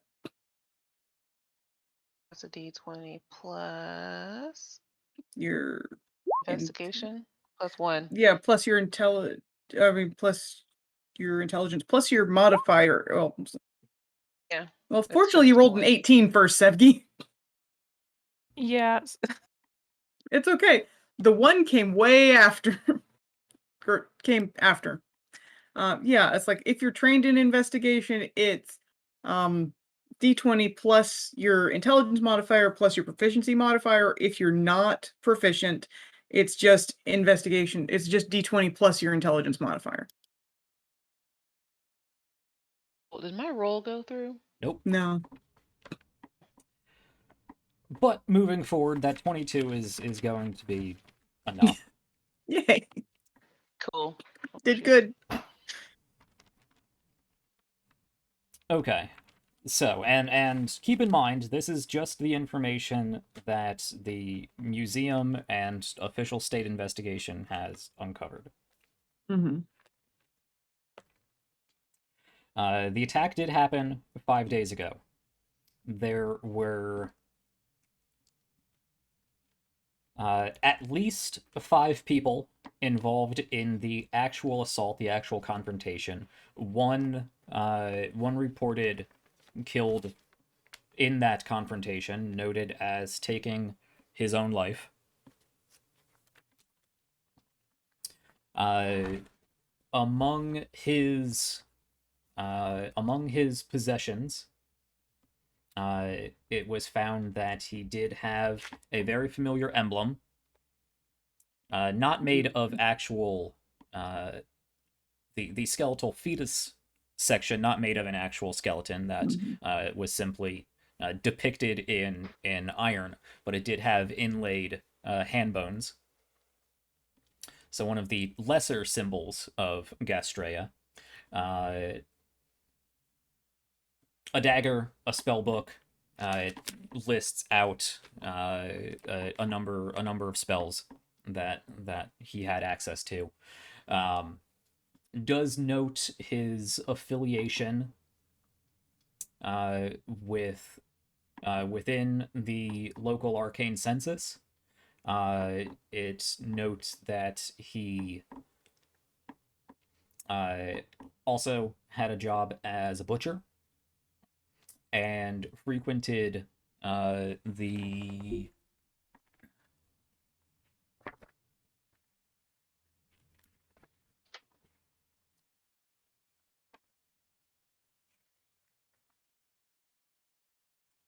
frequented the Church of Mysia. Hmm.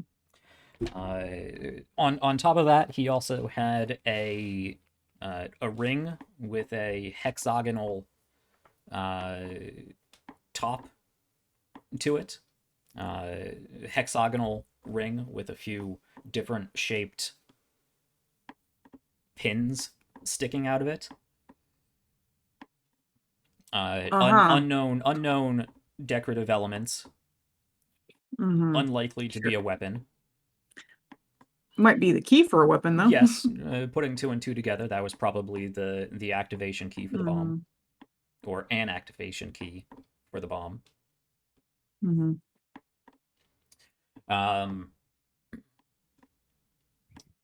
The other 4 in the scuffle. So I believe I said 5. The other 4 in the scuffle after the one took his own life did manage to escape, but not after taking some things and destroying other things. It notes a number of different artifacts taken. There was a sword taken. There was a few pieces of jewelry taken, and there's descriptions of them. There were various tablets and stelae taken. It does have records and impressions of those. And it does note that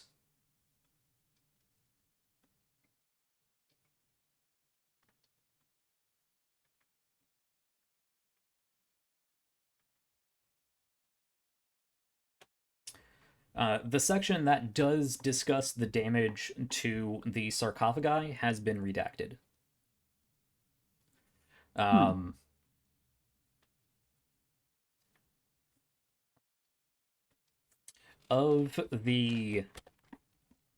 With that 22, of the tablets that were taken, we do find one that depicts the funerary procession of Demolipa and Persicus.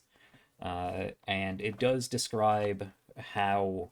another one actually describes how Persicus took his own life after Demolipa was assassinated.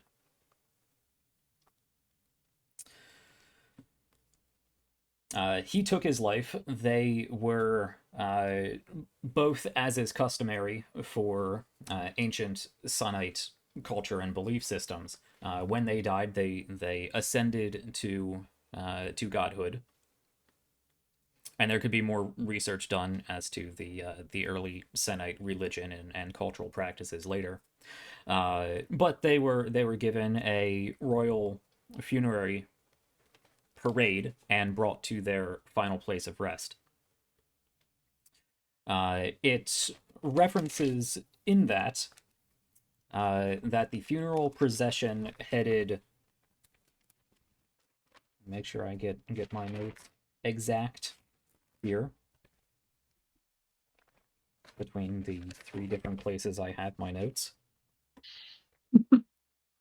References that the funeral procession marched for 7 days, stopping each evening as the sun lowered down past the River Sans, for them to break for festivities, make sacrifices to the now ascended, deified king and queen, which pretty much consisted of drowning animals and slaves in the river. Well, that's not terrible. Ancient religions. I know. They're the best. Past is the worst. It references that this went on for 7 days, marching up the River Sans to the south. It depicts... there is an inscription of this on top of a decorative sort of not necessarily mural, but etched procession of those events. The funeral procession walked for 7 days up the River Sans to where lovers kissed on the lapping of the floods, taking their rest where blossomed waters flow on the warm sands and cool nights. It depicts them marching and feasting and ritual sacrificing for 7 nights before they came upon a section of the river that was in full bloom, a full field full of very particular plants. It looks like a sort of bell-shaped flower that has obviously has a single long stem, one flower per plant, and has a very wide spaded leaf, just one single leaf on this sort of bell-shaped flower. Above that, not part of the field, but sort of depicted above it, you see the representation of maybe another flower, weed, some sort of plant that is depicted more like a fuzzy stalk with a bulb at the end. And between these flowers and winding up into the depiction of these other stalks sort of depicted in the sky, because ancient drawing doesn't have perspective, flows what you assume to be the depiction of a tributary of the River Sans.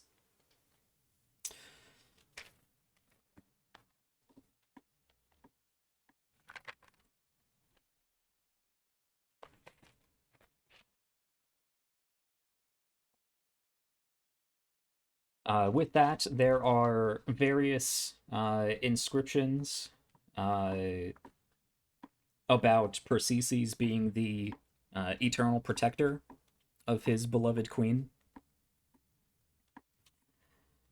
Things that were supposedly written or dictated by his own speech. Others that are more historical or poetic accounts of the events.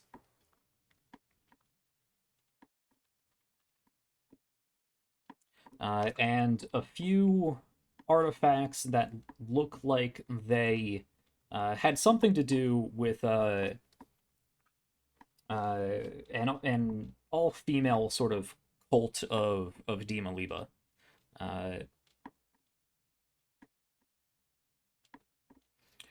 Sort of Vestal Virgin sort of situation, but opposite.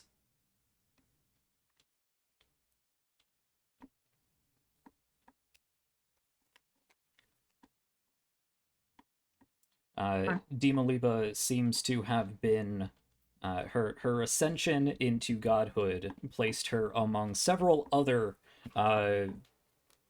male and female god and goddess figures that are associated with the River Sans, usually them each getting either a section of the river or a tributary or a certain time period when a flood happens or whatnot.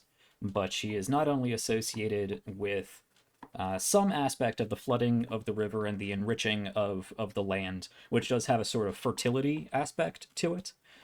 She is also sort of known as a patron of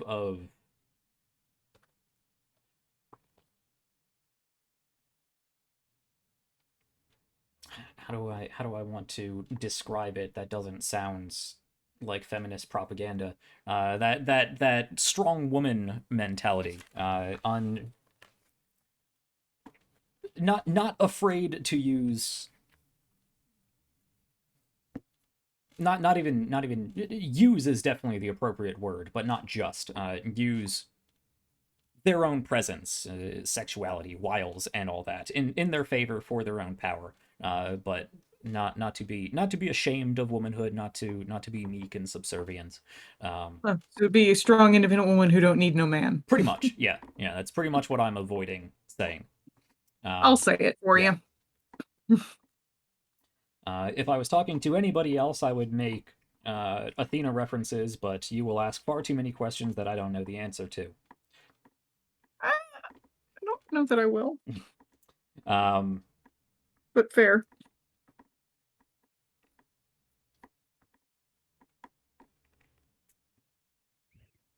I think that is all the historically relevant information you find.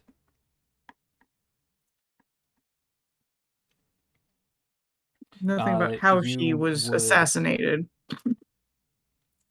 She was...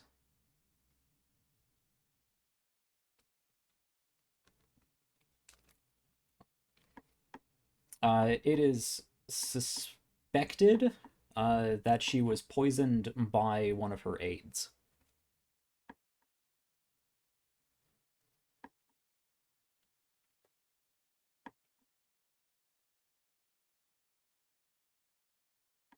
But she did have not a terribly lengthy ruling. She was probably queen for 10, 12 years, somewhere around there. Yeah, depending on time of year, that's not bad. Yeah, yeah. But she died in her late 30s, somewhere around there. So she was still fairly young. She was renowned by her people. She is always depicted, or very frequently depicted, by as having several smaller male figures around her, and then one other larger male figure, which is usually associated with Persicus, but there are usually several other figures about.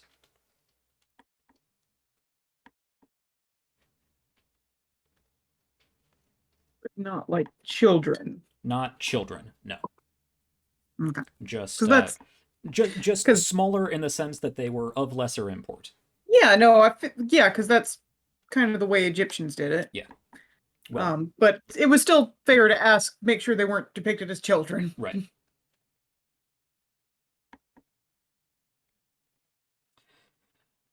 It does note, even though any reference of the sarcophagi outside of they were broken has been redacted, it does note that the artifact you found was not initially reported among what was recovered. It seems to have been placed there recovered from the museum. It seems to have been placed there after it was stored in the warehouse in the basement.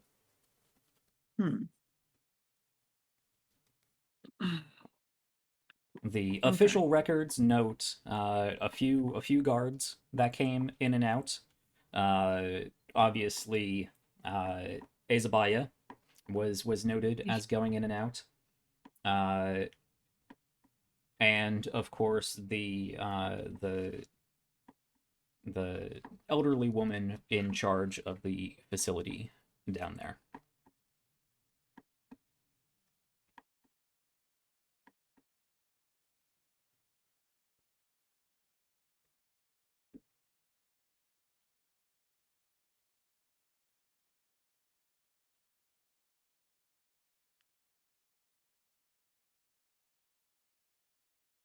It lists her name as Ethia.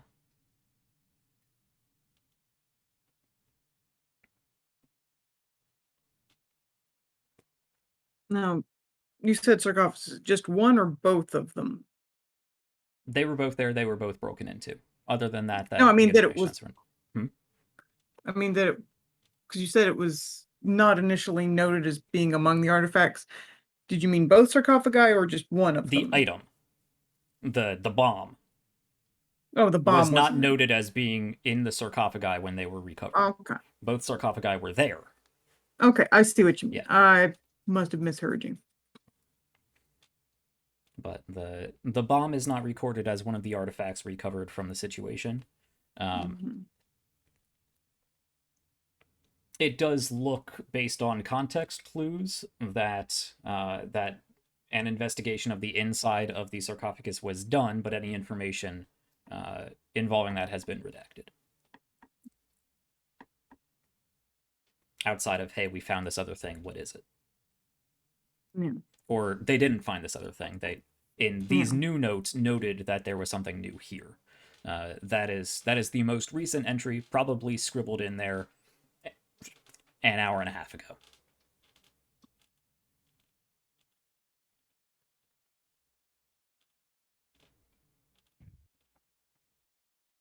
Okay. With a breakdown of the item, first initial investigation of the item, things you already know: strong necromantic field, abjuration properties linked to an anchoring symbol set to go off, at least when moved, probably on a time period as well, or if tampered with. Notes that it was indeed made of some sort of organic material, but that hasn't been thoroughly processed yet, and it was powered by a large black diamond, which has subsequently been cracked due to the release of the arcane energies. But it does seem to be it was a necromantic bomb. Mm-hmm. Clear in hindsight.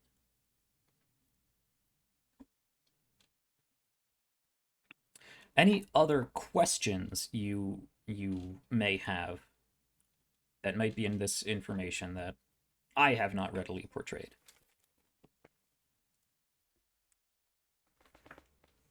And the sarcophaguses were originally taken from that field of flowers that was in the tablet, It or doesn't say.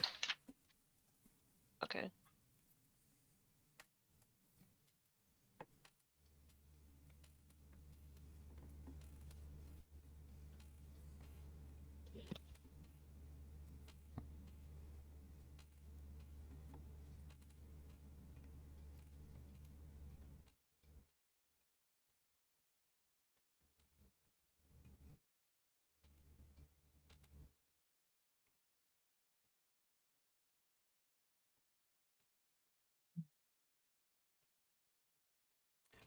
Well, let's pause here. Yeah. Zoom out of this holding cell, out from the center of the city, and flying deep out into the desert once again, we see Shliva in giant eagle form, landing somewhere. What are you doing, Shliva? I am attempting to do the same thing that I did earlier Okay. in a different location. In a different location. So if we reference the Sann'Kett map, now again with a 3-mile radius, you can fit a good 4 of those circles in each one of these hexes. So you could easily be in the same hex, just in a different quadrant of that hex. But is there a particular hex on this gigantic Minesweeper board that you would like to poke? I believe I went directly south of the city last time. Yes. I am instead going to go west of the city. Okay, that South would of follow the path of the River Sans. You could veer off, so you're not immediately on the riverbank, but that does follow the path of the river. Yeah. Yeah. Okay. Yep. That's where I want to go. Okay. I assume you do fly a bit away from the riverbanks. Whole 10 miles out, you're getting to the very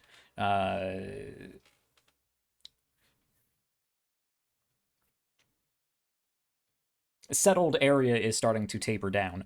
You're getting to the what? The very outskirts of the rural suburbs around here before they start fading into much more spread out singular farmsteads. But you can fly a mile or two off the riverbank, land, and I assume commune with nature again. That is the idea. Okay.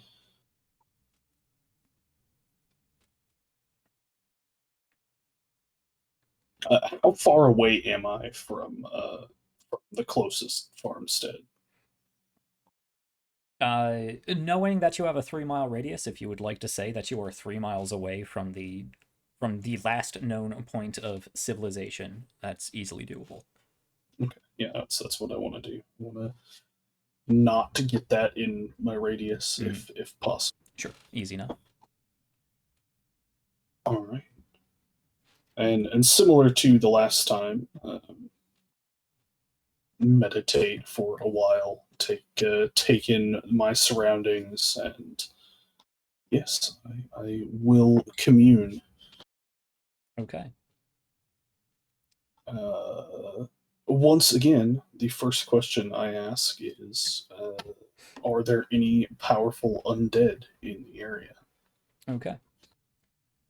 Yes, you land yourself pretty much just beyond where the more fertile dirt of the area is quickly being replaced by the desert sands, and really that takes longer than previous, because not only are you near the largest portion of the River Sands, you're still probably a day or so walk from the coast, but you are still getting some coastal moisture and tempering of the heat. But you kneel down and commune with the area around you. It's not as easy for your senses to permeate the area, or I should say, it doesn't feel as dense, let's say. Your senses expand out into nature, and you probably feel a bit more familiar with it, as there is more actual dirt and plant life and moisture in the area. It's not just desolate, loose sand.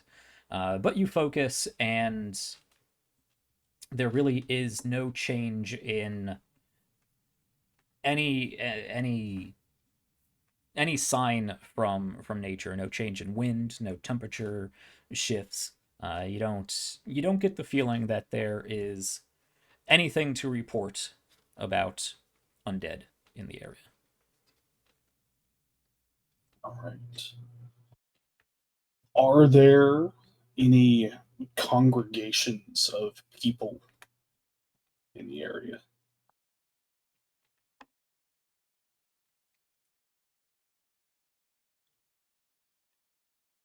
Same thing. No, you don't feel any particular draw to civilization or familiar humanoid forms. You seem to be far enough away that you don't detect any familiar humanoid life or signs of it. Recent signs of it. And the last question,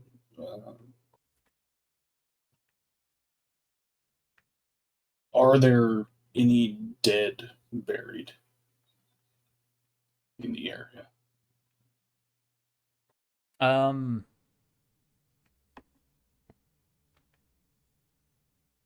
Are there any dead buried in the area? Yes, you do get faint but widespread, uh, sort of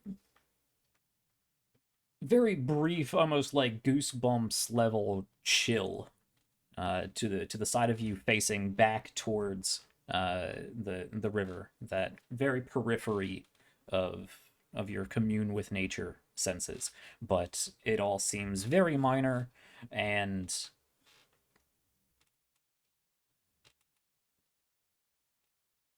dilute, let's say. Given your somewhat familiarity with being able to sense undead in some ways, you don't get the sense that there's any undead involved, just that over the course of history, people have been buried on the outskirts of, this farmland, because that's where poor peasant people are buried.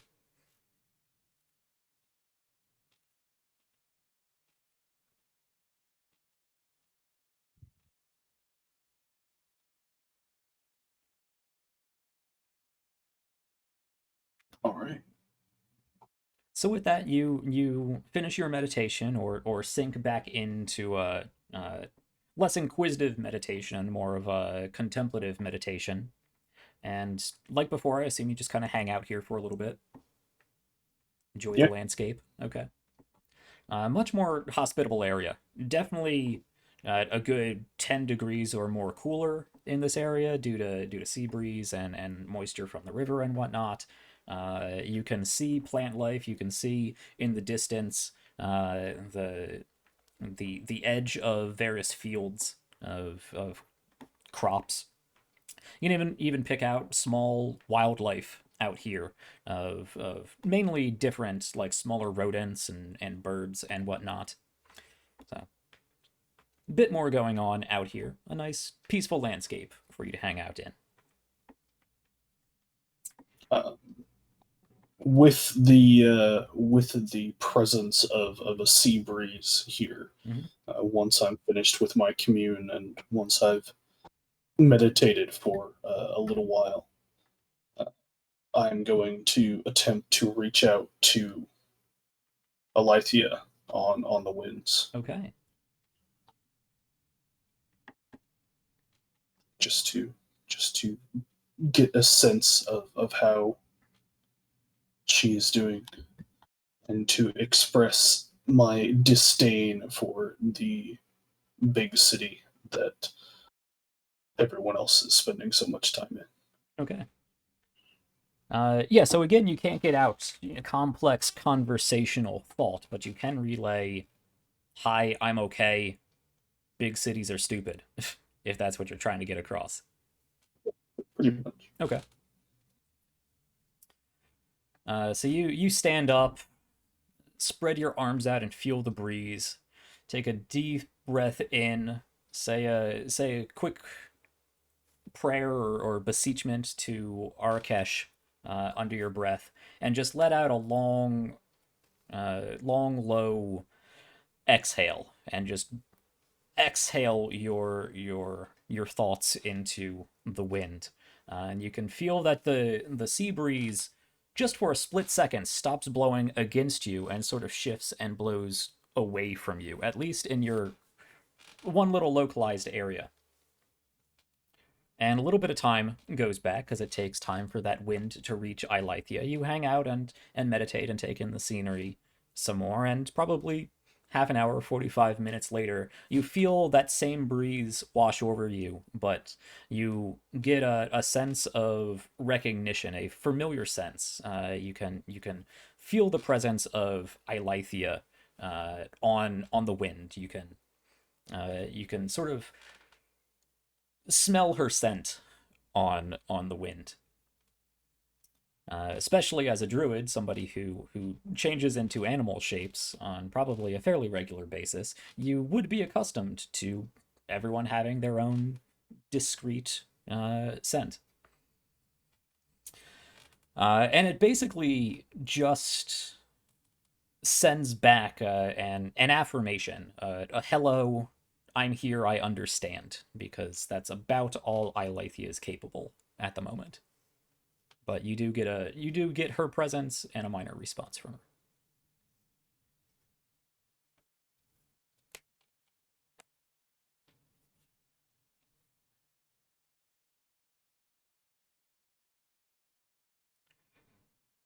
So we move away from this far coastal scrubland and zoom back into the city. And I know we're pretty much at time here, but let's wrap up. The camera flies back over the city, and we for a moment hover on Ander walking out of a shop with a really shiny cup in hand, headed in some direction to do something.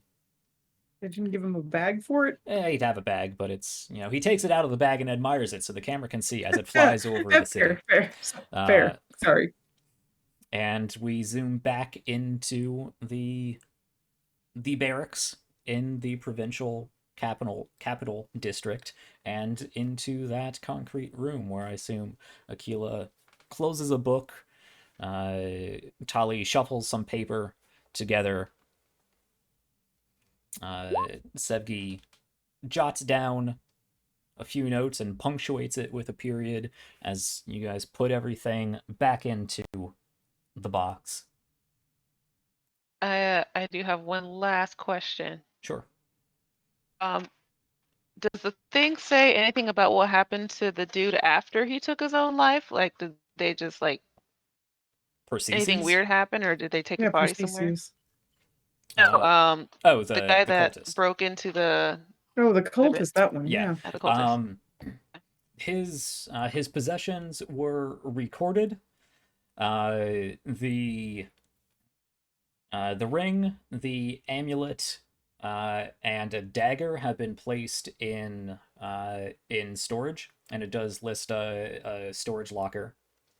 The spellbook has been returned to the arcane census, and the body has been actually the body has been returned to the arcane census as well, likely for questioning and Right. subsequent Okay. obliteration. Right. Did they not notice any kind of like immediate effect after? Because I'm thinking about the bodies in Shiloh's burial area where like they, in their blood, and then the other things came back to life. The undead came back to life.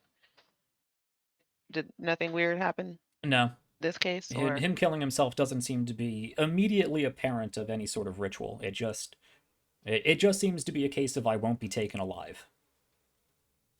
okay, gotcha.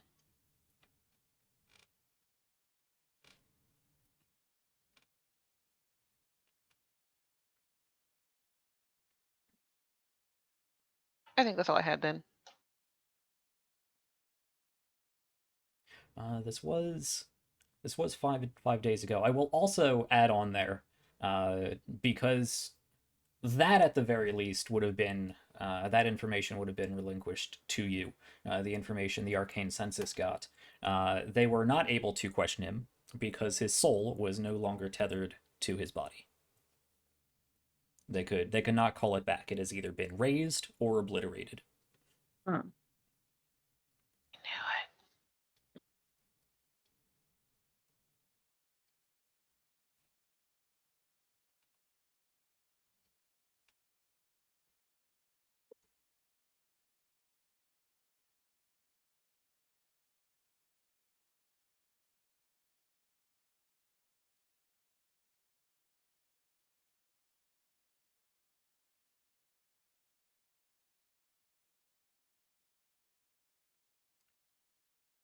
Rated. Okay. Now, with that, I can leave you Just guys to recall think it. about any further follow-up questions or research you would like to do throughout the week, but I think that's a good place to call this, as I assume Aquila sets the box aside and bangs heavily on the steel door to get these people's attention.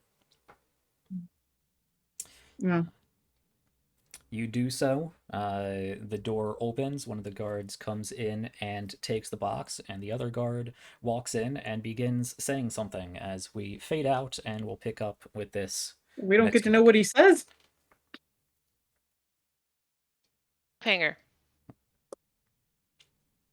Hmm. Presumably, it's yada yada scolding GTFO, Okay. but we'll pick up That's fine. next. It's like I don't need to it's like if it's something like that, I don't need to know the specifics. It's like We will deal with the ramifications of, how difficult it will be for the three of you to leave this area next week. Lovely.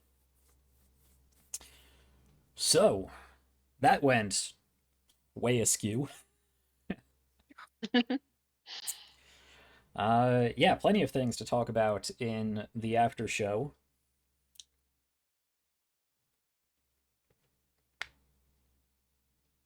Ready. All right. Well, I guess that's where we will leave it for today. A little bit of a lore dump at the end there. And probably ending on a bit more somber of a note than perhaps we were expecting, definitely wanting, based on we were opening up today. But I think finally, with cost, unfortunately, we are coming around to some useful information. So I hope you guys took some notes, and we'll pick up on all these pieces that you can put together next week. And next week we will see what sort of fallout this necro bomb going off in the provincial capital will have. Probably do some follow-up research on some of the clues that were given here, and maybe even make our way out into the desert, presumably. Mhm. And I don't know, continue the pursuit, exploration, investigation All those. of at least the tomb of Demaliba and Persicus, if not some sort of obviously foreshadowed inclusion of the Cult of Worms. I mean, I thought they were going to be here regardless. Sure. So we'll pick up with that next week. So thank you all for tuning in. Thank you guys for hanging out for another game. I'm sure things went very differently than what you were expecting, but we will go over that in the after show. I'm sure you guys have plenty of things to say. So if you want to see that after show, please consider heading over to Patreon, which should be linked below. And for your monthly support, which you can opt in and out of month by month, you get access to various things, including deeper levels of our Discord, also linked below. Access to our after shows, which we do pretty much every week, try to cover each week's episodes. Codex entries, information on one-shots and other non-D&D related games we do.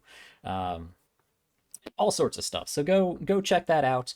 And on top of that, if you have any suggestions or feedback as far as our Patreon, please do consider adding that to our Discord communication, because I am always interested to see what people like, what they think is a good reward, what they think is a lackluster reward. So if you have any feedback on the support and reward system for Patreon, definitely feel free to bring that up. On top of that, check out our Discord and our Twitter as far as random musings throughout the week. Plenty of memes, various painted minis and drawings, weird discussions, and of course announcements for any content going forward throughout the week. And with that, I think we will conclude this adventure. We will go do our after show.